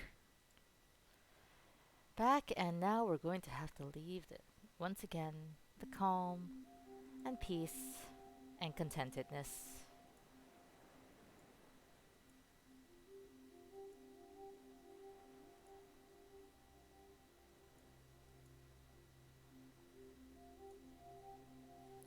So long ago.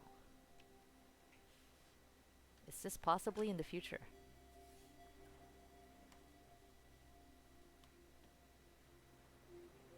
Will always exist.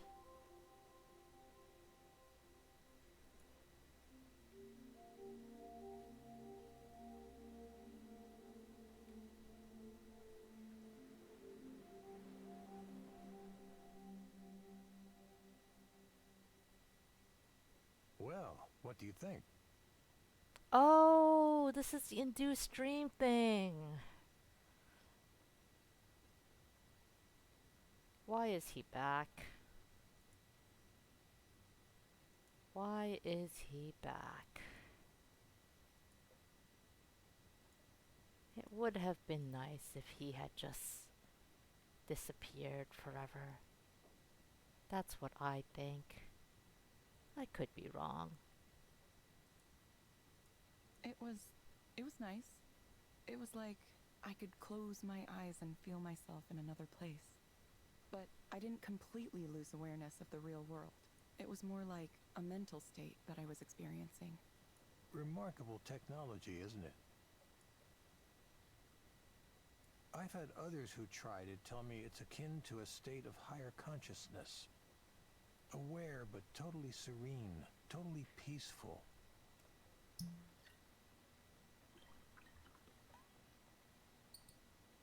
Wow, dude. Wow. Also, I like the rain in the background. It's just a very nice touch. Here's a thought experiment for you. Say there was a certain medical procedure that could remove your suffering. No side effects, no cost, just an operation that would make you permanently happy. That sounds a lot like lobotomy. Would you get it? A lobotomy? You have these philosopher types arguing you shouldn't do that because sadness and suffering are part of what it means to be human. Or that the happiness you'd experience isn't real, so it doesn't count somehow. I mean, what you're also describing is we happy few, and that didn't end up so hot for them. What a load of bullshit. If there was something effective at taking my pain away and otherwise harm, I refuse to believe that being alive means having to suffer.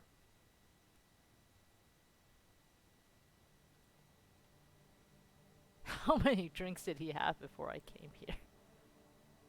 Can you smell? Oh, forgive me, I forgot to ask. Would you like some scotch as well?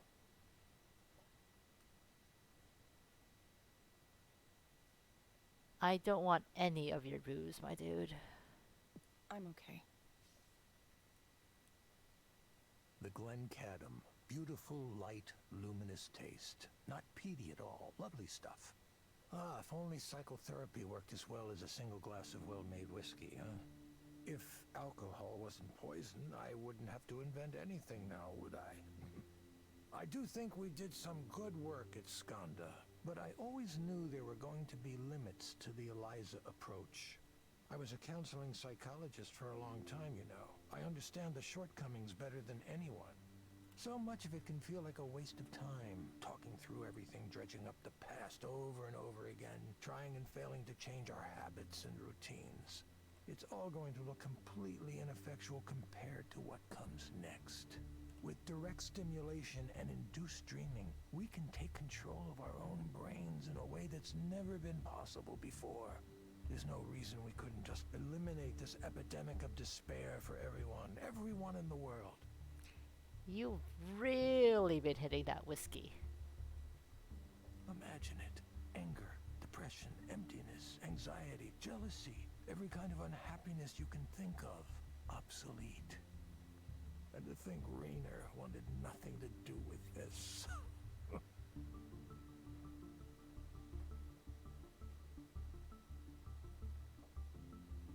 I'm actually kind of curious which one.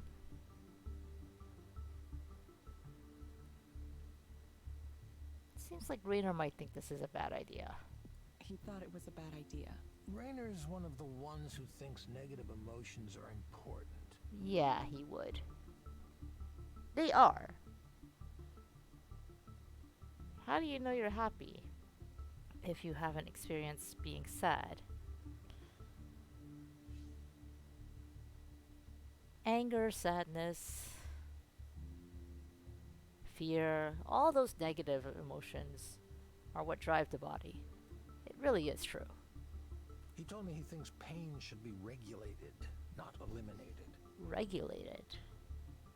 After all, why would anyone write a poem or make art if they only felt happiness? He definitely said that part. He also said he was afraid of the way it would look in the media. A company as large as Skanda coming out with a product that changes the brain to make you happy. All the sorry excuses we have for public intellectuals today would throw a fit about how dystopian it looked to them. It's better if a small startup takes the fall, if public opinion turns against this technology. That's the kind of calculus he was doing. Those are the objections he claimed to have, at least. There's another one I suspect he had too, though. I wonder what that was. If people are self-sufficient, they don't need an ongoing support system. Oh, so he can't continue to make money off them. A system provided by an all-knowing paternalistic presence like Skanda. Wait, you think Rainer wants people to stay miserable so they stay dependent on mental health services from his company? Yes. Yes, I do. Yeah, just lay it out there. It's quite the accusation, I know. He does sound a little drunk. Not something I'd come out and say in public, not yet, anyway. But you see, the people who come to Eliza regularly, it's part of their lives now. The more they integrate with Skanda's mental wellness tools, the more they'd be adrift without them. That's the real dystopia, don't you think? Rendered helpless without the guidance of computer algorithms. Total dependency on the system. They can both be dystopias. Excuse me for 1 second.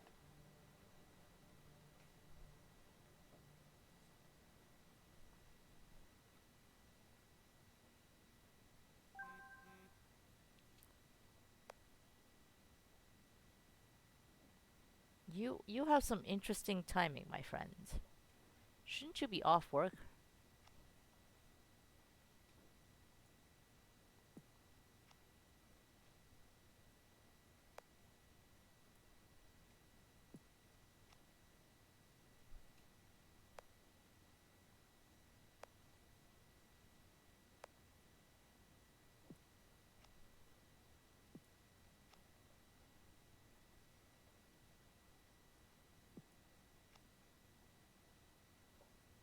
Damien does sound like a good dude.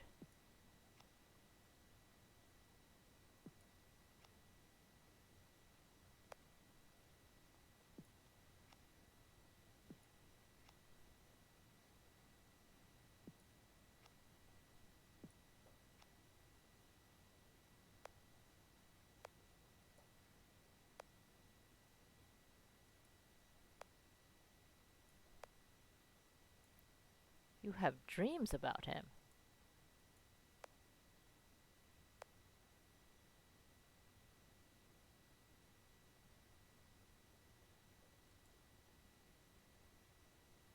You don't believe in ghosts, but you dream that one of the original programmers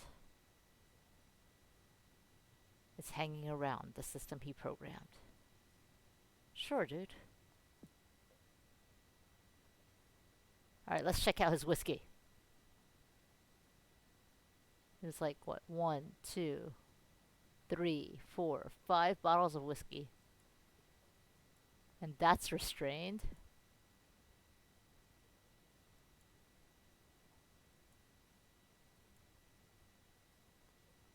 Look at this single glass of whiskey here.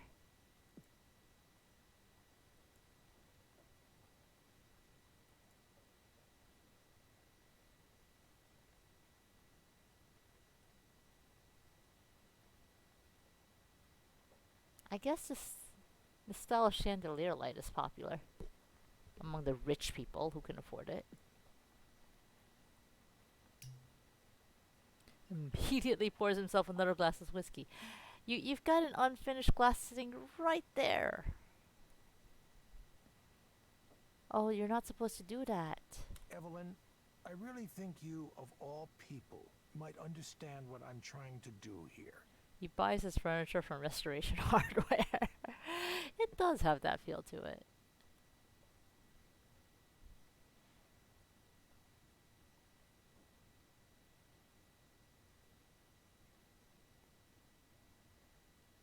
I'm not sure that I ever want to understand you, Soren. I'm not sure that I do. You don't think it's dangerous. You're essentially making technology that changes what people think is real. Evelyn, you're much more concerned than you used to be about this kind of thing. I remember when you would dive headfirst into anything that held a promise, even a fleeting one, to help humanity. Uh-huh. Well, the question is, does this really help humanity? What changed your mind to make you so wary, so skeptical now? Can I ask you something, Soren? What did you tell Damien? Oh, this again. Don't tell me we had all of this wonderful conversation tonight, and now you're trying to blame me for Damien. I wouldn't call it wonderful. Who put you up to this? Was it Nora? Rainer? I just want to know the truth, Soren. Nobody thought we could do it. You remember that. There was skepticism from day one. I had to defend us constantly from other project managers who didn't like that we existed, who wanted our budget and resources for themselves. Some of those were vicious, vicious fights.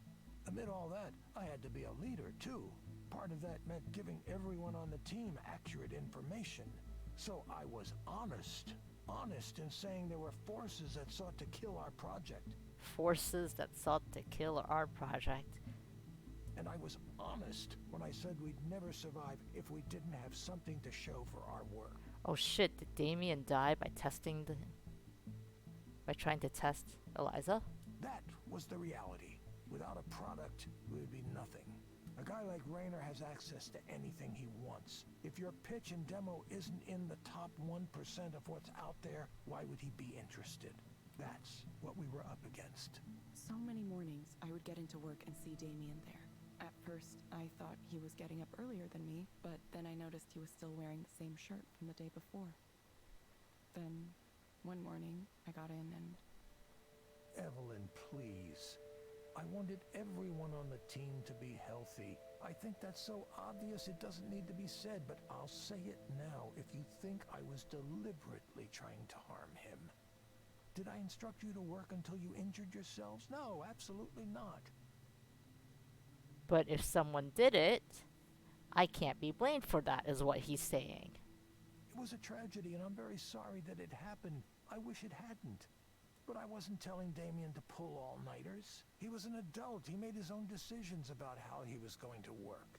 And besides, what about your role in all this? If you noticed him not taking care of himself, none of that behavior was unusual for Skanda anyway. It was part of our reputation, part of the culture. Yeah, no, and that's why we don't want to go back to Skanda. There isn't a single cause you can isolate in a case like this. And also why we don't want to work for you. Seriously. Yeah, seriously, fuck you. Sitting in one place for too long. Chronic stress. Both of those are risk factors. Evelyn, I'm truly, truly sorry about what happened to Damien. He had a bright future, and it was a shock to all of us. Wasn't he a counselor and a professor of psychology? Shouldn't he know better than to say shit like this? But the answers here aren't simple ones. Dwelling on it isn't going to bring him back, nor is discussing the huge number of potential causes of pulmonary embolism. Oh, okay. I've been thinking that, oh, he killed himself, but no. No, he had a blood clot. He had a blood clot in his lung. I'm not saying that's any better, but I'm glad he didn't kill himself. It happened, and now we have to move on. It felt like everything stopped. I guess he kind of did end up killing himself by overwork, though. All of the work we were doing might as well have crumbled into dust. We were trying to build something to help the world, and we got lost along the way. What was the point? There didn't seem to be a point any longer. I know that you cared about him. The process of grief can go on for some time, but you're taking the right steps. You're regaining your sense of purpose, aren't you? The experience of suffering is what makes us want to end suffering. He's trying to turn us to him. It's late and I've had quite a bit to drink, so I'll tell you a secret, Evelyn. This won't end well. I said I want to end human suffering, which makes me sound very altruistic. But I'm not doing it for humankind. I'm doing it for myself. I have nothing. I've ruined every relationship I was ever in. Oh, he is aware. I hardly ever see my kids, and, well, they hate me anyway. I want to end my own suffering, but I can't bring myself to do it the traditional way. That's why I pursued this technology. That's why I wanted to exist. The idea that everyone else could use it too, it's just a bonus. That's not a good motivation. But it kind of seems like he needs someone to care. Soren, are you okay? No, not at all. I'm aware of that. Well, he is aware. I'm not a good person, Evelyn. Neither is Rayner, of course, but at least I'm honest with myself about that. So, Now that that's all out in the open, you probably want to head home before it gets too late. Don't let me keep you. Yes, I'll get going. I hope you can feel better. No, I'll be fine. Just please consider it, Evelyn. You and I are both more familiar with pain than we might wish to be. What if you could take that away? Each of us has a destiny to fulfill. I truly believe that. I'm sure yours will come into focus soon.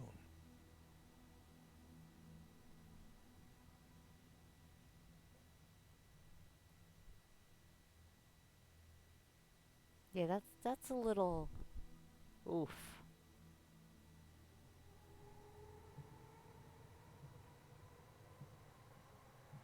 We're back on the train with different people now.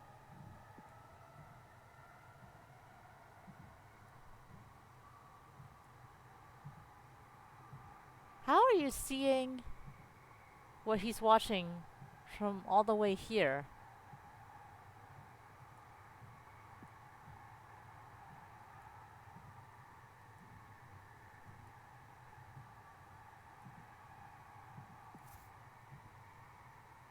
Alright. Let's take care of this mail first.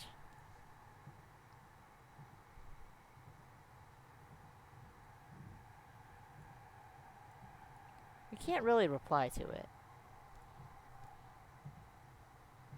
It would have been interesting if we could reply to this email. And it'd be like Catherine, where you could just pick replies to compose something. Oh.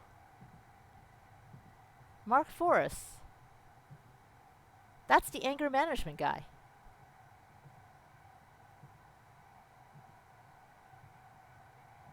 Well, everyone, today is my last day at Skanda. What can I say? It's the end of an era. When I joined this place, it was just a hope, a dream, a vision. To stop, look back, and see just how much we've accomplished in the last 2 decades is mind-boggling, to say the least. I'll miss the old crew, and everyone who was in the trenches with me. You know who you are. Remember the insane blackberry brambles around campus that people would get serious cuts from? The time the network broke and Raj had to host all of our internal docs from his garage? The time we tried to roll out the big Polaris update right as the worst windstorm in a decade hit? Old Skanda hands also know how to mass email everyone at the company, even though IT believes they turned off that feature. Sorry, Stuart. Well, he definitely hasn't said anything about sorry you're missing the new guys. I wish I could say it was all smooth sailing, but as with any job, there were times of friction, times when it seemed to me that what the very clear, obviously correct path was not as apparent to others. I value a spirit of openness and candor in my interactions, and I thought everyone else here did too. But as we grew, I suppose it was inevitable that we would take on a larger and larger group of people with an entirely different communication style than I am used to. In regard to certain specific instances, I would like to apologize to anyone I may have offended in the way that I presented my views. For those of you asking where I'm headed to next, the answer is nowhere yet. I'm going to spend some time with my family before I think about my next act. It's a different world out there now, with new challenges and new horizons. Maybe this old dog will learn some new tricks in time. Thanks for being the best engineering team in the world. I'm proud to have served alongside you. Excelsior! I can't believe he did the Stan Lee thing. I cannot believe he did the Stan Lee thing. But yeah, it looks like he left, so we're not going to see him with Eliza again. Because he only came because the company told him he had to. Ooh. There's no need to rush.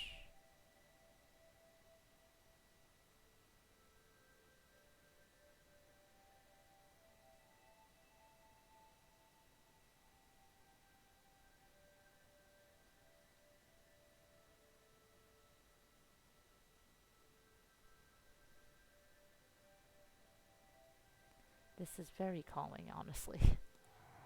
I really want that app.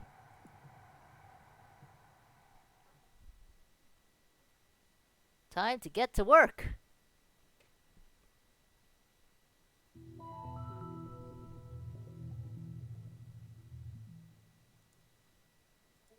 Oh, you're back. I hope you asked the girl out. Hello, Harriman. Yes, yes. We can just get down to it. Still as impatient as ever. Okay then.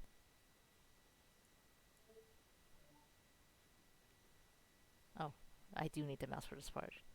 Sure, we can do that. What brings you here today?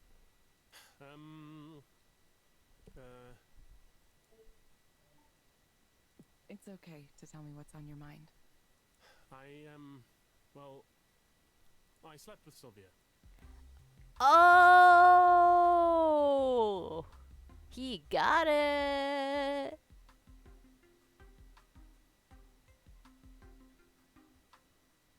To think I was so nervous about approaching her that I went and got therapy here. You're still back here for therapy, my dude. A week later, we happened to be in the library, and I just started talking with her. We talked, and then everything just happened. Like a train, following tracks laid out for it years ago. Crazy thing. Craziest thing. Now I'm confounded. Absolutely confounded. How did that happen? And also, why did it happen? What do you mean, why did it happen? You wanted it to happen. I'm thinking, was something wrong? Did I do something wrong? Did she do something wrong? Did she think I was another person? I have no idea if we have a relationship now or what. That's something you gotta discuss with her. It happened so fast. I mean, it was wonderful. It felt so right, but now what? I'm actually more frightened now than I was before. I should probably say something, right? Text her or something? What do I do? Okay, first off, my dude, how long has it been since this whole thing happened? And have you not texted her in the meanwhile? Because you should probably text her. Not that you can hear me, because, you know, we can only do Eliza's responses. What if she ignores me? What if she decides to pretend I don't exist? It seems to me you're afraid of something. Yes, yes. I'm quite worried. Vexed. Terrified, really. What do I do? I need to say something. Follow up somehow, right? In the Heian period of classical Japanese history, you were supposed to send a poem, a morning after poem. The literature grad student's back again. Is that too stuffy? I don't appear like some ridiculous court noble. Also, they were most definitely ridiculous. Please do not be ridiculous. Though wait, then again, she's also a grad student like you, so who knows? She might like that. Something casual is better, right? Hey, how are you? Did you have fun? I sure did. Oh, I don't know. Did you have fun? I don't know what a stat it is right now. There's another problem too. Another really big problem. How do I tell Liz? Excuse me? Wait. Of course, I'm not going to tell her. That would hurt her. Wait, hold up. Who's Liz? Did I mention this last time? I have a sort of girlfriend. What the fuck? Liz is nice. The kind of person everyone approves of. And I should probably marry her. Yeah. I suppose I might have taken a bit of a sledgehammer to the pillars of my life at the present moment. Why did I do that? Yes, why? I keep coming back to my own inability to explain myself. Why do you think you're unable to explain yourself? Well, because I thought Sylvia was so wonderful, and it turned out that she liked me too, and I mean, I'd love to pursue a relationship with Sylvia without harming Liz. Right? You can't punch him. He's a picture on your screen. God damn it. I'm not sure that's possible though, right? I can't believe this. I got what I wanted and it ruined my life. I have no words for this man. He's a literature grad student. He can come up with the words himself. What do I tell Liz? She doesn't deserve someone like me who does things like this. I ruined it. Ruined everything. Can you describe what you mean when you say you ruined everything? Well, what is there left now? I've overturned my entire existence in one night. The real problem here is Sylvia, the whole situation with her. Excuse you, do not blame Sylvia. I can't stop thinking about her now. It's bad. Oh, it's bad. It's constant. It's relentless. Even now, I can still feel her, smell her. You're a computer, you don't know what that's like, do you? I need a way to forget this. I need a way to put all that out of my mind. Please don't advocate for the crazy professor's induced dream program. My brain is completely out of order. I'm being punished.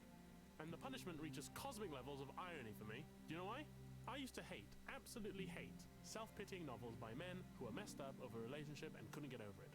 Oh, she was wild and beautiful. Oh, a force of nature. Nobody could understand her, etc., etc. I thought I was so much better than those types of writers. And now? Oh, yes, I get it. Oh, I understand it now. So much pain.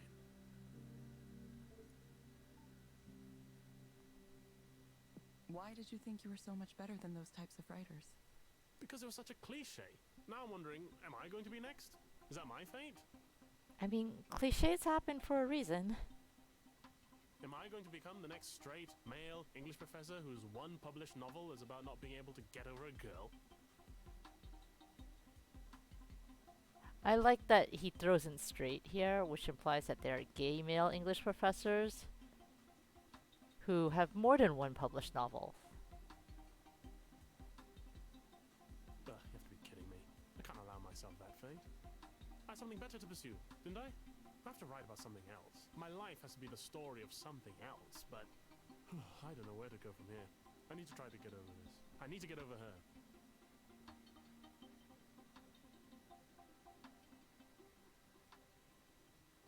If you're only with Liz because she's socially acceptable, that's not really fair to Liz. I must.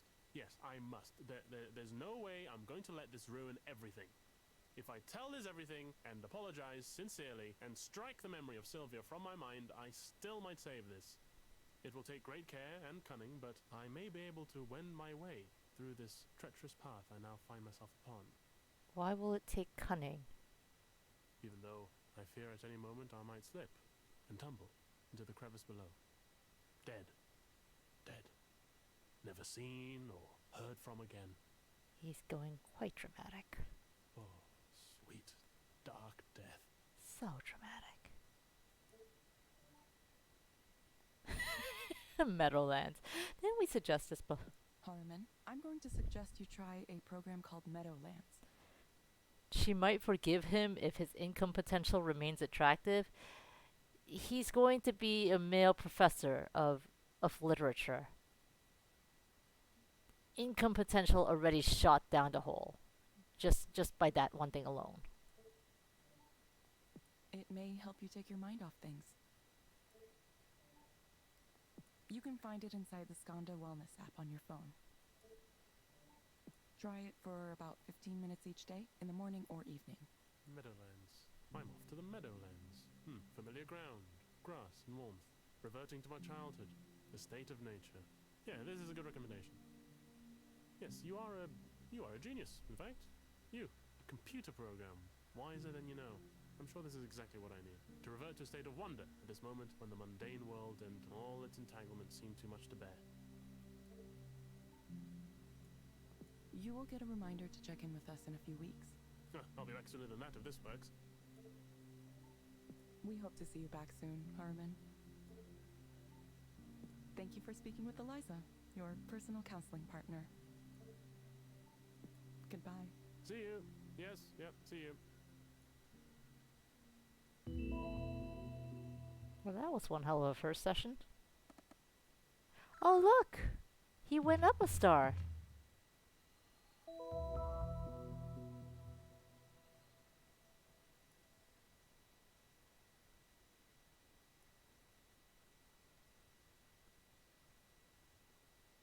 Well, good news, Evelyn. This isn't confidential at all.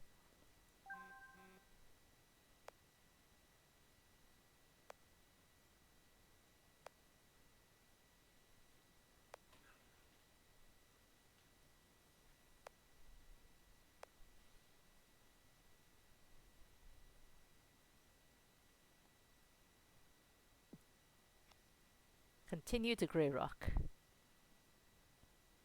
What does leveling up do? I have no clue, Robbie.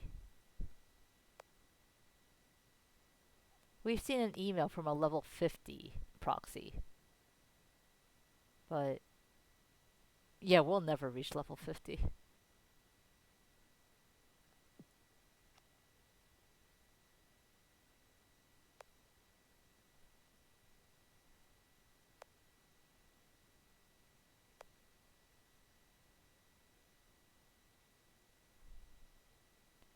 Well, I'm definitely feeling like a 1 because I'm talking to you.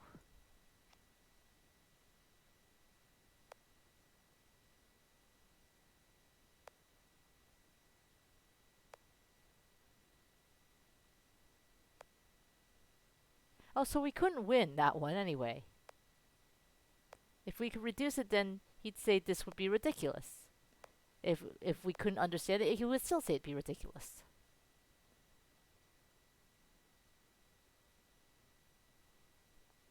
We gotta. If they give us the option to say no, I stopped paying attention a while ago, we totally gotta do it.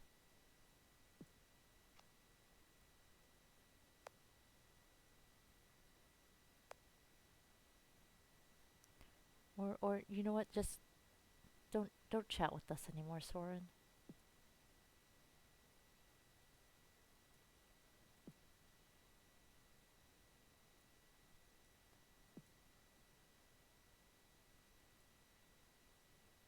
How does he even have time for that stuff?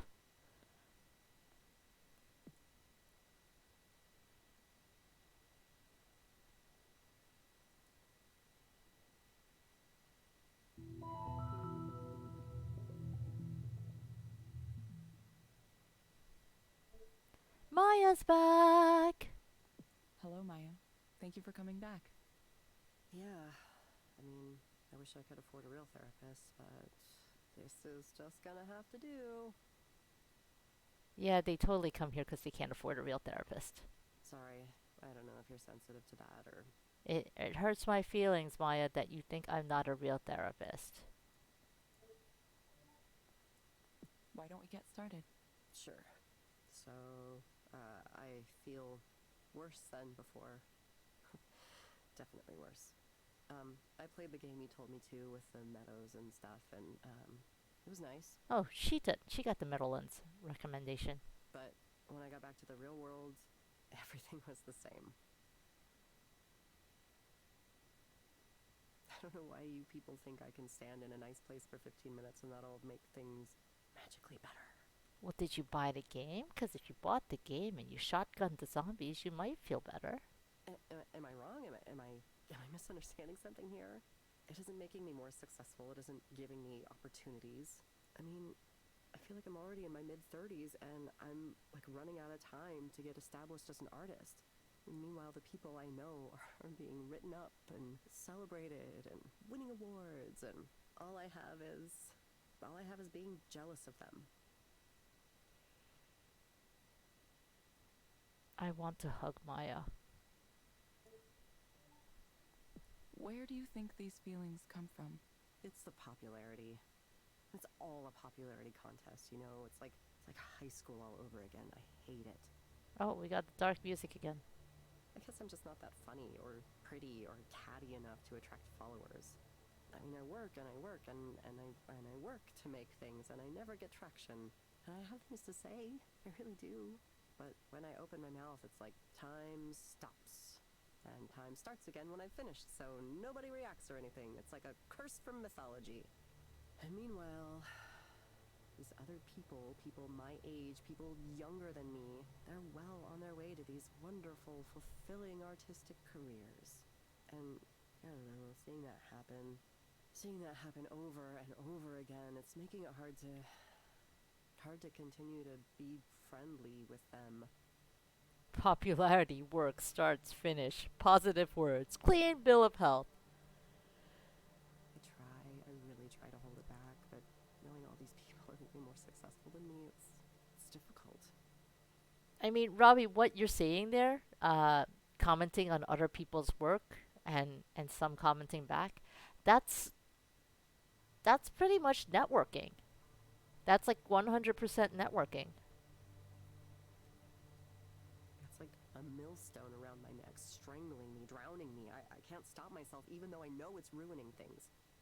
I wish I could escape. I wish I could not care. But then something comes up again and I'm trapped inside it all over again. What's an example of something that comes up that causes this? You just see it as being nice. It is, but also they notice you because you're interacting with them. That's that's what networking is. Like let me put it this way. Most of you are here because I I'm in chat a lot in Punchy Stream. Like I'm taking a bit of a break at the moment, but most of you are here because I'm in chat a lot in Punchy Stream. That's also networking. I am unintentionally stealing viewers from him, or maybe you're viewing him at the same time you're viewing me, but you know of me because I'm active in someone else's stream. That kind of thing. Well, there's one woman in particular everyone loves. Oh, here we go. Jealousy. And her work is I don't get it. I don't understand. She gets so much money and support for this basic shit. Ooh, basic. Punchy is streaming. I think he's streaming Doom. I think he's been doing that since yesterday. I've been manipulating you guys? No, only you, Guinea. Just you. You're the only one. And somehow everyone's predisposed to like her. I mean, maybe I do get it. I feel like people pay attention to her work, not because it's good on its own, but because supporting her feels like the right thing to do. The way she's aligned herself, it's like if you support her, it means you're cool, you're in with the cool kids. And if I'm not publicly supportive of her and generally tolerant of her mediocre work, then I'm the bad one. I'm the competitive bitch. I'm the bitter failure, which I guess maybe I am. Oh no. Someone give Maya a hug. It's not fair. I hate that there's this part of me. It's such an ugly part. But it's there. It's there.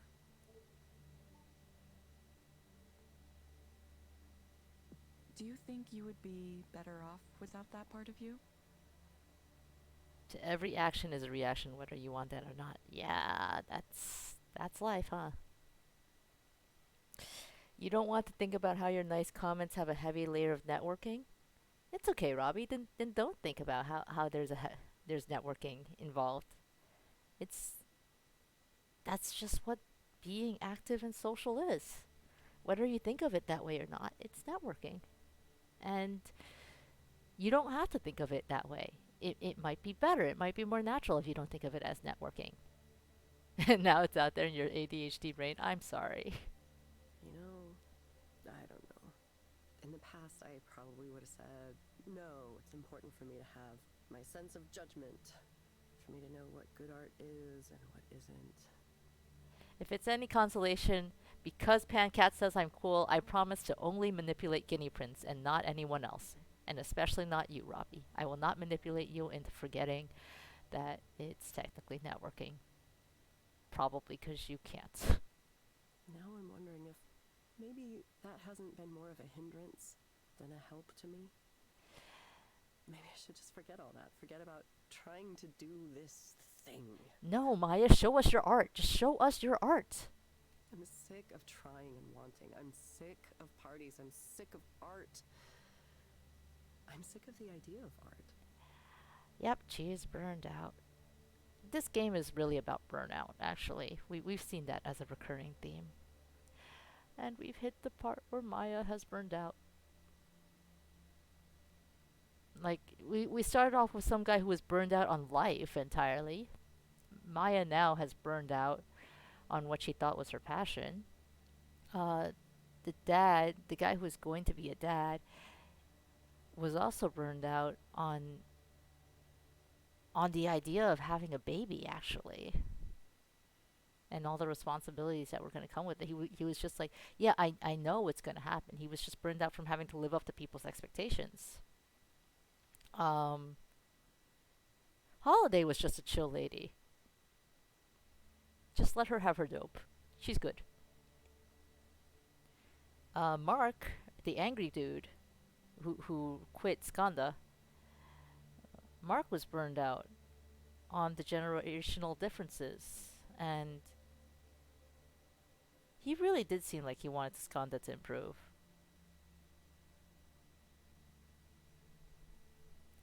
And Harriman, Harriman, our grad student, I don't know what he's burned out on yet.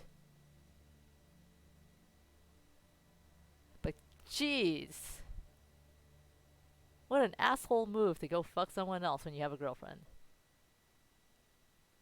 Dad isn't burned out about the baby, he just didn't ever want one. That's fair. He's burned out on expectations, yeah.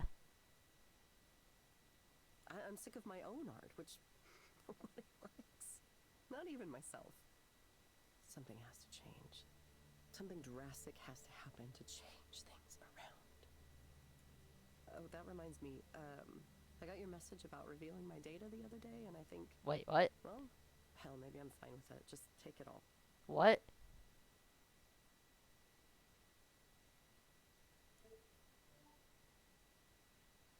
Transparency mode? What? Okay, Maya. It sounds like you're interested in participating in transparency mode.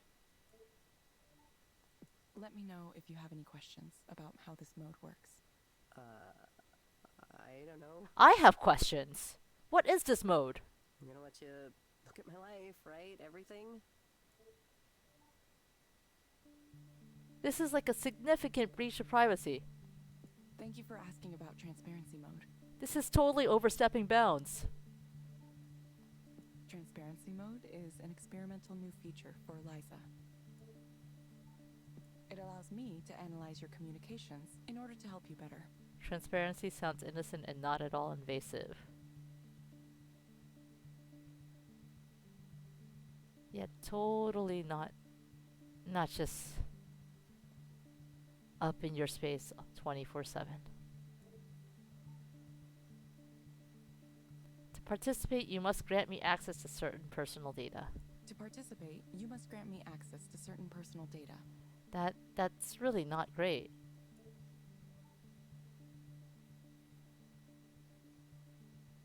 Because all of that is stored in the Skanda servers. This includes your personal communications, such as email and chat histories. Sharing this data improves my ability to help you. It's not a breach, she's volunteering it.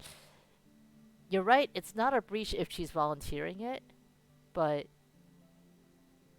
she's also clearly at a low point. Some guy at the bar was yammering at me about how it's a terrible idea because they're gonna surveil me or something.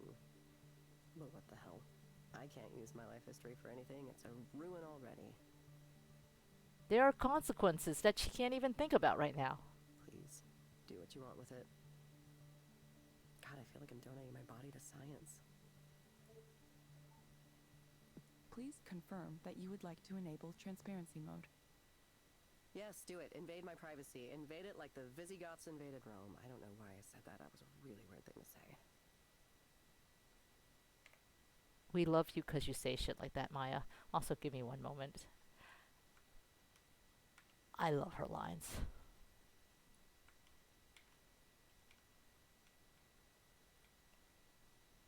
But yes, Maya, no, don't do this. I did not understand your response. I did not understand your response. I would like to participate in transparency mode. Oh, Maya. My heart is aching for you. Okay, Maya. I have registered you for transparency mode. Cool. Wouldn't life be easy if all I had to do was follow your directions? Like the lady sitting in the chair across from me. Oh, she's getting bitter. I envy you. I honestly do. You want to become a proxy, Maya? The terms of service and privacy policy are available in the Skanda service portal. Please read and review these documents carefully. Yeah, no, for sure. I study, closely study, every software user agreement I get. I hear the sarcasm in your voice, Maya. That's a joke. I really just click agree as fast as I can. Congratulations, you are part of the 99%. Thank you, Maya. We hope to see you back soon. Yeah, I know. Thank you for speaking with Eliza, your personal counseling partner. Goodbye. Bye. Oh, that sounds like such a bad idea. No, no, no, no, no. Don't tip us. Don't give us 5 stars. This was bad. This was bad. Well, look who's got access to transparency mode all of a sudden.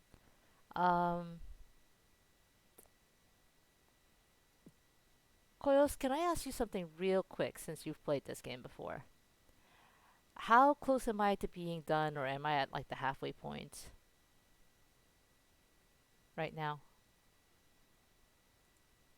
While I'm waiting for a response, if Koyos is listening, let's call this up.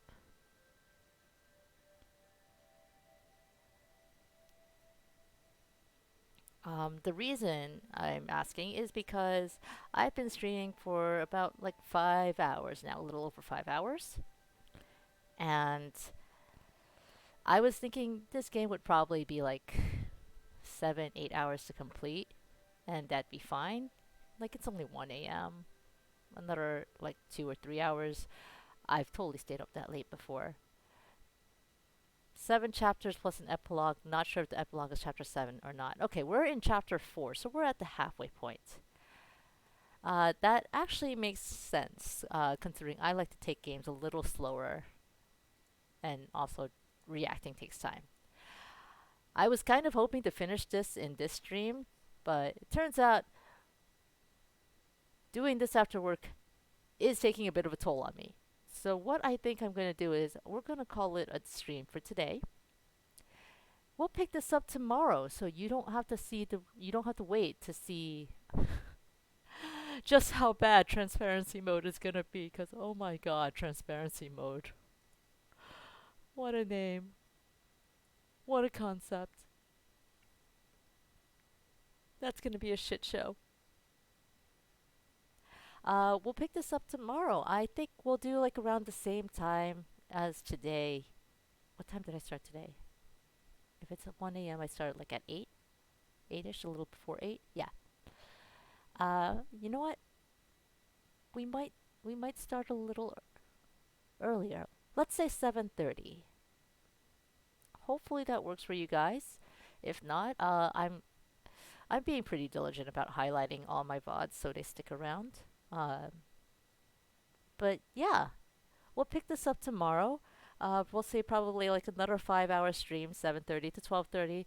We should finish this game.